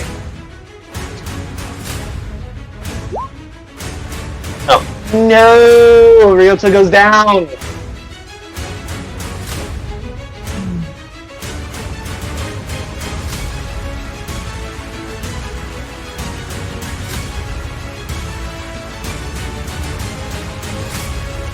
Captain Torrig, it is your turn. What do you do now? I'm more than just annoyed about to see some guests on our ship. Relentless assault. Got it. Reckless attack, 25 to hit. Alrighty. First attack did 7 damage. Second attack did 13 damage. Alrighty. Captain Torrig, you take your sword. You hear it whisper words of vengeance against him. This man must die. He damaged your ship. He attacked your crew. He's standing on your ship. He has the audacity to stand up against you. And you take your sword and you slice one of his arms off. As he comes around with his aim, you slice the other arm off. And then you bury the sword into his guts as he just stands over you. And you throw him backwards onto the stairs as he collapses under that thing. His form shrinks and reverts back into his humanoid form as he dies. Bleh. I would say your captain is dead. Those who surrender now will receive mercy. But I'm just a bit annoyed today. Mercy today. I like that line. That was a good line. So I'm going to bonus action, zap somebody. Yeah, storm on the warrior over here. Who are you gonna zap? Who you zapping? Oh, the warrior? Alright. Then roll your damage while I get his dex save. He got an 11. This is a 12. He takes 5 lightning damage. Poo poo. Alright. Your retainers now. Alright. Mockingbird to this one. Mockingbirds attacking the berserker, I guess. Minus 16. Alright.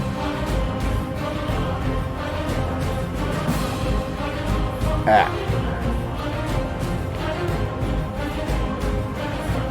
Well, here's Yeah, the trick. these Should I bullets- send him against an air elemental?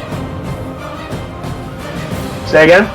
Now I'm trying to think if I send Honeyboy against the air elemental with one hit point left. It may be unwise because as Arcanist Lytharn can tell you, the air elemental hits really fucking hard. So, move away Yeah, from him. kill her. Yeah, I'm going to try to have Move. I'm going to have to go back and stand by for now. Alright, do you Move have her away. stand right there or are you going to have her move away? Move Yeah. away. Move. Alright, you want to take the dodge action? Yeah.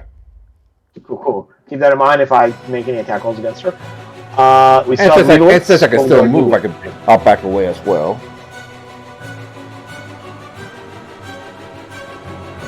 Okay, yeah, you can move easily.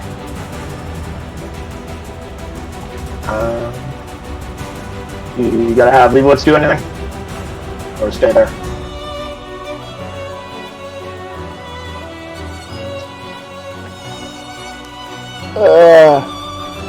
What's the thing I've used last time?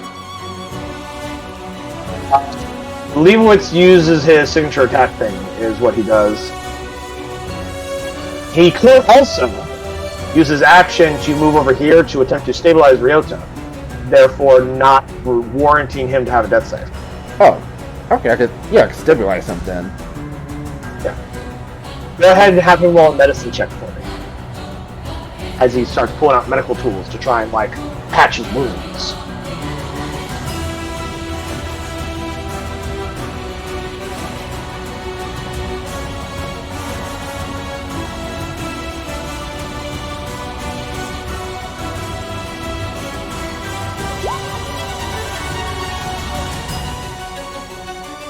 That's enough. He is stabilized. Because the reverse actually DC in 5th edition is 10. It used to be 15 back in 3.5, but in 5th edition I believe it's 10. At least that's what we're going to go with for now. Because I don't want to reach over there and grab my book. Because I recall looking at it recently. That's what so that is it for you, Torrid. Next is Master Creed, who continues to blast into this fucking warrior who just won't lay down and die.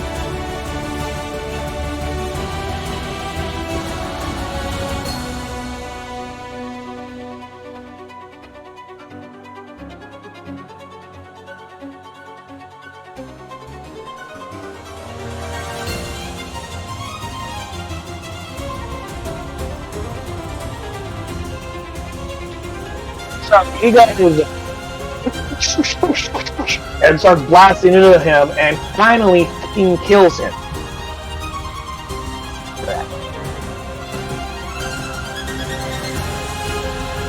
And is going to use his bonus action to transfer his Hex spell onto the air element.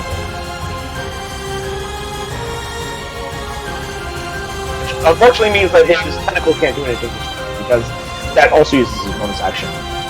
So he has a lot of bonus action stuff. In the meantime, though, Creed will then fly over here.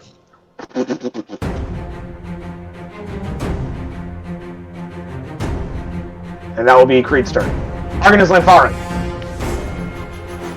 Hey. Cost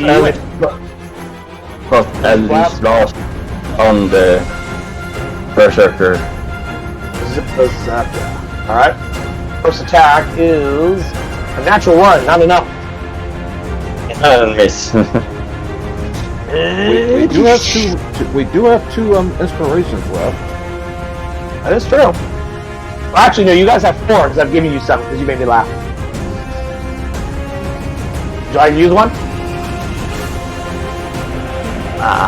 No, not now. Not now. Okay. So, your retainers, what would you like them to do?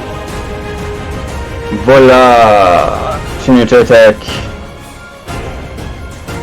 23 will hit for 12 damage. Alright. She skewers him again. Her magic trident of fish command that you guys gave him. Stands up and moves around, okay. Continue to attack. She will have advantage on this attack, so a 23 to hit. Does hit for 5 damage.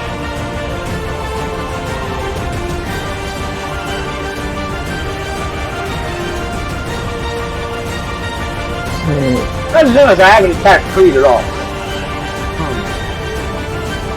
Is the fire gone? Or Say again? is the fire gone here? Or is it still? The wildfire, yeah, that went away a long time. Okay. Thinking of.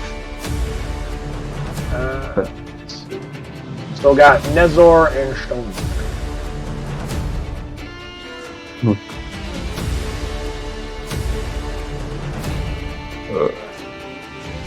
Press and Dead pawns. Sinner's attack. Unfortunately, 11 is not enough to hit because Ryota cannot provide flanking because he is incapacitated.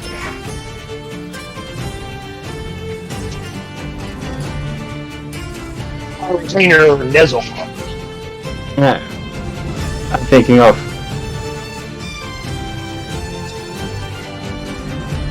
Yeah.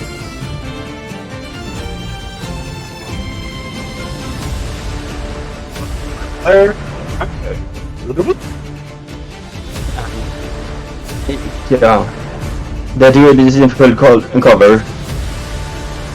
Which did the druid? The The druid's attack covered, so you cannot target him at the moment. Yeah. Because he is Then literally okay. behind the main map. Yeah. Just make. Just be sorry. Take the Berserker. The Berserker. Alright. Oh, his.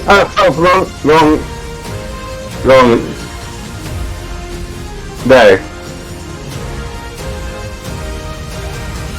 15 does hit for 11 piercing damage. From the far back of the ship, Nezor with his massive longbow. As everyone is dogfighting on this Berserker with his massive longbow, far too large, far too much draw weight for any man, any human to draw, but Nezor is a bugbear.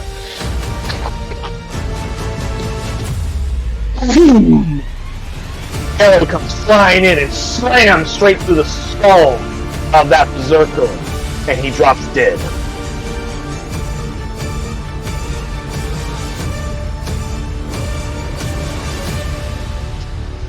That's it. Special turn. The Druid will use the rest of his movement and his dash to get down to the bottom of the deck. And that's all he does this round. Yeah!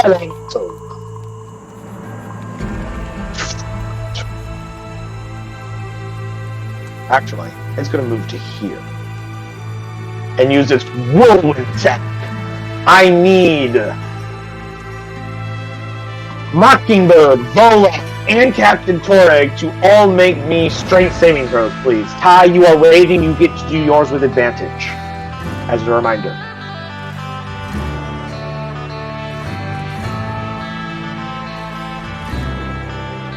Strange. And 15 or higher. Say again? You need to roll 15 or higher on these strengths. With Captain Torg, you did. Vola succeeded. We need one for Mockingbird. Because it's everyone in its space that it affects when it uses this attack. Or Hummingbird, I mean. Sometimes get them mixed up.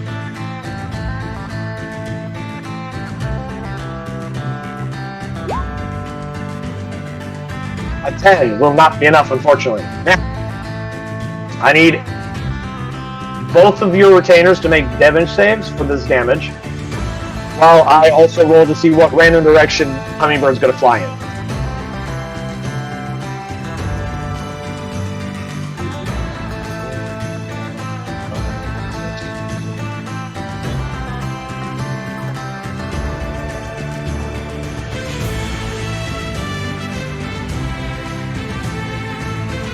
Hummingbird goes 20 feet that direction.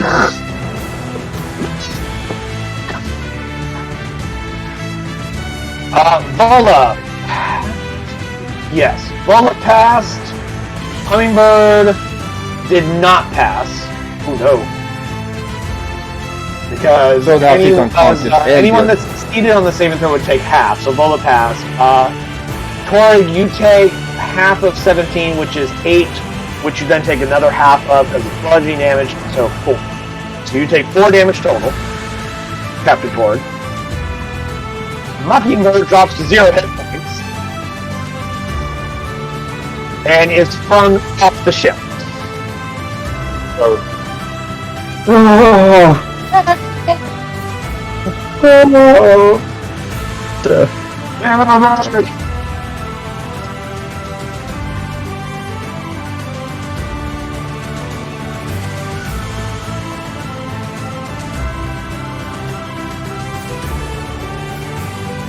brings us to Dr. Blitz.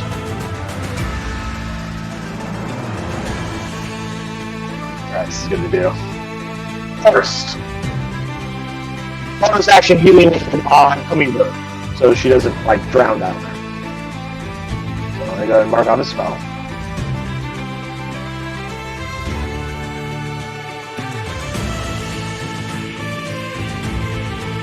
So she gains 1 health level.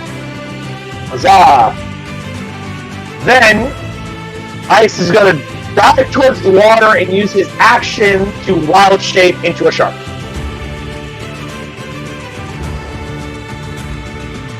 Ooh, as soon as I check what the CR is, a hunter shark is. It's a CR2. I don't believe you can transform into CR2s. 1/2 is the reef shark. Can he go 1/2? I don't know. Doesn't matter. He's a reef shark now.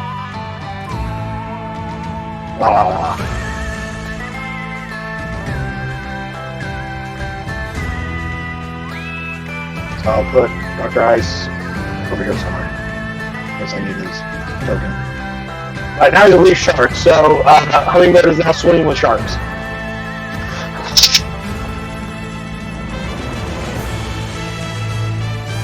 She won't give up behind. Because I haven't really brought it up too much, but your ships are still technically still moving in this combat.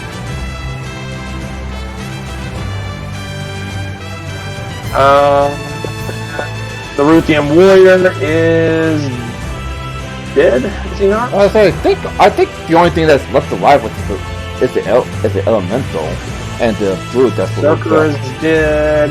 Oh, it's Torg. Torg is the outside.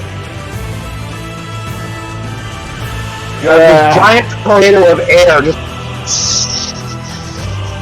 around you. What you gonna do?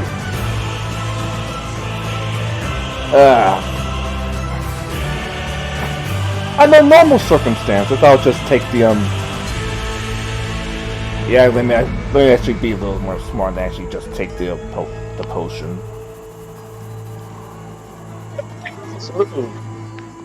Say again? I said that would be a wise move, considering your healer is a little preoccupied at the moment. Yeah. So what did I roll for the potion? So a healing potion, which I did make a handout for you. Show to players. Greater healing potion does 4d4 plus 4 healing.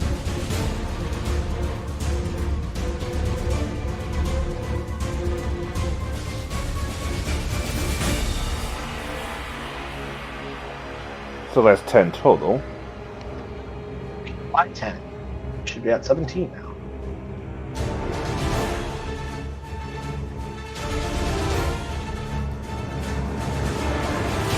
That will be your action. You still have a bonus action if you'd like to take it. I'll just shock this guy. The elemental. Go ahead and roll your damage while I get his message. Which, in case you were wondering, yes, the air elemental has a very high dex save. Because it's literally made of air. And they didn't roll super high. What's that bonus? He actually failed, shockingly. However, it is resistant to lightning damage. Of course. Will only take half of that.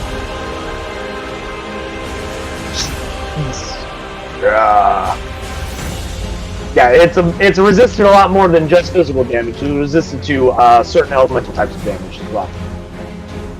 One of which being lightning. I won't tell you all of them. I'll just tell you the ones that you actually utilize. Who knows what else is resistant to?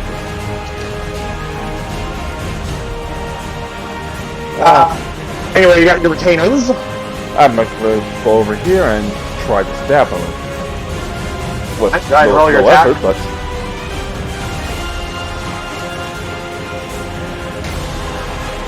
10 is not enough. that's right, then attack. Yeah, because I'm not going to count your I know, dex that's a free- saving that's a throw free- lightning that's a art pretty much thing as an freebie. attack.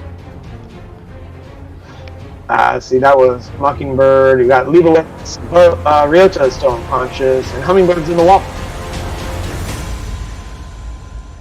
Guess I was trying to climb out of the water. Roll me an athletics check to see if she can do so. Say again? Have her roll an athletics check to see if she can. Oh, okay.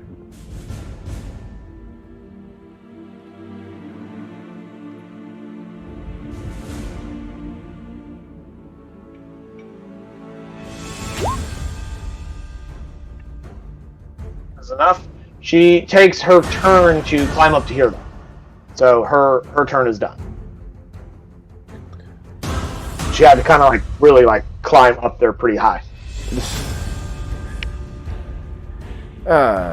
Which leaves Leibowitz being the final person you haven't done anything with.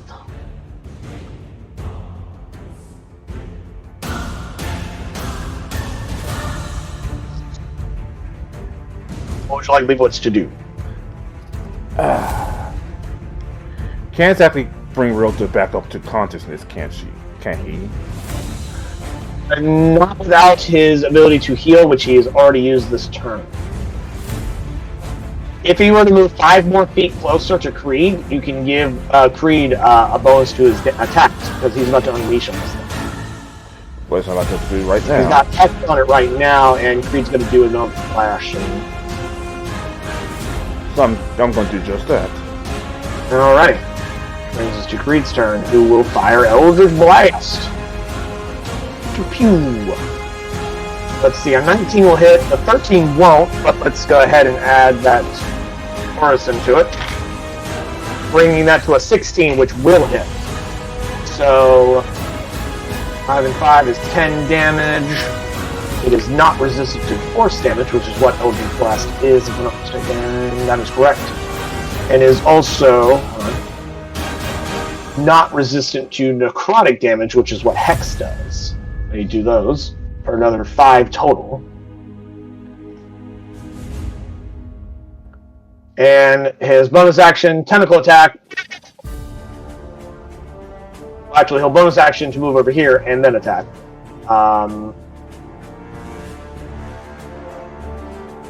I just realized I haven't been tracking how many rounds this tentacle's been around. Ballpark estimate, how many rounds of combat have we had since he summoned that? Anyone know? I lost track. I think this is my last action rage if I have to do another one. Yeah, your rage lasts for a minute, which is 10 rounds. I'm going to say it's been at least 5 rounds for the tentacle, so that's what I'm going to say. Because I don't remember what round he summoned it, and I have not been counting rounds. I wish Initiative Trying to Roll 20 would count, like, you're now on round 3, you're now on round 4, like when you go through a full life cycle. That'd be cool. In the meantime, though, 13 will not be enough to hit with his tentacle, which is unfortunate. But so Creed's turn is done. Arcanus, what shall you do on your turn?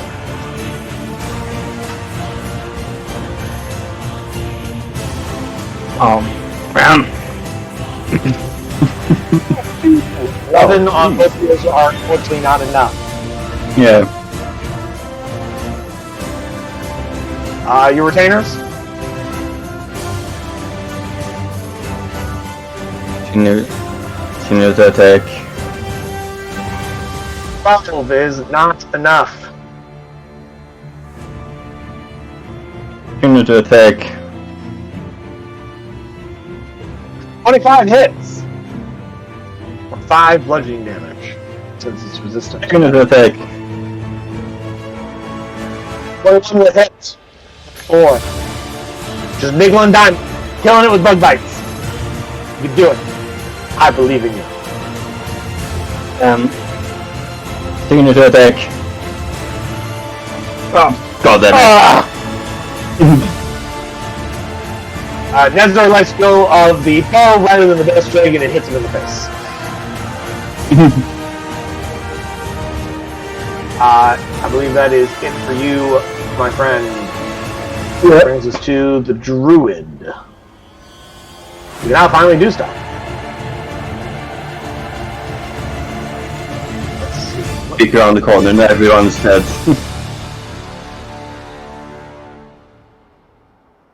He is going to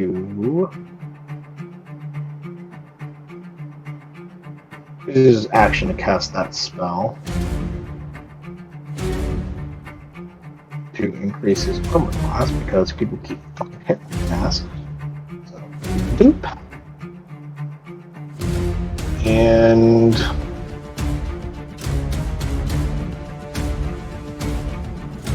he's gonna stay behind the mast for a minute. For right now.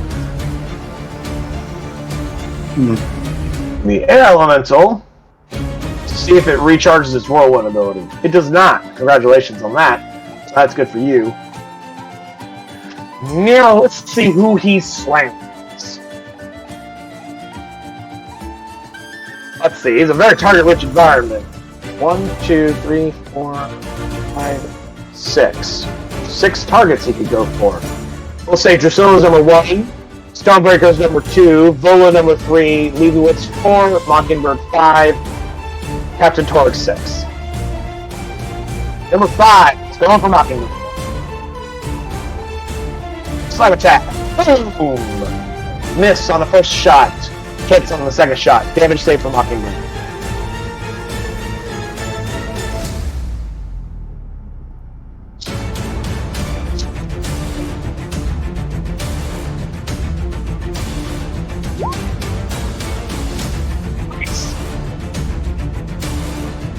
That is that thing's turn. Dr. Ice is going to move towards the side of the ship, y'all, and shape change back into his bird form. Into bird form, I should say. With his doodle, and he's just gonna kind of be like latched from the side here, since actually no, he saw his movement. Actually, technically, I'm gonna have him roll an athletics check.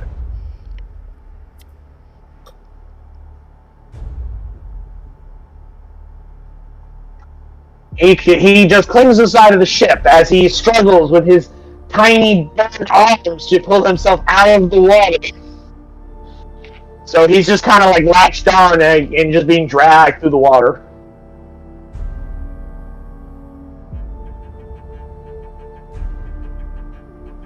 But with his bonus action, I will say that he can see Ryota, so he will use his healing word to heal Ryota to bring him back to consciousness.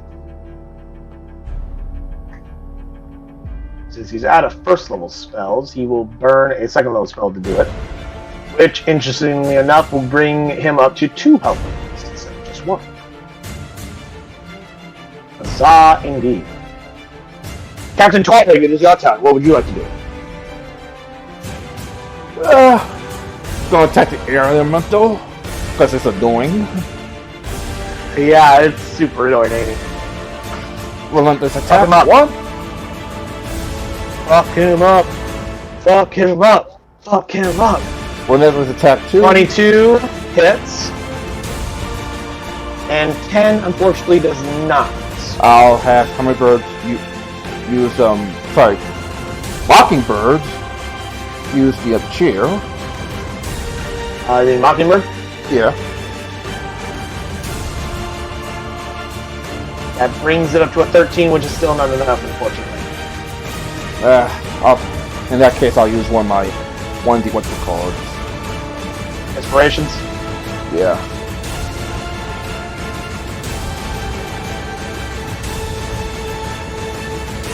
That will definitely hit for another 15 damage. And even though it's pretty much a waste of time, Storm to at least cause some extra damage. Fun fact, your sword, because it's magical, does full damage to these things. Say again? Bypasses resistance. Your sword is magical, so it bypasses its resistance and does full damage. Your lightning, however... Let's see, let's do a dex save. Natural 20 on the dex save. So it takes no damage. So it does half damage from your storm aura, which reduces it from 2 to 1, and it's resistant, so 0.5 rounded down 0. Your storm aura does no damage this round.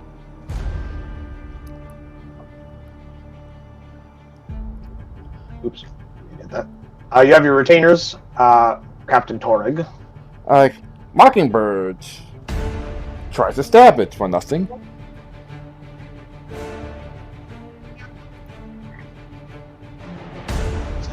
Will hit for 2 damage. Ryota goes around. Oh wait, he can't. Well, he can stand up and move a little closer. True, stand up and move a little closer. Well, I think it's in range. I think it's probably in range, isn't it? Where he was standing, no, but he is now.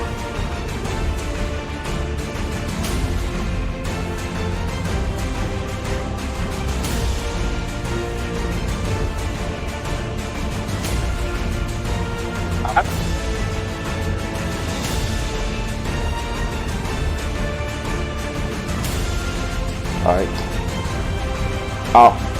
I have Livery Scaffold. So, Hummingbird can get in range and attack, if you so wish. How about to do that? So I thought they have Livery some boost creep one more time. Okay, and Hummingbird's attack?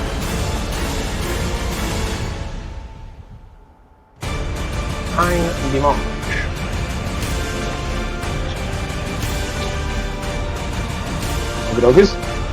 It's looking rough. It's looking like it's having a hard time maintaining its cohesion of its form. And I believe that's the end of your turn.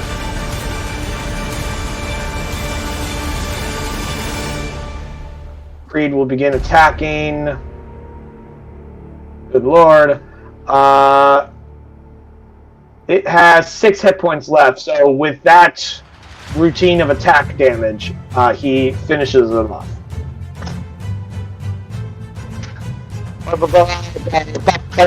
You win. Well, not really. We still have the Druid left. That is true.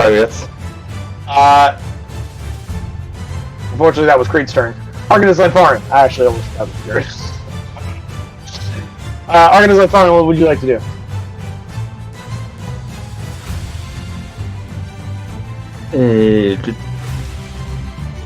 En sekund.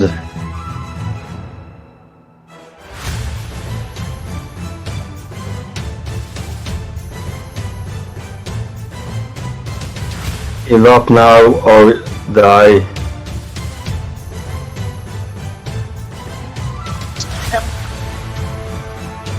Give up now or... He says, give up or die! Give up or die. I was asking if you were attempting to intimidate. Go ahead and roll me an intimidation check. Okay. See how intimidating Arcanist Lympharin is. Intimidation. Not that high, but...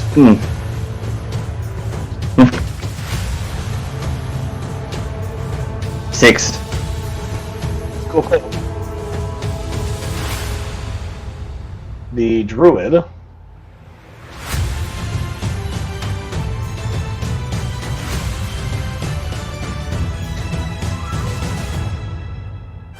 You're the only one left. Or... And only 2 left.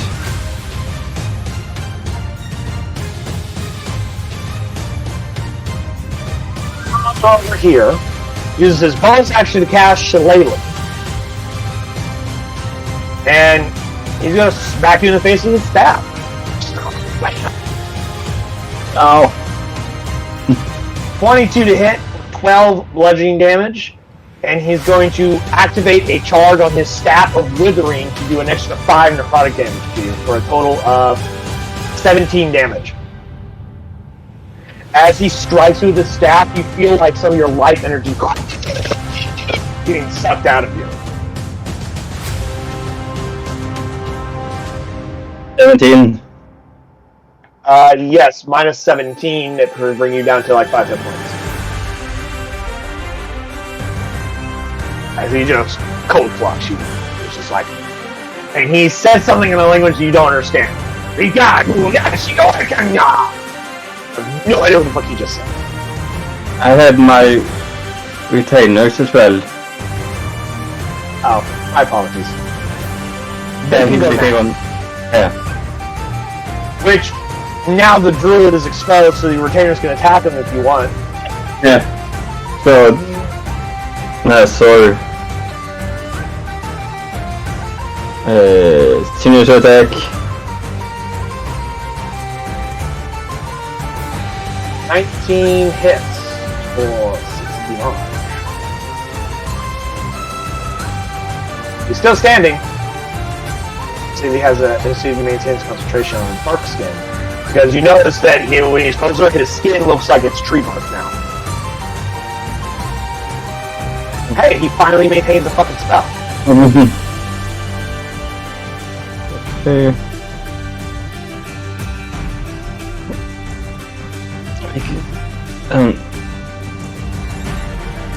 One left.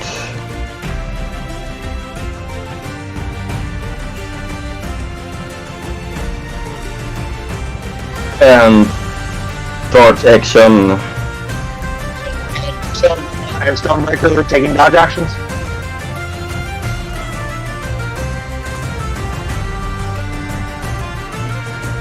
Alrighty. That was their turn. Druid just went, knocked you on the head, did a bunch of damage. I was hoping for a little bit more necrotic damage considering it's 2d10 of damage and you got a 5. A 3 and a 2. On 2d10. This is bullshit. This is bullshit.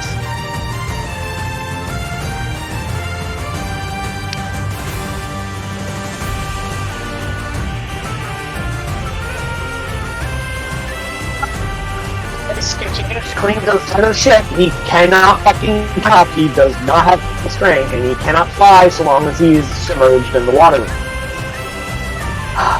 At the very least, he's not being left behind. He is still clinging to the side of the ship. God damn it.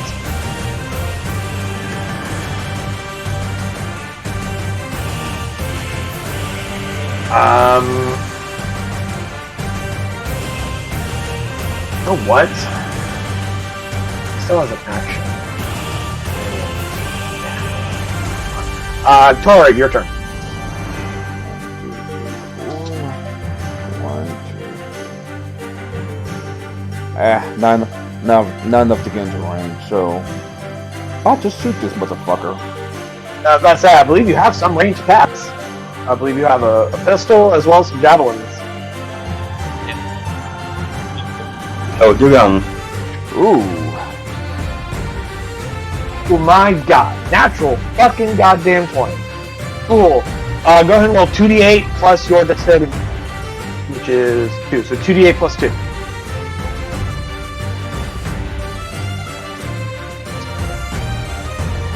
Plus 2 would be 13. So you just got walking over.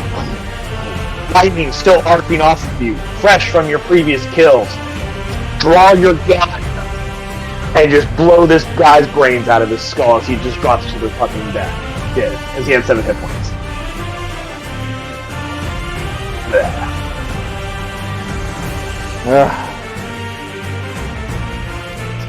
This is why I don't like This is why I don't like coming here.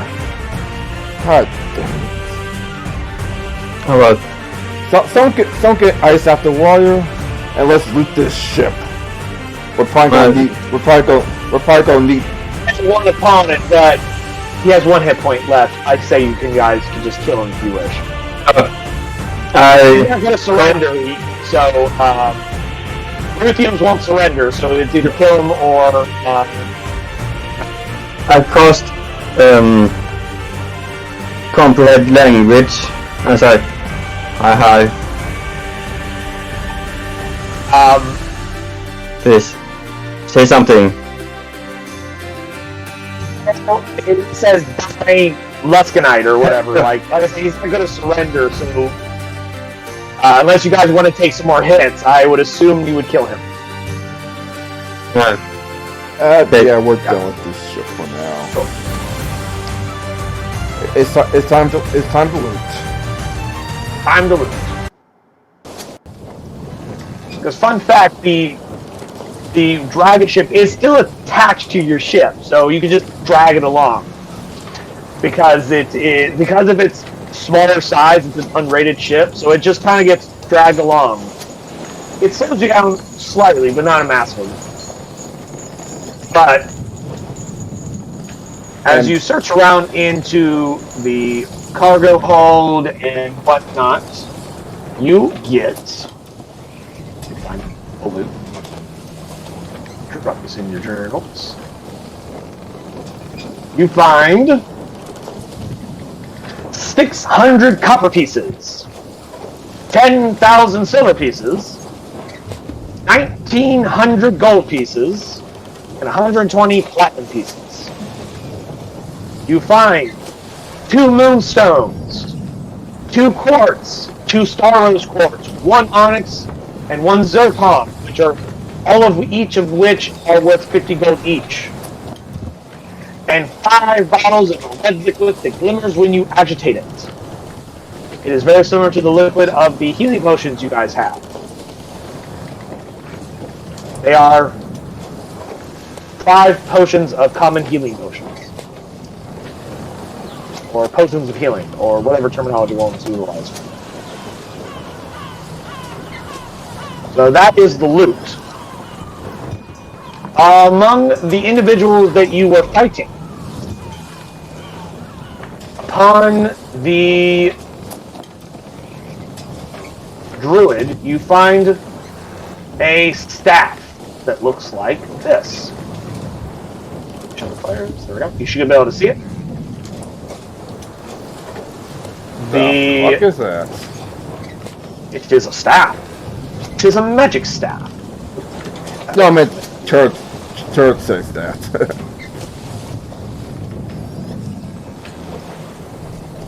You should be able to see the spear that the warrior, there we go, that the warrior was wielding. He was wielding a spear. You should be able to see that now. And the captain had a set of armor. And there we go. You should be able to see that as well.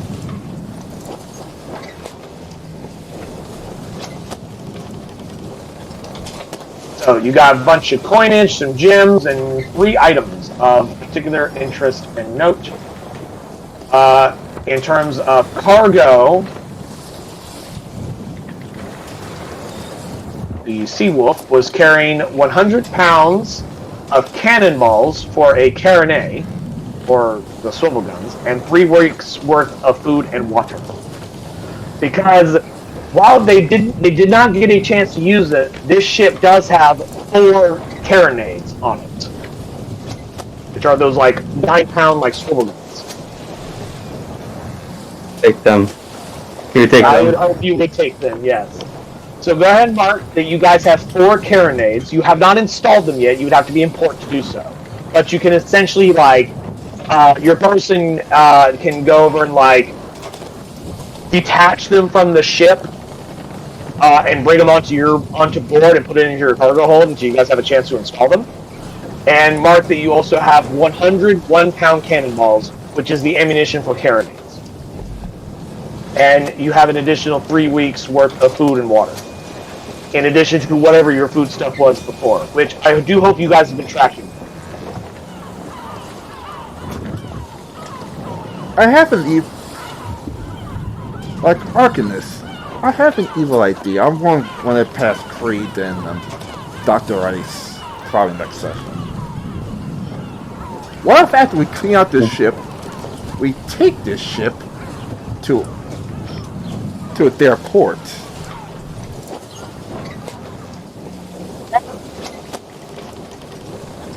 Port? What port?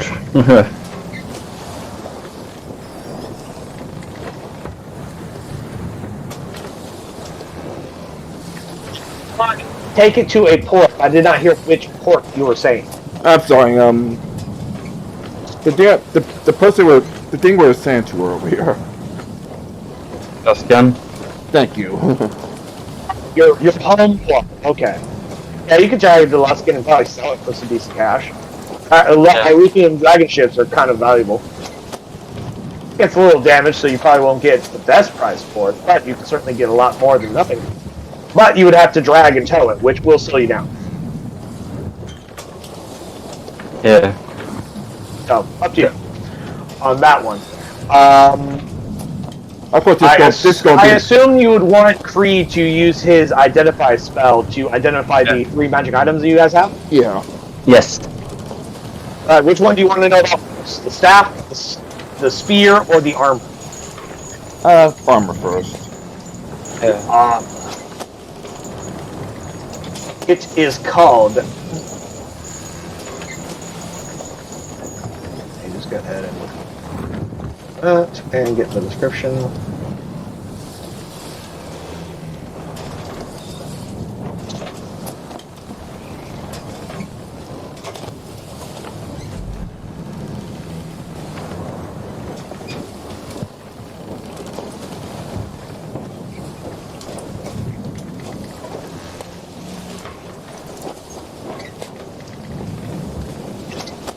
Friggin',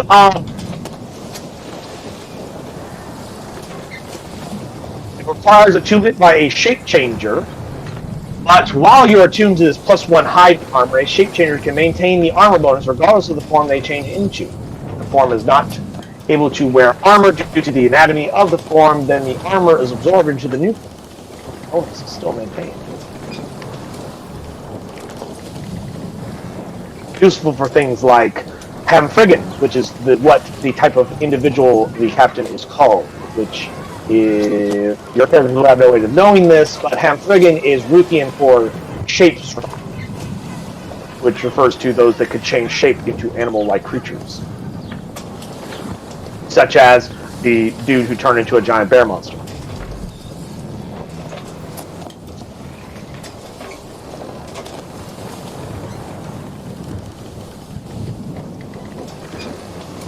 We have the spear and the staff. Which one do you guys want to know next? Here. Spear.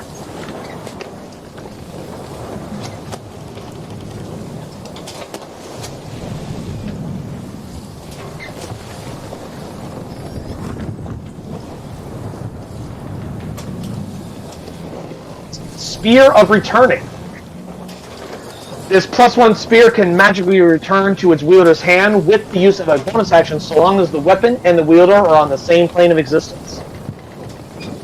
It requires attunement. Nice. And then the final item is the staff. I assume you want to know. Yes.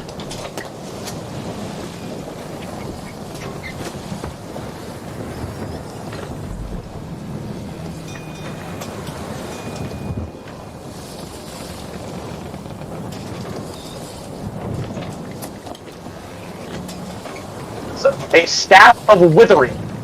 Requires attunement by either a cleric, druid, or warlock. The staff has 3 charges and regains 1d3 expended charges daily at dawn. The staff can be wielded as a magic quarterstaff. On a hit, it deals damage as a normal quarterstaff, and you can spend 1 charge to deal an extra 2d10 necrotic damage to the target. In addition, which I actually forgot when I used it against you, the target must succeed on a DC 15 Constitution saving throw or have disadvantage for 1 hour on any ability check or saving throw that uses Strength or Constitution, because it like sucks the strength and hardiness and life force out of you as it hits you. So, pretty useful. And you notice all of these items have these like runes in them. Like the staff has runes carved in it. The spear has runes carved in it. As you look at the armor, it's got like runes carved and stitched into it. Which, if you recall, rune magic is a big thing in Ruthian culture, which I believe I mentioned to you guys once before. So these are magic Ruthian items that they used using their rune carving magic.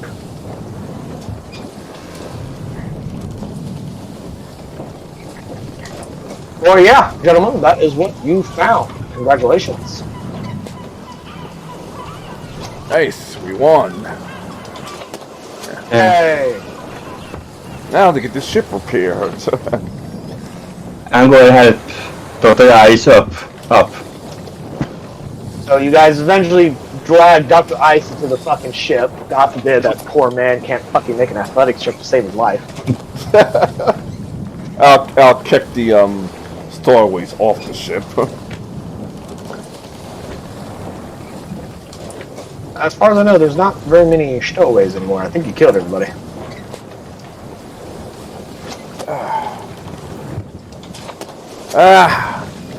That's a fine battle, gentlemen. Yeah. I need the rest. But I'm afraid we're a little too beat up to go to those to cause chaos right now. Let's take these buoy and this second-rate ship back to port. To drag this other ship, you will have to move at a slow pace. You cannot move at a normal pace while towing this. So how many days until we get the last gun?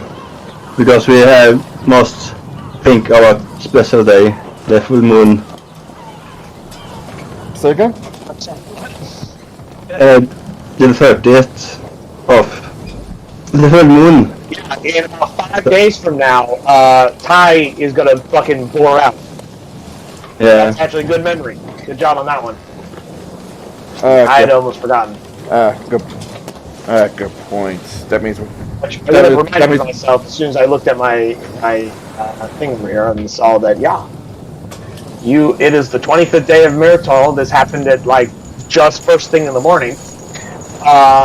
You guys have 5 days left before the 30th of Myrtle.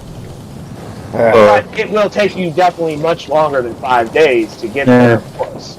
So Ty tog to the mast. I don't want to dump a valuable ship, but you do have a point. I don't want to rage on top of the ship instead of just a private island where I can hurt no one.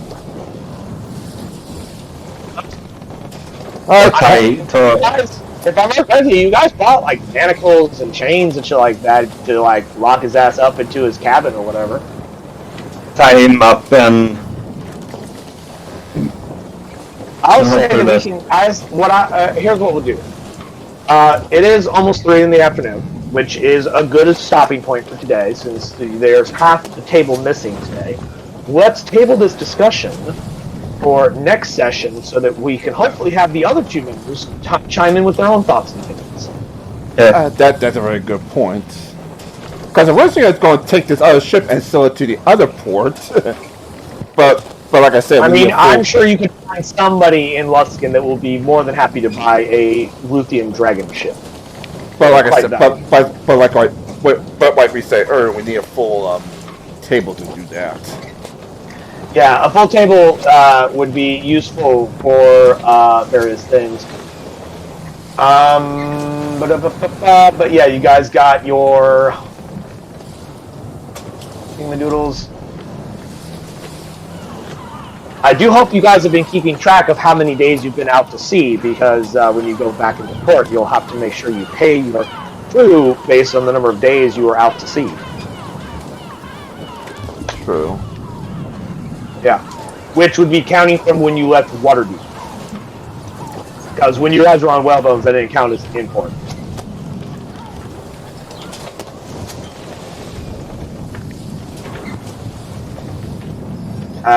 As well as I hope you guys have been tracking how much food you guys have been consuming. I don't know how much food storage you guys have, but I know that it was like X amount of time worth, and you need to be knocking off a day's worth every day of travel for food and water and whatnot. Fresh food and water. I think which I believe is the quartermaster's job, to keep track of food and water. I could say that I can't say how many days it's been that you've needed to track it, but just in this one session, you need to make sure you mark off 3 days of food and water rations out of your storage. Where do I do that? In whatever Where is that? do you keep track of? I don't know. I think Daniel did that at the beginning.